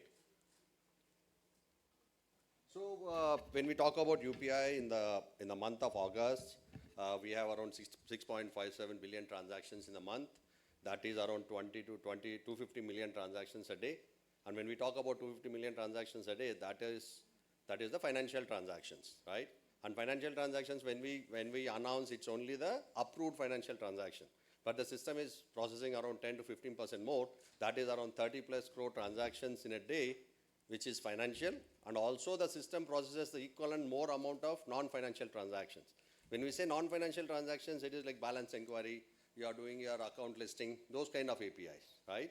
So when we talk about the scale here, what we are talking about is, in a day, we are processing more than 4 to 5 billion API calls in only the UPI system. This is the scale we are talking about, both including financial and non-financial APIs. And also to just add, the TPS that we are currently running when this, it is around 8,000 TPS, and it is all horizontally scalable. So as the volume increases, we will be able to take more load also. How did we start the journey? Like, when we started the journey and when we had 20 banks launched in the August of 2016, right? Around 2 to 3 months, we were getting 3,000 transactions a day. When we were getting 3,000 transactions a day, we had different sets of problems, like how do we reconcile, how do we make sure that all transactions are getting processed, in how much time the transactions are getting processed and all that. Then in 3 months to 6 months time, we moved from 3,000 transactions to 3 lakh transactions. When we moved to 3 lakh transactions, how are we scaling the system?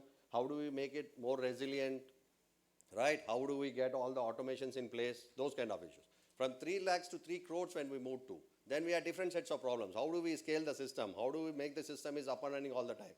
Now we are at 30 crores, and then we are looking at billion transactions a day, right? For that, how do we scale the system? Right now we have like 2 sites which are in active mode. Like both the sites are processing the transactions all the time, right? So how do we make the system? So our day-to-day job is to keep UPI system up and running 24/7, and then how do we make it more resilient? So at different stages, we have different sets of problems. Okay. Again, when we say we are resilient, it is not that it is from this. We always test it periodically. Make our system fail. Say we'll shut down one of the load balancer, we'll shut down one of the PU, and we'll see how we will shut down one of the WAF and see how the system performs. So it is not only the important that we have the system in place, but how frequently we check it for failure. Make the system fail. That is our motto, and so that we know the potential issues before some technical risk. So we are not unknown about certain uncertainties. Always make the uncertainties or try for failures. So that is always our motto. So in this journey, right, there are few principles that we have adopted which makes the UPI as a platform and like now how we are managing it, right? The first one is interoperable. Interoperable between the banks, the end ecosystem, being able to innovate whatever the new features they want to develop. So interoperable is the first and foremost unbundle. Like, today our services are like, somebody can provide only a balance inquiry service, right? Payment services are already there, but if somebody wants to do like, so all these services are divided into microservices. Each API is for different purpose, different APIs are defined so that the innovations can happen at the endpoint. Scalability via design, so we are not talking about vertical scalability here. We are talking by design, like, every component that we introduce into the system has to be horizontally scalable. That is what we look at. Resilience, like, everything fails, like, as just now I was told, like, everything will fail, right? Any component can fail. How do you make sure that the system is up and running all the time, if any component fails? Application, be it hardware, be it network, right? Any component fails, UPS service should be available to the customer. The end customer should get the service. That is where we do, like, the system is built for resilience. Privacy and security, this is the most important thing. Be it customer PII or be it the data, transaction data, how secure is it and how much the trust the customer has on the system, right? Trust by design, like, today, whenever you talk about UPI, the customer is able to enter his PIN on a common page across all the apps without any fear. That is what we call as trust, saying that the customer is 100% sure that he is entering the PIN on his device and which is his handheld. He is not entering the PIN anywhere else. Open APIs and standards. Again, we are talking about whenever we introduce a new service and all that, it's all like open APIs, and then anybody can adopt, like, the participants in the ecosystem can adopt these APIs, and then the standards which everybody can adapt easily. So all our systems, when we are going live or any software, it will always go through a change management process. We will test the performance benchmarking, and all those things are there. We don't compromise on anything. Even from the security, data is there, security and risk, you all know. Because more we add the security, more would be the latency or maybe create in the system. So all changes, whether it is security on this, goes through a change management process, properly performance benchmarking, then it will only go live. And we have a process also in such a way that any patch is there, we will not put in all our systems together. We'll test in one of the PU, check it, then from one, suppose we loaded in one PU, then next day we'll load in 4, and in multiples we'll do that. So that is all, it is not a change management process at one time. We do it over a period of time, and then we complete it. So we have 3 layers here, which we are talking about, like any acceptance point, and then we have the unified layer, which is accepting all these open APIs, and then we have any form factor, like, be it cards, credit cards, account number, accounts. So that is how the UPI architecture is divided into multiple layers.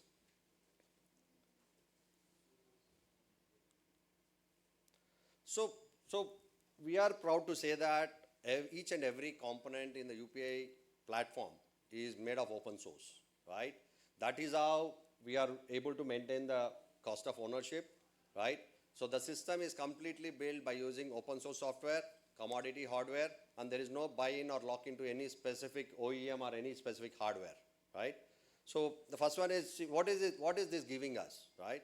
Flexibility and agility. When we talk about flexibility and agility today, in all this, in this platform, if any of the component is not performing to our expectation, we can do a small POC. We make sure, like, there are definitely in the open source world, like, every day enhancements are happening, right? We have Redis, then the KeyDB came in, right? So what happens is, whichever is the latest and whichever is the best proven, right? We need not take the one which is like, just now launched. What we are talking about is which is already proven and large scale people are using it already. So that we consider, and then we do a small POC kind of thing, making sure that functionally it is fitting to our requirement, and then we do a benchmarking, making sure that, okay, this will scale, right? That is how we roll out. That is what I'm talking about, flexibility and agility. And also, for all the open source components that we have, there is enough community support that anyway we can reach out to the community and then we get the instant solutions. No vendor lock-in, again, cost effective. We work on x86 boxes. The UPI platform works on x86 boxes, and at any point of time, today, as I told, we are at 8,000 TPS. Tomorrow, when we go to 16,000 TPS, we just need to throw more boxes at it. We need not think about saying that whether this is going to scale, application is going to scale or not. It's a constant effort, but by just throwing more boxes, we get to process more transactions. Hassle-free integrations is again, I'm talking about as the components of the platform are loosely coupled. So basically, any single component can be changed easily, right? Do a POC, do a benchmark, and take it to production. Attracts better talent. This is where everybody has a problem. We are using the latest cutting-edge technologies. We reach out to the community, and that is where you can attract better resources. What is the excitement for a kid who is coming out of college today, right? He wants to do something new. He wants to do something big, right? And this is where it is secured. In this area also, the open source software, there are a lot of open source softwares providing security tools and all that, and it's an evolution, right? Basically, it's every day improvements are coming in, right? We just need to be on N-1, that is good enough. But still, every day improvements are coming, and then it's not like to where we have done this and everything is good. It's not like that. We have to be on the toes all the time and be the latest. And also we analyze the bank system also. See, we are flexible, that's fine. We also make the bank system also flexible to our. Say for example, there are meta and financial, which Satish talked about. So we can have separate endpoints for the financial and meta. Similarly, we can have separate endpoints for PSP wise. Suppose bank is coming with 3-4 PSPs, we can distribute the traffic. So this architecture not only helps us, it also helps the ecosystem also. So this is the tech stack that we are using in the UPI platform. It's completely open source, all the components that we are using, and every layer is horizontally scalable, right? Redis, Kafka, Cassandra, KeyDB, a few of them, but we have mentioned all the components here. And the important thing is we don't know database. Database is only for the reporting or for the regulatory requirement. Even if the database doesn't, our system will work. So that way we have made, there is no database dependency. It is only for the MIS reporting or for the storage of the data for the long period of time. So what we are trying to tell here is during the life of the transaction, the 5 seconds or the transaction is getting completed, during the processing of the transaction, there is no persistence of the transaction. It's all in the in-memory and the transaction goes through. That is how we are able to achieve 2-second, 3-second end-to-end transaction time with having around 20 API calls per transaction. So we are here at 250 million users now. How do we go to the next level? Where do we get from the next 500 million from, right? So we have recently launched a product called UPI Lite, where we have reduced the number of API calls in the transaction, and the shadow account is going to be there. And then that is going to improve the efficiency of the transactions and also give some bandwidth to the banks who can do more on their core banking on their own systems, right?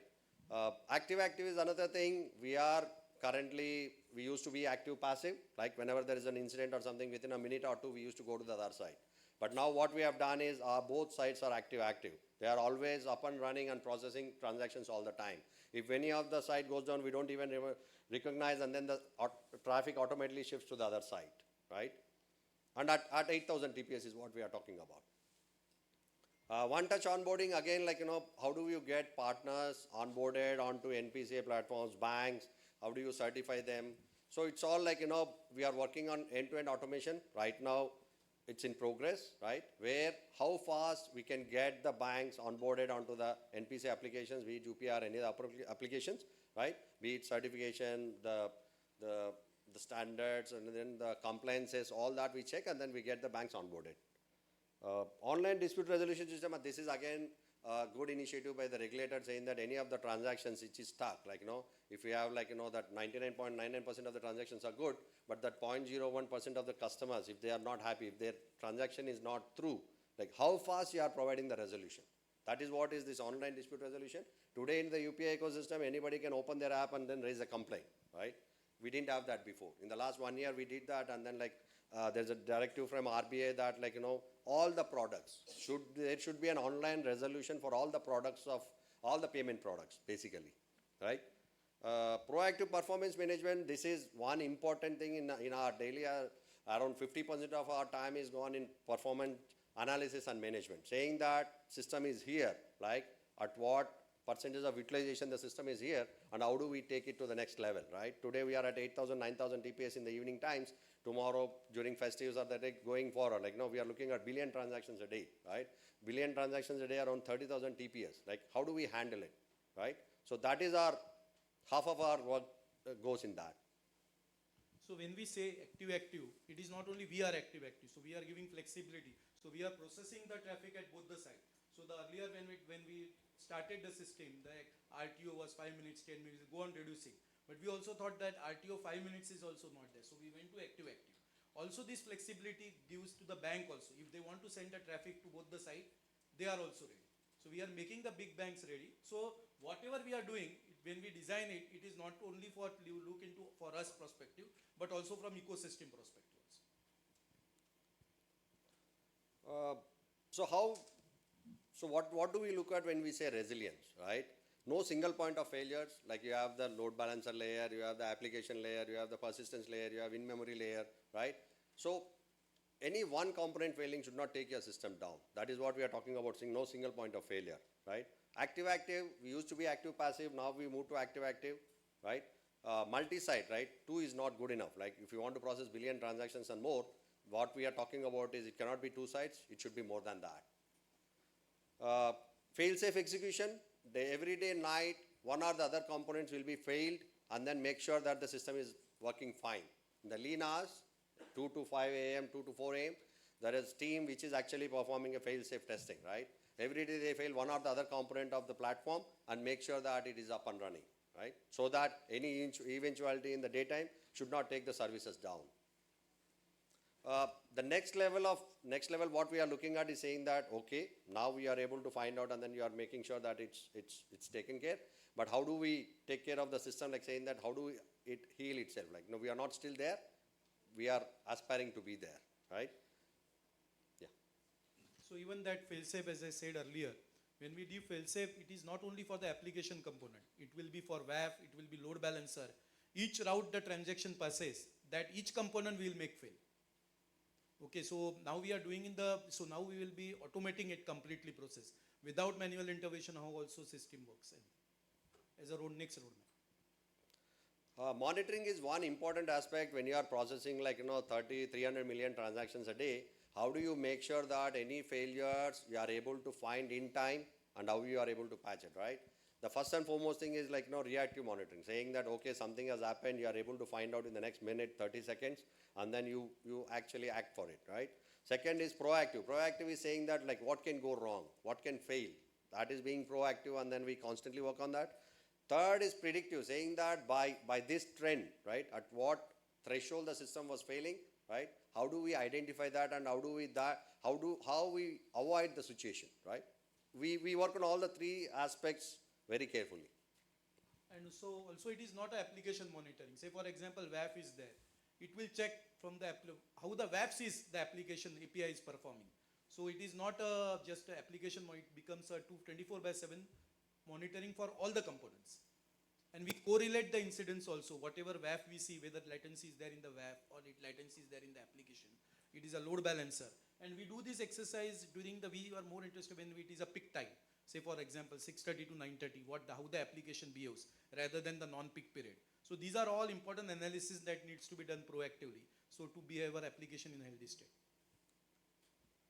As I told you, we are right now having 2 sites, like we are working towards going to multi-site to add with third, and then when the volumes increase, how do we make sure that we have multiple sites of UPI working and any one site going should not impact the services.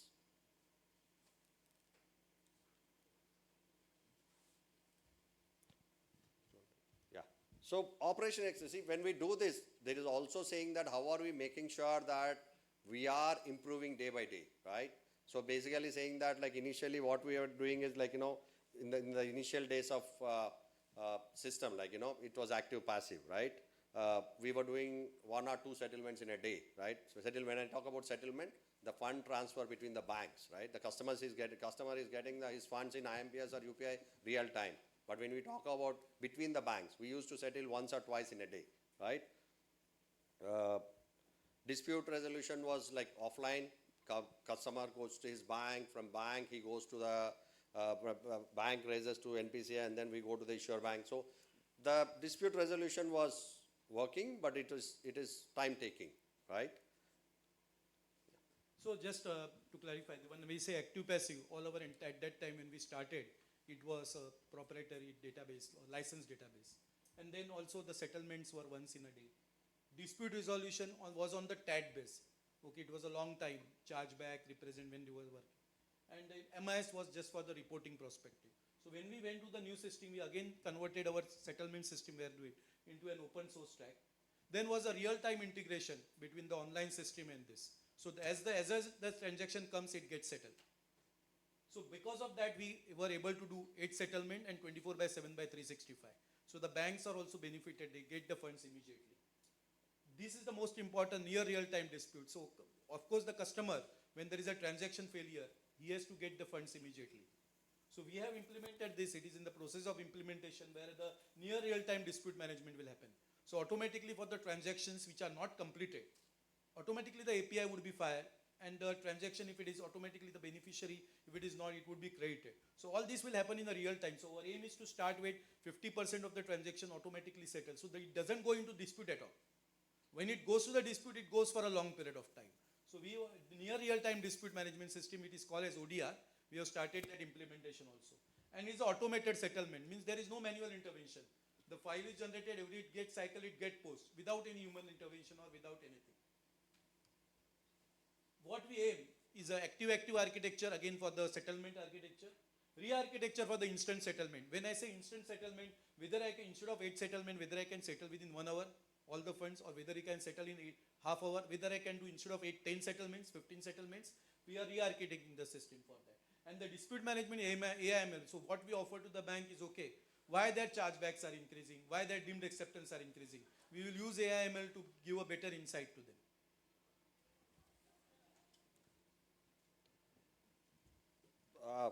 UPI, we are all very proud of UPI and what it is doing. And then we have a lot to reach, right? We have a lot to do. Right now we are looking at 30 crore transactions, but then we are a long way to go. I think we are ready to take any questions. Questions, anybody? Yeah, here we have a I think we can put this.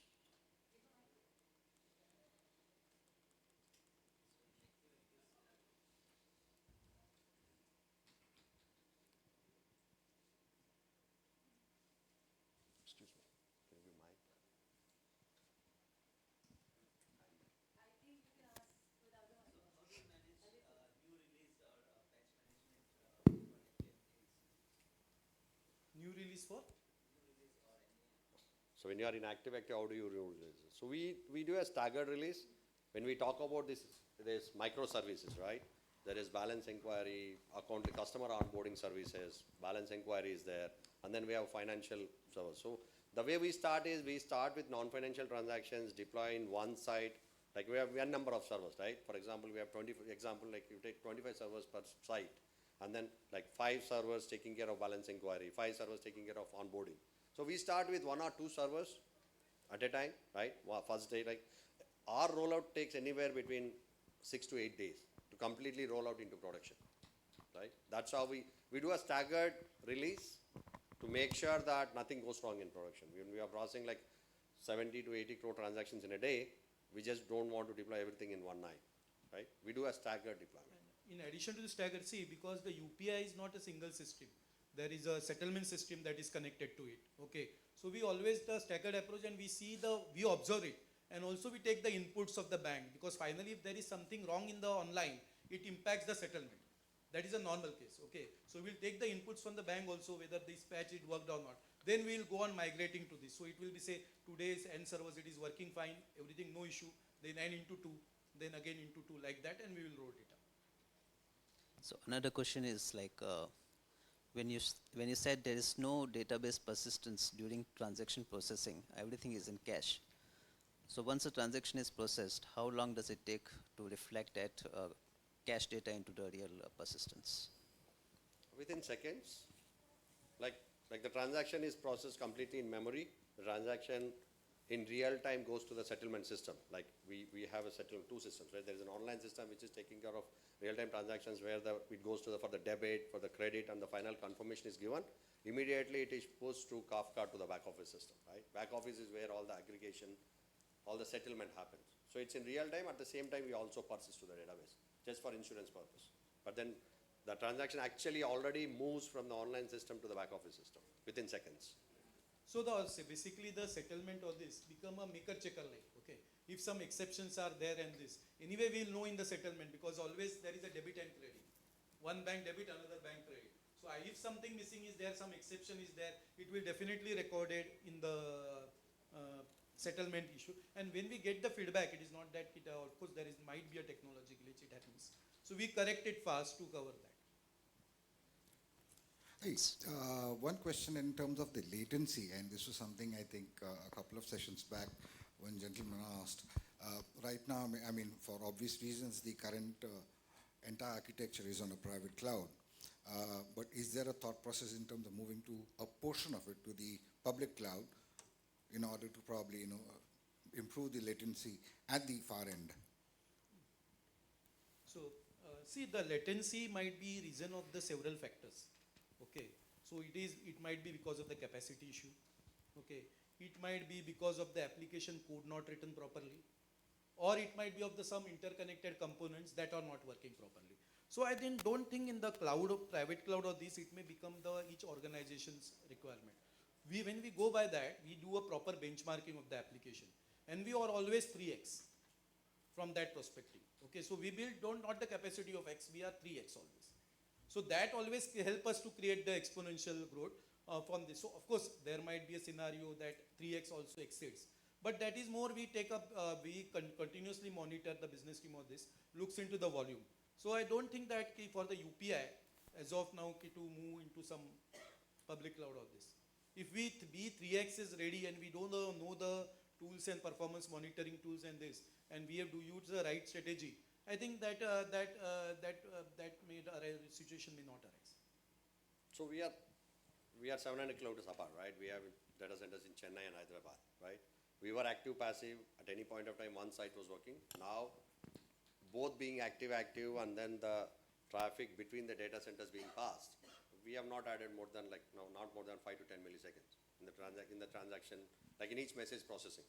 So that really didn't hurt. But then it's a policy decision, but I don't think. And also see always that we have to do a data analysis. As I said earlier, we see what is not good during the non-peak time. Okay, UPI volume is normally peak only, but in the case between 6:30 to 9:30, it will be much higher. So we see how many milliseconds the application is responding during that peak period of time. So all this data only helps us to improve the systems.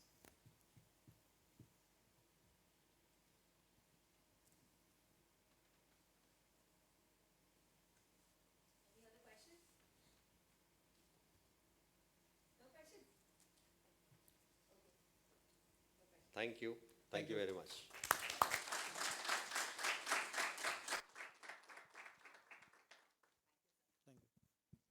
Thank you for this masterclass, sir. And the next masterclass, you know already. So we'll begin in few minutes. So our speakers are already here for the next one. And I'm sure you all are waiting for the next one also, like you were waiting for this one. So the next one is on product masterclass, as I said, on card tokenization. So let's see how we can secure our transactions by card tokenization.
who is the R&D from NPCI, Mr.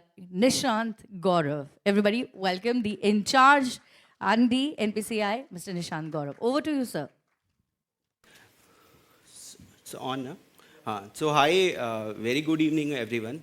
So my name is Nishant Gaurav, and I lead R&D team in NPCI, and I am a SME, subject matter expert on EMV and tokenization. I was associated with NPCI from last 7 years, and currently I'm taking care of mobile payment application security. So coming back to our topic, tokenization. So there's a lot of buzz in the market regarding the tokenization.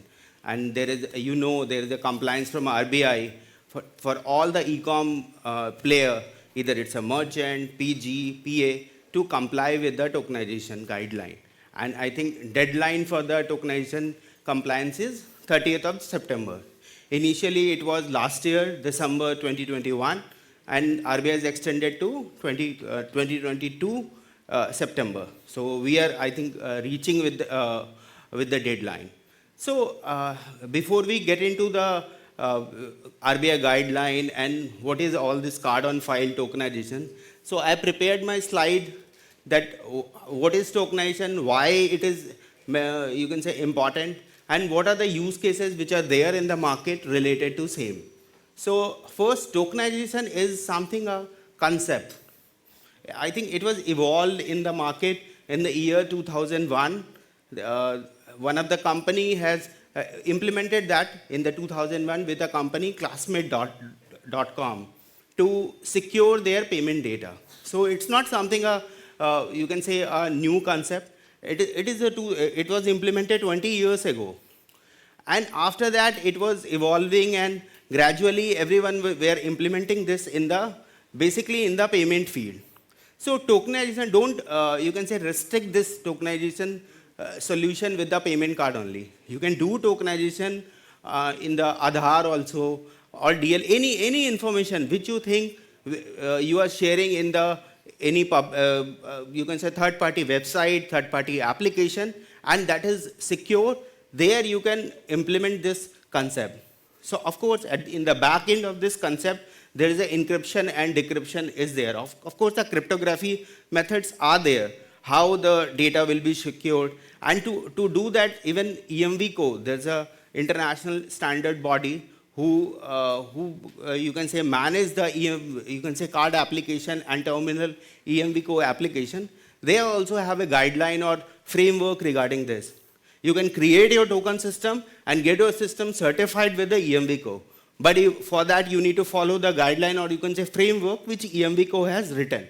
So that is also there. And above that, of course, PCI is also there, because we are talking about the data security here, and the data which get used for the payment transaction, basically. When we talk about the Aadhaar tokenization, of course, how your Aadhaar number will be secured. And for that also, UDI has, you can say, hosted their vault at their premises to store the, you can say, secure the Aadhaar data. And I think many of the issuers has also implemented, there is a guideline from the UDI to secure the Aadhaar data in the token vault.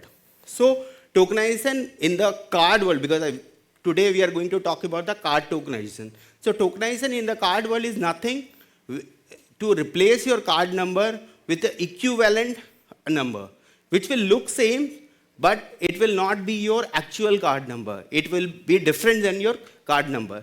Why tokenization? You can say you can use any encryption technology to encrypt your card number, but it's not that simple that you are just encrypting, or you can say encrypting your card data. Other than that, there are a lot of, you can say, properties comes or attributes comes with that tokenization. You can set the expiry, you can do so many things. I will talk in next slide.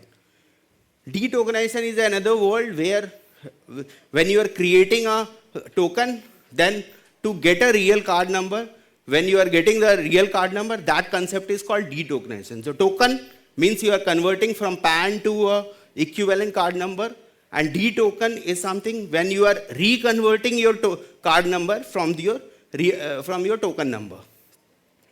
Of course, data security and all, you all are aware about that. So these are the, you can say, keywords or attributes which are famous, which are very, you can say, famous in the techie world. First is how the tokenization is there in the card environment. One, you can divide this tokenization concept in the card. One is token on file, another is card on file. So there are two use cases are there in market, token on file and card on file. Token on file is something when you are using your card number to do a e-com transaction. So there, when you are generating a token, that concept normally calls a token card on file. So card on file, that comes when you are doing it for the e-com transaction. And token on device is another use case where you are again generating a token, but that token remains on the mobile. So the RBI guideline which is there in the market, that is for the card on file, not for the token on device. So there are two use cases. Normally token on device is getting used by those payment players who are directly giving you a payment app like a Google Pay or GeoPay. So there, what the concept is, you can provision your card, or you can say create a token of your card number, and then after doing that, you can use your mobile phone to do a tap and pay transaction. It is the same like a card present transaction, but the only form factor is getting changed. Even if someone is doing a transaction using a wearables, that is also same like a token on device. So token on device means token is present on the device which you are using. Token on file means token is somewhere there in the web, not on the device. So like if you are doing a transaction in the Myntra, Flipkart, so those all are the classic example of token on file. Payment token, whenever you are creating a token using your card number, so the token which you get, that we call it as a payment token. And there is another word, token cryptogram. So now currently how the e-com transaction takes place, you have a card number saved at any e-com website or merchant site. There you just enter the CVV and then you enter the OTP and the transaction goes away. Here there is a concept that a real-time number, that's a unique number, can be generated. That number is called a cryptogram normally in the techie world. Also some of the network uses that term as a dynamic CVV.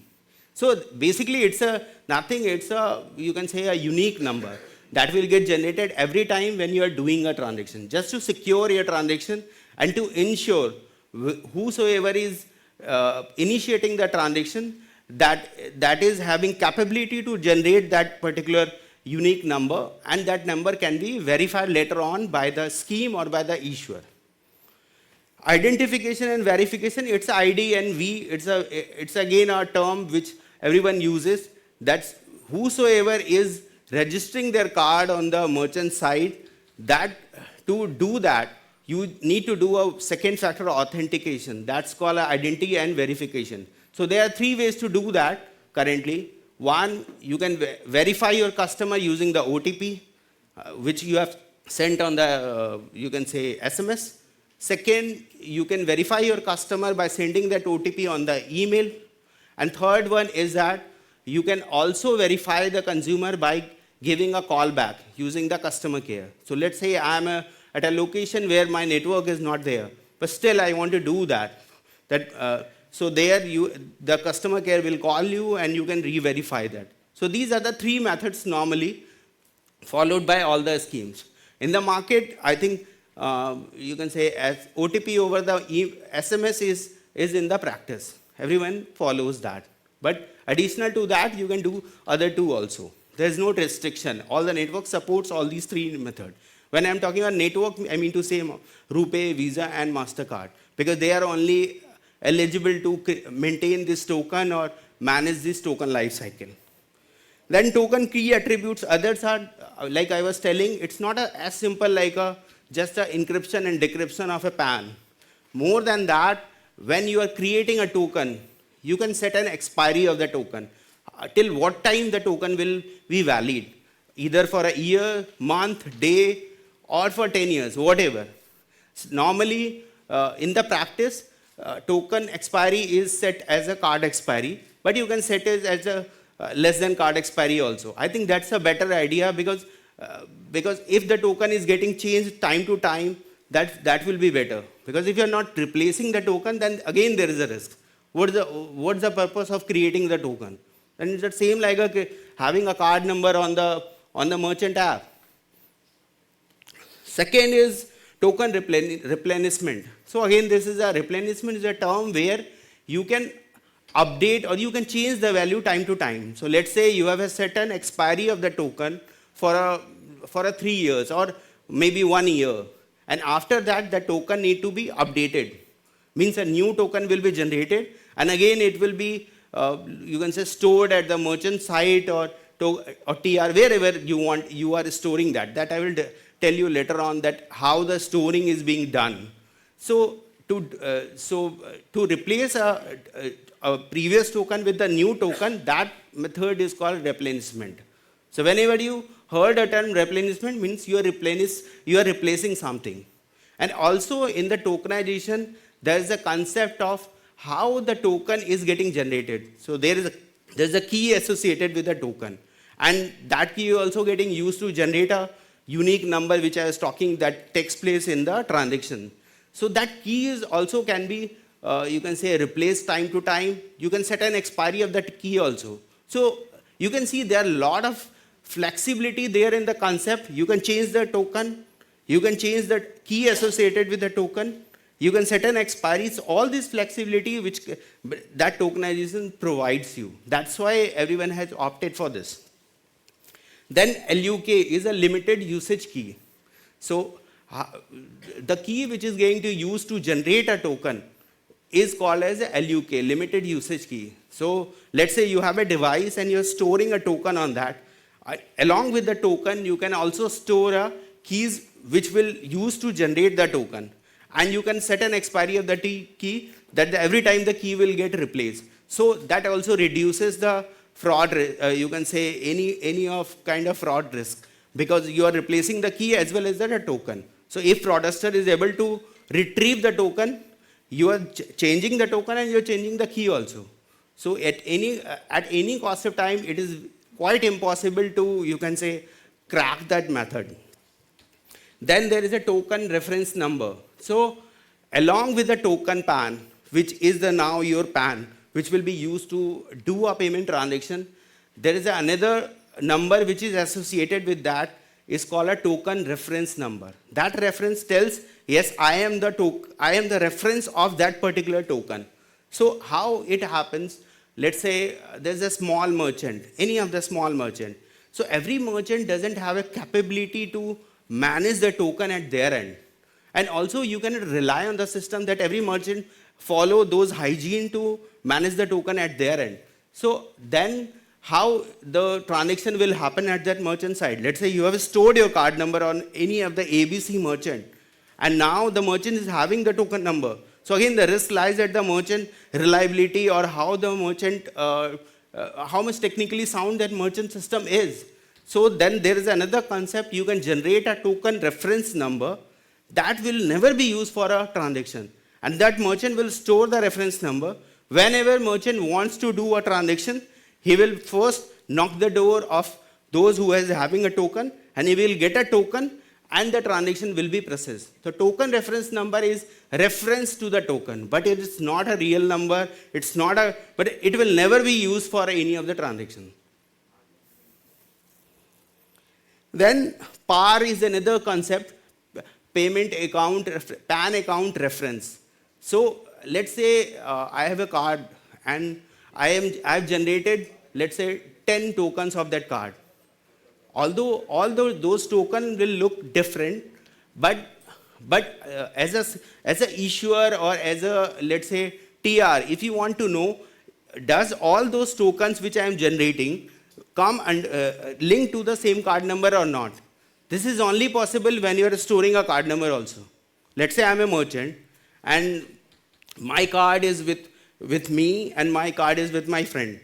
Both are registered on that particular merchant with a different user ID.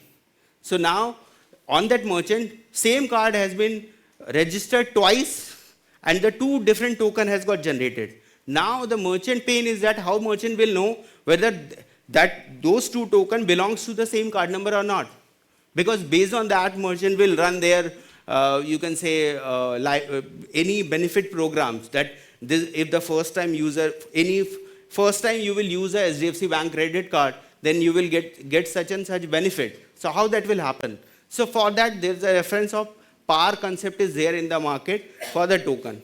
PAR is same like how issuer currently, I hope you guys understand issuer, bin and all those things. So PAR is something same like how issuer is managing the bin. Like for a bin, if a scheme need to distribute a bin to any bank, scheme need to go to ISO and BIS and EMVCO and then they need to procure a bin. So in a similar way, for getting a PAR also, you need to get a range from the ISO. So that PAR will be linked with that particular card number. So by using that PAR, as a merchant, you will know that this particular PAR, this PAR is same across all the token, but the PAR will never be used for a transaction. So how it happens? This is your real card number, then PAR, and then multiple tokens are there. So you have a PAR, so you know, okay, all those tokens belongs to the same card number, but that PAR is not going to be used for a transaction. It's only for the reference for the merchant. Then token domain specify where the token, so you can also set a rule against the token that where the token will be used, whether this particular token will be used for an e-com transaction, whether it will be used for any, you can say, card present like a POS transaction, ATM or whatever. So you can set that domain rule also against that particular token. So these are the stakeholders involved in tokenization. So I think this flow shows that customer buys something on you can say any of the website or merchant app, customer enter the card number, and then card gets securely saved at some location which is called a token vault. So those who request a token, let's say I am a merchant, I am requesting, and I am a merchant, and at my merchant, any customer logins and enters their card number. So I am requesting a token from a scheme. Let's say NPCI is the scheme, I am requesting a token from that. So that particular requester becomes a token requester. So that entity who is requesting a token on behalf of a consumer, that entity is called a token requester. Second, there is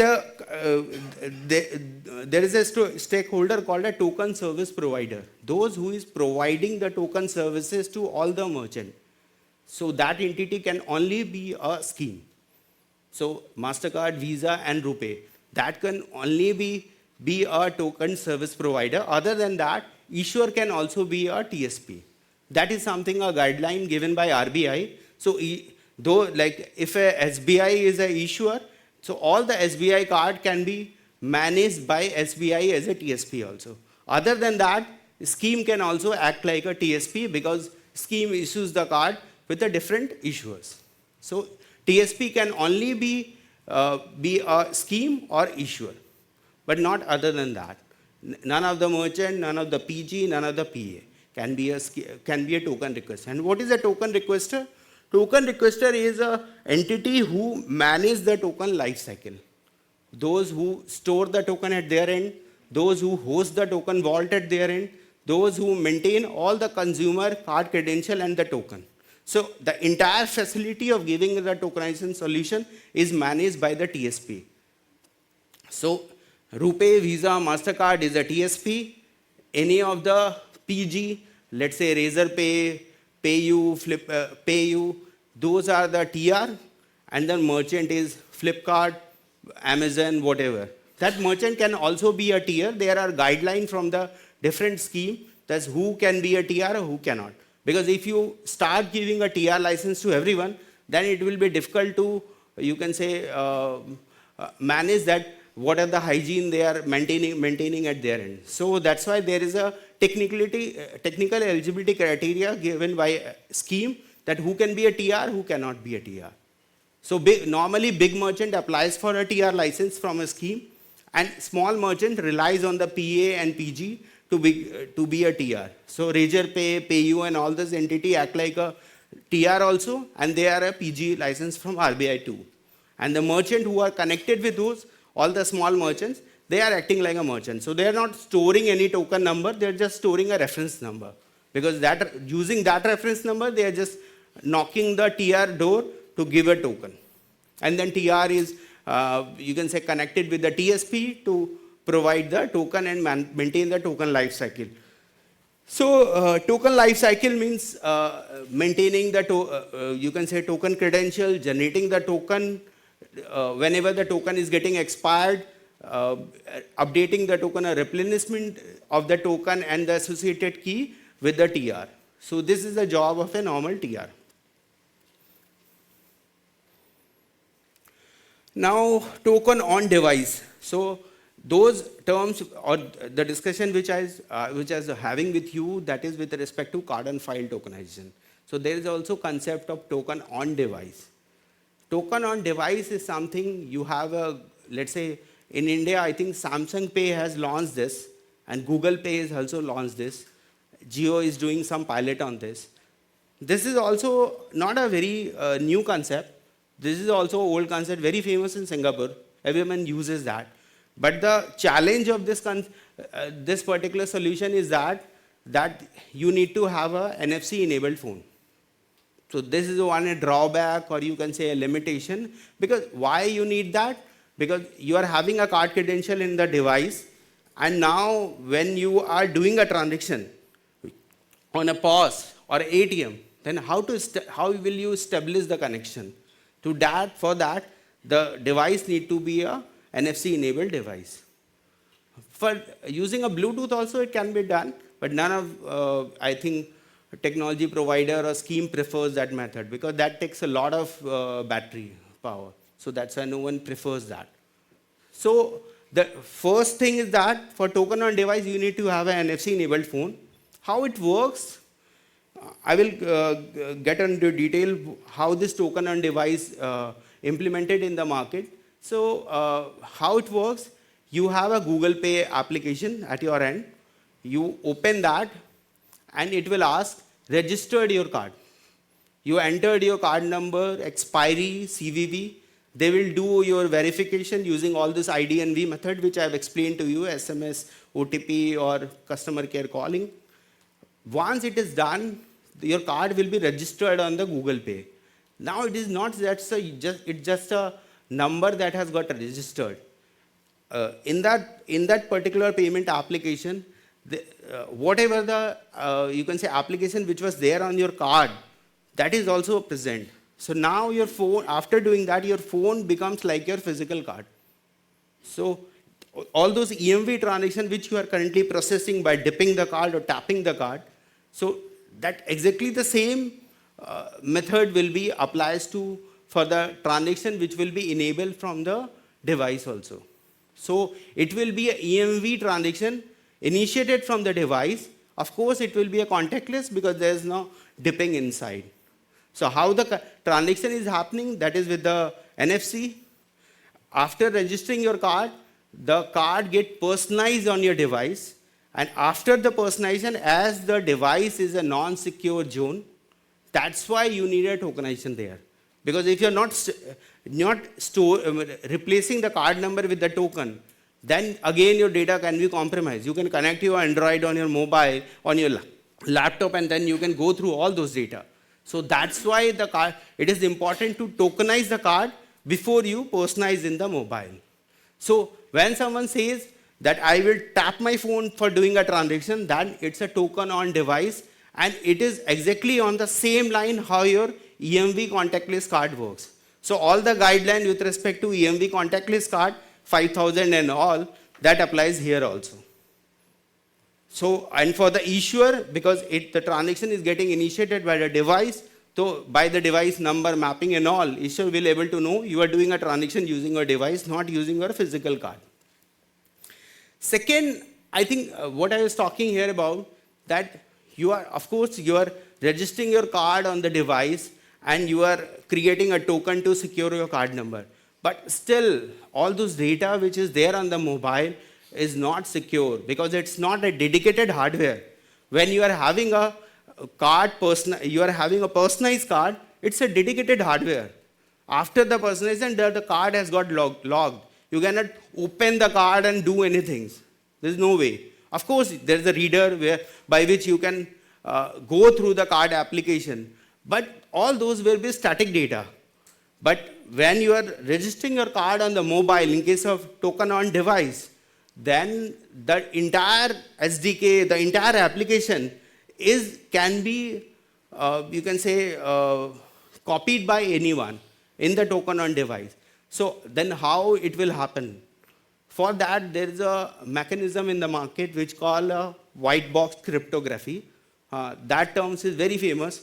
Those who implement token on device, they follows the white box cryptography to secure your application or data which are associated with the card.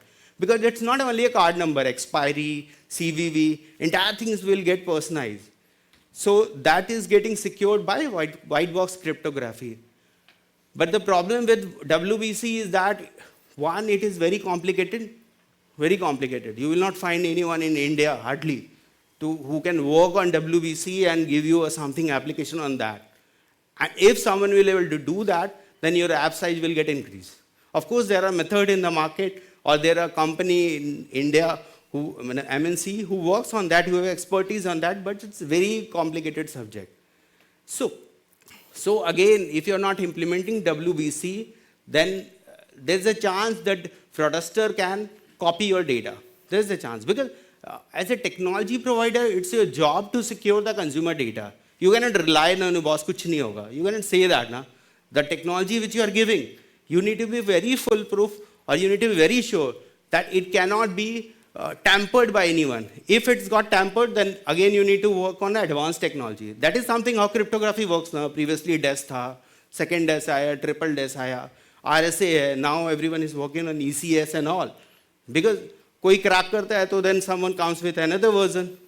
So that is how the technology evolves. So for that, there's another method, just a second. So for that, there is another method called a secure element. So token on device can be divided into two, you can say, usage or implementation. One is SC, host card emulation, that is based on white box cryptography. And second one is secure element. What is the secure element? Secure element is something creating your secure area on a particular hardware. So let's say this is a room. Abhi, in this room, I have kept my laptop here. Anyone can access that. Of course, I can create a logical boundary and all.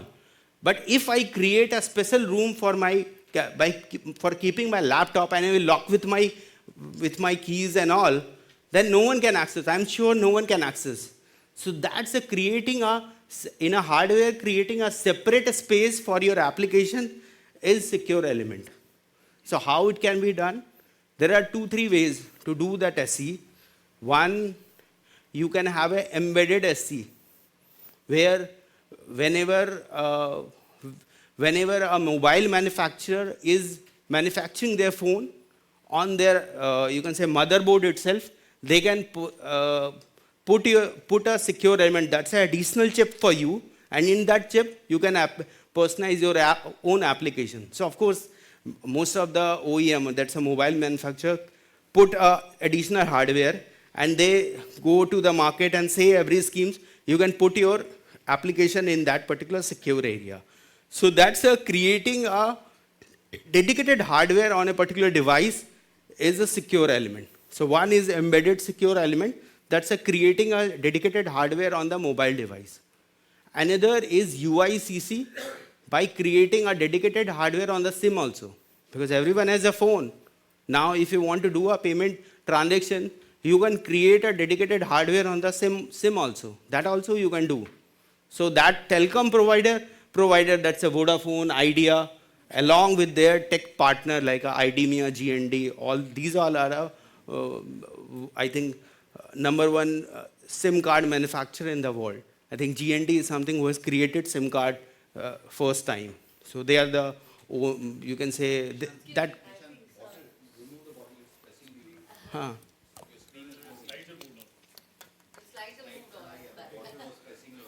Oh, sorry. Sorry, I was speaking continuously. Hmm.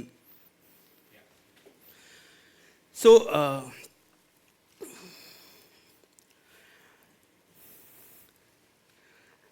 secure element, I was telling that. So second is UICC. You can create a secure area on a SIM also, and the third one is the you can also create a secure element on the micro SD card. Like you put a micro SD card on the mobile phone. There also you can create a secure element. Apple Pay, by the way, works on that secure element. So now all the Apple Pay, on all the Apple device, they have a dedicated secure hardware, and there they put their Apple Pay application. Google Pay works on that SC model. Samsung Pay also works on that SC model. Jio works on that SC model. This one. How this transaction works? So once you have you registered your card on the mobile, then now your mobile will act like your physical card. You can tap the mobile on the device and the transaction. So this is basically used for a card present transaction, basically. By using that, you can also perform an online transaction. Like if you go to a Flipkart, Myntra, there they will show you an option, pay by Google Pay. Currently, when you hit that option, you will get an option, pay by UPI ID and all. So if you have registered your card on the Google Pay, then there you can pay by your card number also. So additional to that UPI, you can pay by that. And that transaction is called an in-app transaction. So that's another term which are famous in the market. Card, and coming to the card. So we talked about the token on device, how the solutions are there, what are the use cases which are there in the market. Now coming to the card on file tokenization. Card on file tokenization is limited to a card not present transaction only.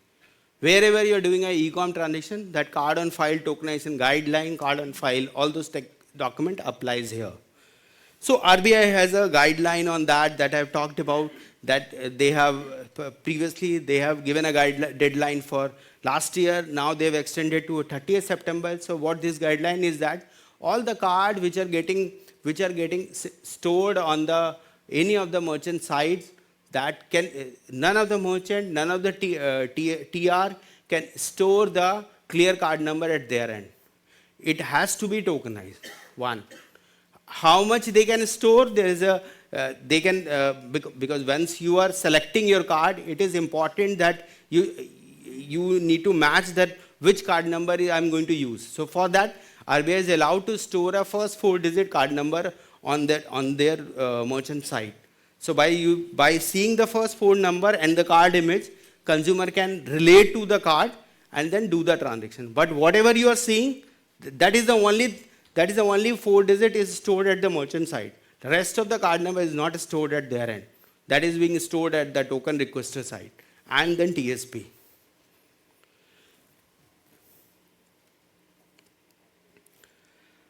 So TR can store token number and merchant is allowed to store token reference number. Why it is there? Because once a TSP has generated a token and he has given the token to any of the merchant, so that it is very important that if the merchant is not a TR, means the merchant system is not, you can say, technical compatible with the guidelines set by the scheme or TSP, then the merchant is not allowed to store a token number at their end. Because that token number can also get copied by fraudster. So that's why how the flows happens. The TR merchant knocks the TR door to generate a token, and the TR is connected with the TSP, and TSP gives back the token number to the TR along with the token reference number. And what TR does? TR provides the token reference number to the merchant. So now merchant has only the token reference number and other parameters like a par and then token expiry and all those things. By using that merchant can relate that which are the token are registered at my end. Token reference number is unique as per each token and par is unique as per each card.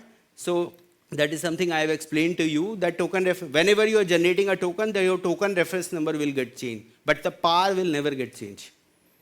Token expiry can be set same as card expiry, maximum.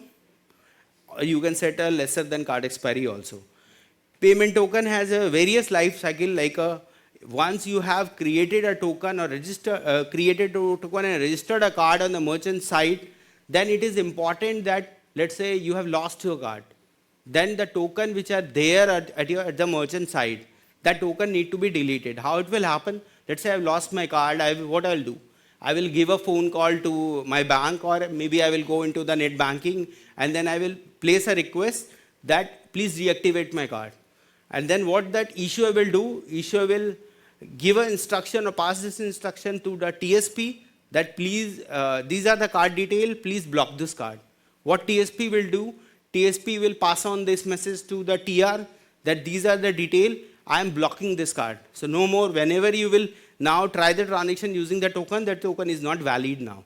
What TR will do, TR will pass on this message to merchant that this token is not valid anymore, you please delete at your end. If you are not deleting it, then it cannot be used again because that token is not valid anymore.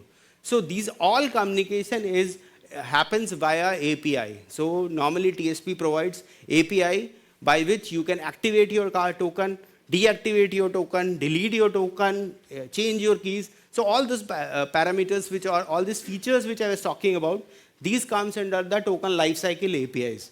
So for that, TSP has created a lifecycle API. Those API has been implemented by TR and then merchant. And then whenever these happens, by using that API, you can do that. And as all the information is there at the merchant side, so it becomes very easy because the merchant is connected online, everyone. It becomes very easy to, you can say, run those API and do all these things. And also, TSP provides, yeah.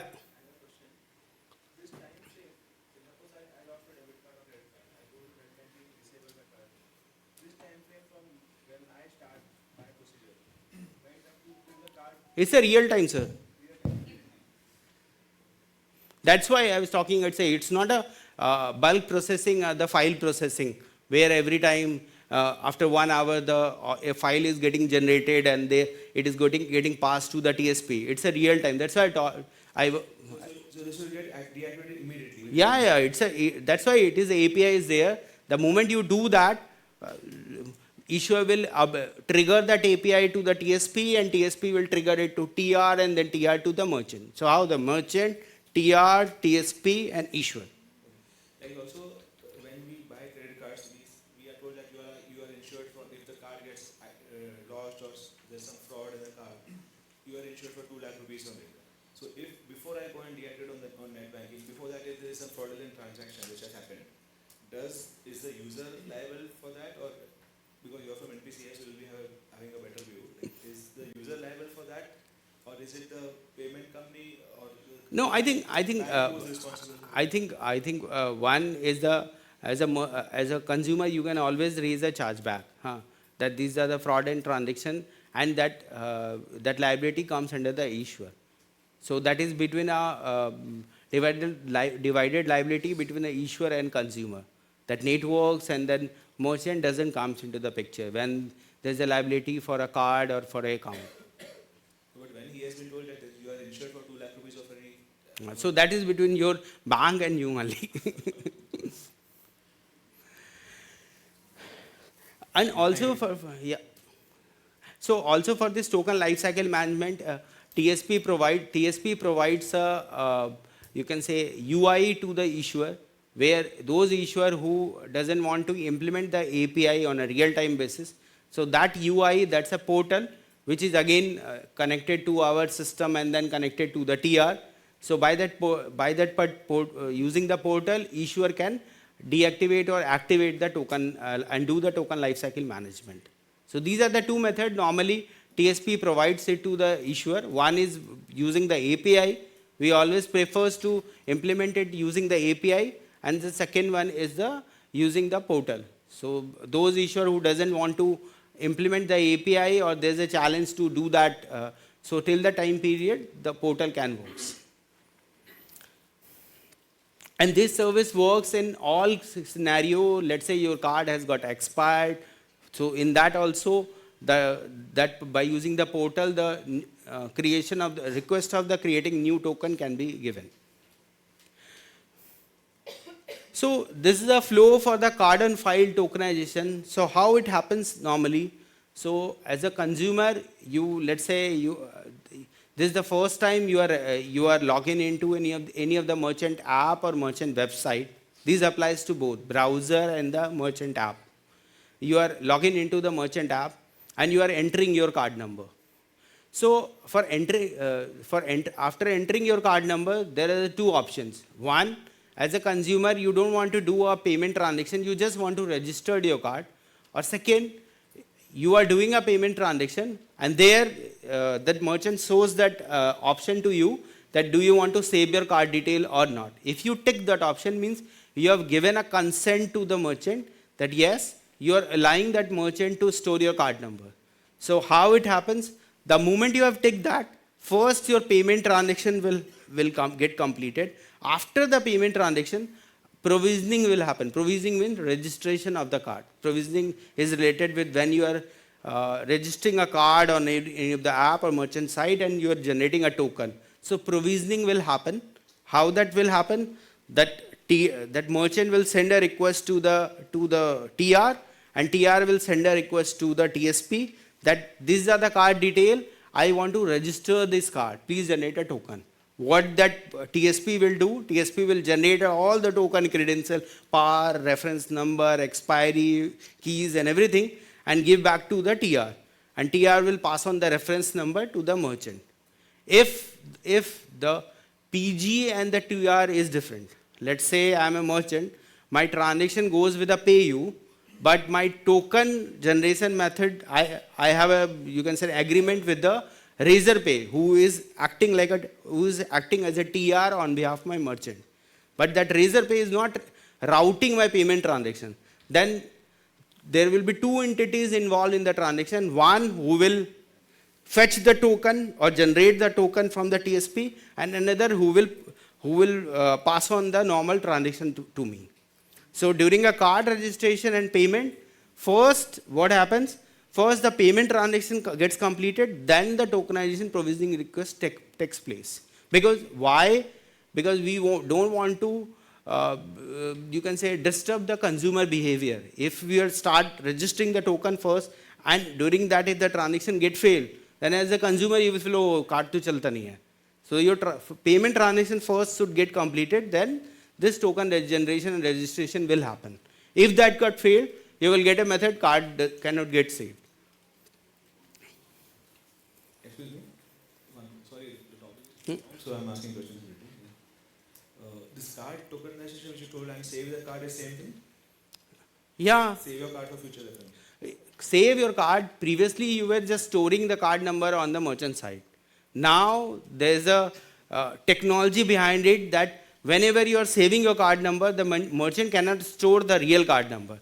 So for that, the merchant need to go to the TR and TSP to get a token and store the token number at their end.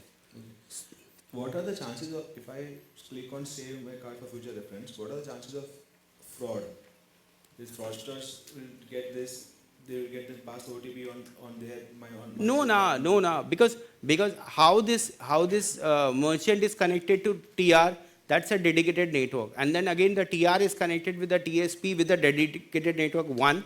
Second, when we are getting a request from a TR for generating a token, we are validating the TR also.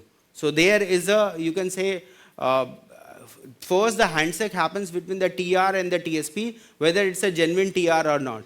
So there is some, you can say, technical mechanism in place where we identify the TR first. So there's no way any fraudster can come in between, because the connection between the TR and NPCI and as a TSP is dedicated, one. And then there is a server and SSL certificate, all those handshaking happens. So that there's a, I will not say it's impossible, but there is no chances because that's a dedicated network. And this two-factor authentication and all this stuff which has come right now. Yeah. So tokenization and all. This is earlier implemented in foreign countries, we are just copying it now? No. I think none of the country has mandated this card on file tokenization. In US, you will not find this regulation is there. I think here, RBI has come up with this idea to mandate this particular, you can say, tokenization at all the merchant side.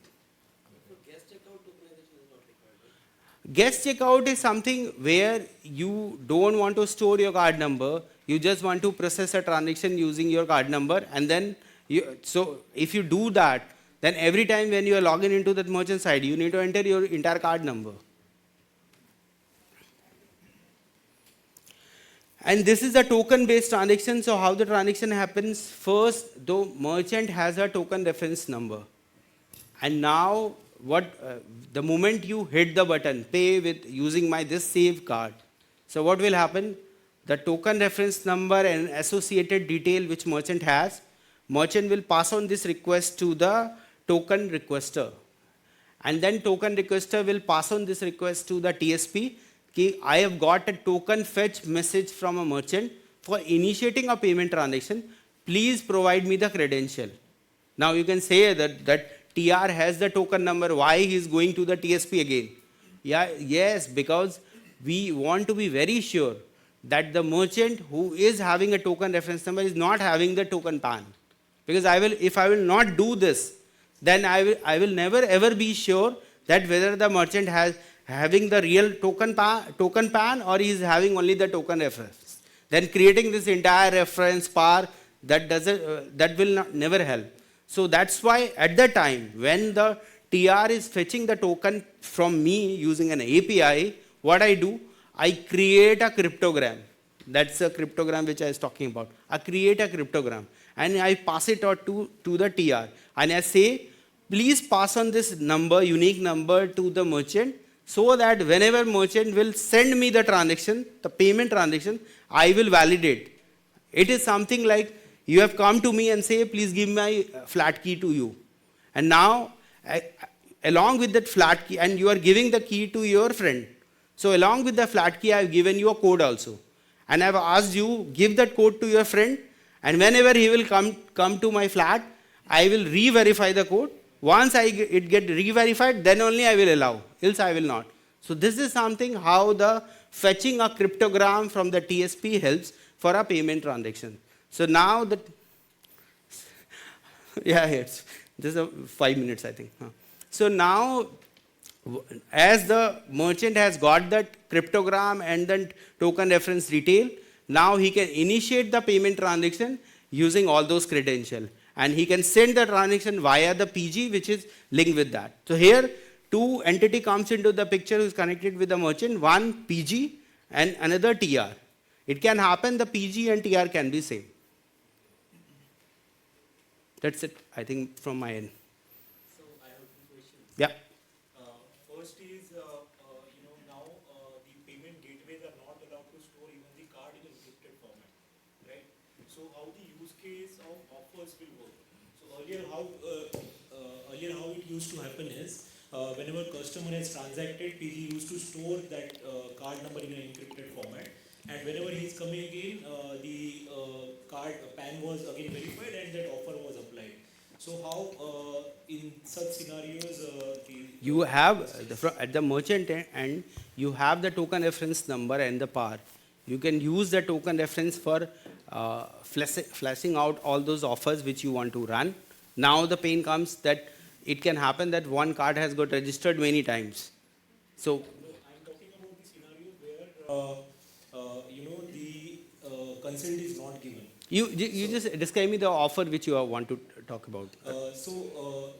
In a payment gateway, there might be offer that if a customer is transacting twice, we'll give him some offer, right? So in that case, card won't be stored, the consent won't be taken from the customer because customer is not opted for saved card.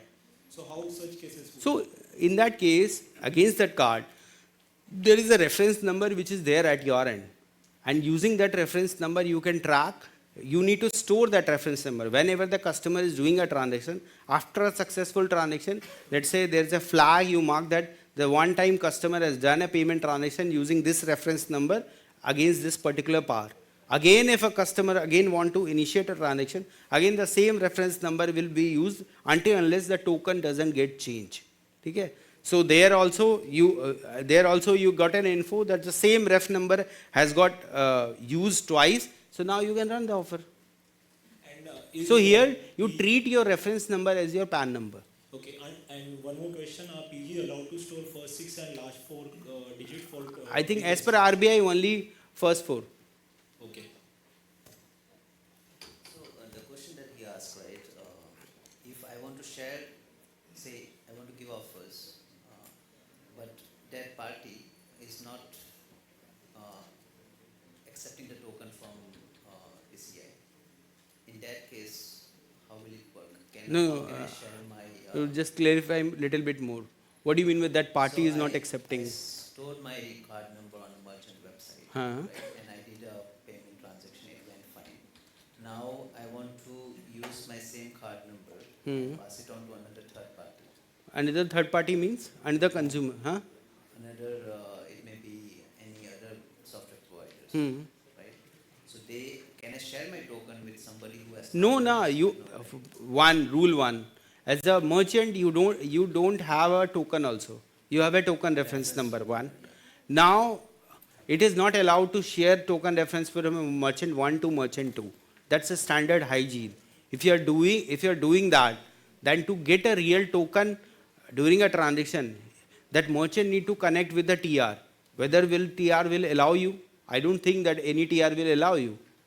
So I think you got the answer. No? Okay, so in an ecosystem there where there's multiple merchants, So one thing is that all the merchants who want to manage this tokenized transaction and to store the token reference number, they need to come via TR. And then TR is connected with the TSP who is generating a token and giving to the TR. We are trusting a TR. We are not because we as a scheme we don't manage merchant. We manage the player who is requesting a token on behalf of any of the merchants. So I am trusting the TR. Now it's a TR job to make a trust between the merchant and get a token credential for processing any token-based payment transaction. On the merchant website, is it required to encrypt the token reference? No, token reference number is the encrypted one. Nah. You don't need to do anything on that. You have a token reference number, you can keep it as it is at your site. And on a token, we can set an expiry. Can we also set an amount limit? That is maximum amount. There is a facility, but because as a TSP, if I will start doing that, then it will be very tedious job for me to maintain the limit against each merchant, each consumer. So that's why no one does that.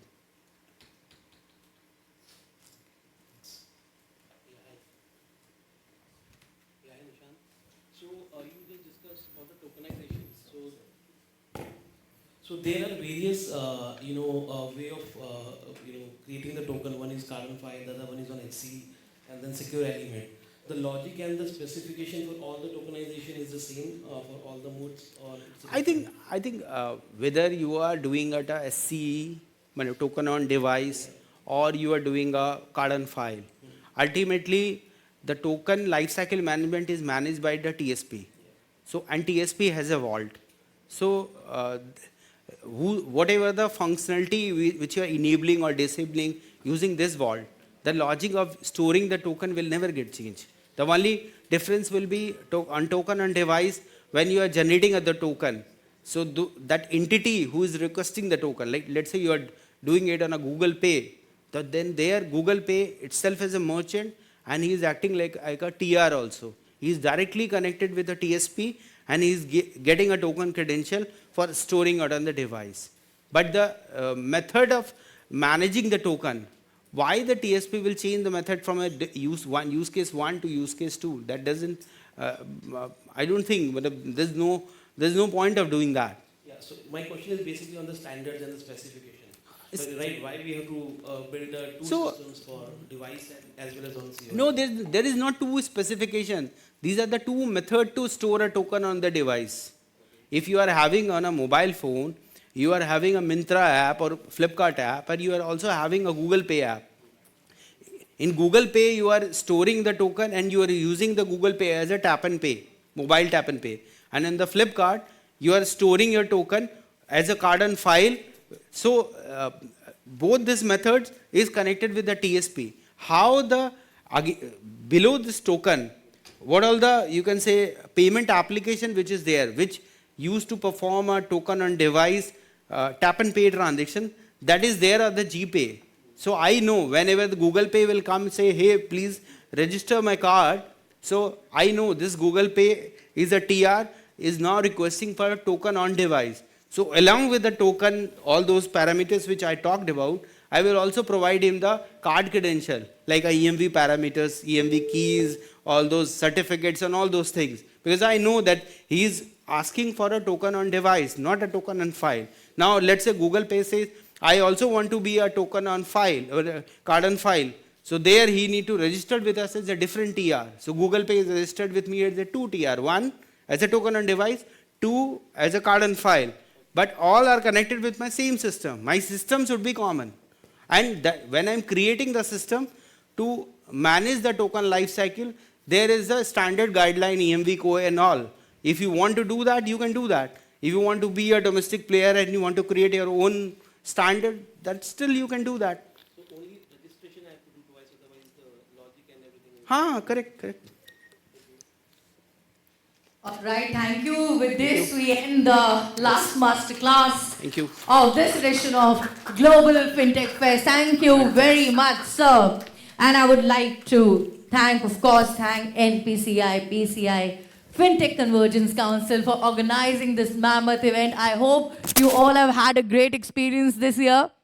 We hope to see you real soon. Thank you very, very much again. And also, I'd like to thank for they have supported us, the Department of Economic Affairs, RBI, IFSCA, and all our associates and partners. Thank you, everybody. Have a great evening. Thank you. With this, if you don't know my name, your MC Vyoma Parihar signing off. Bye-bye. Take care.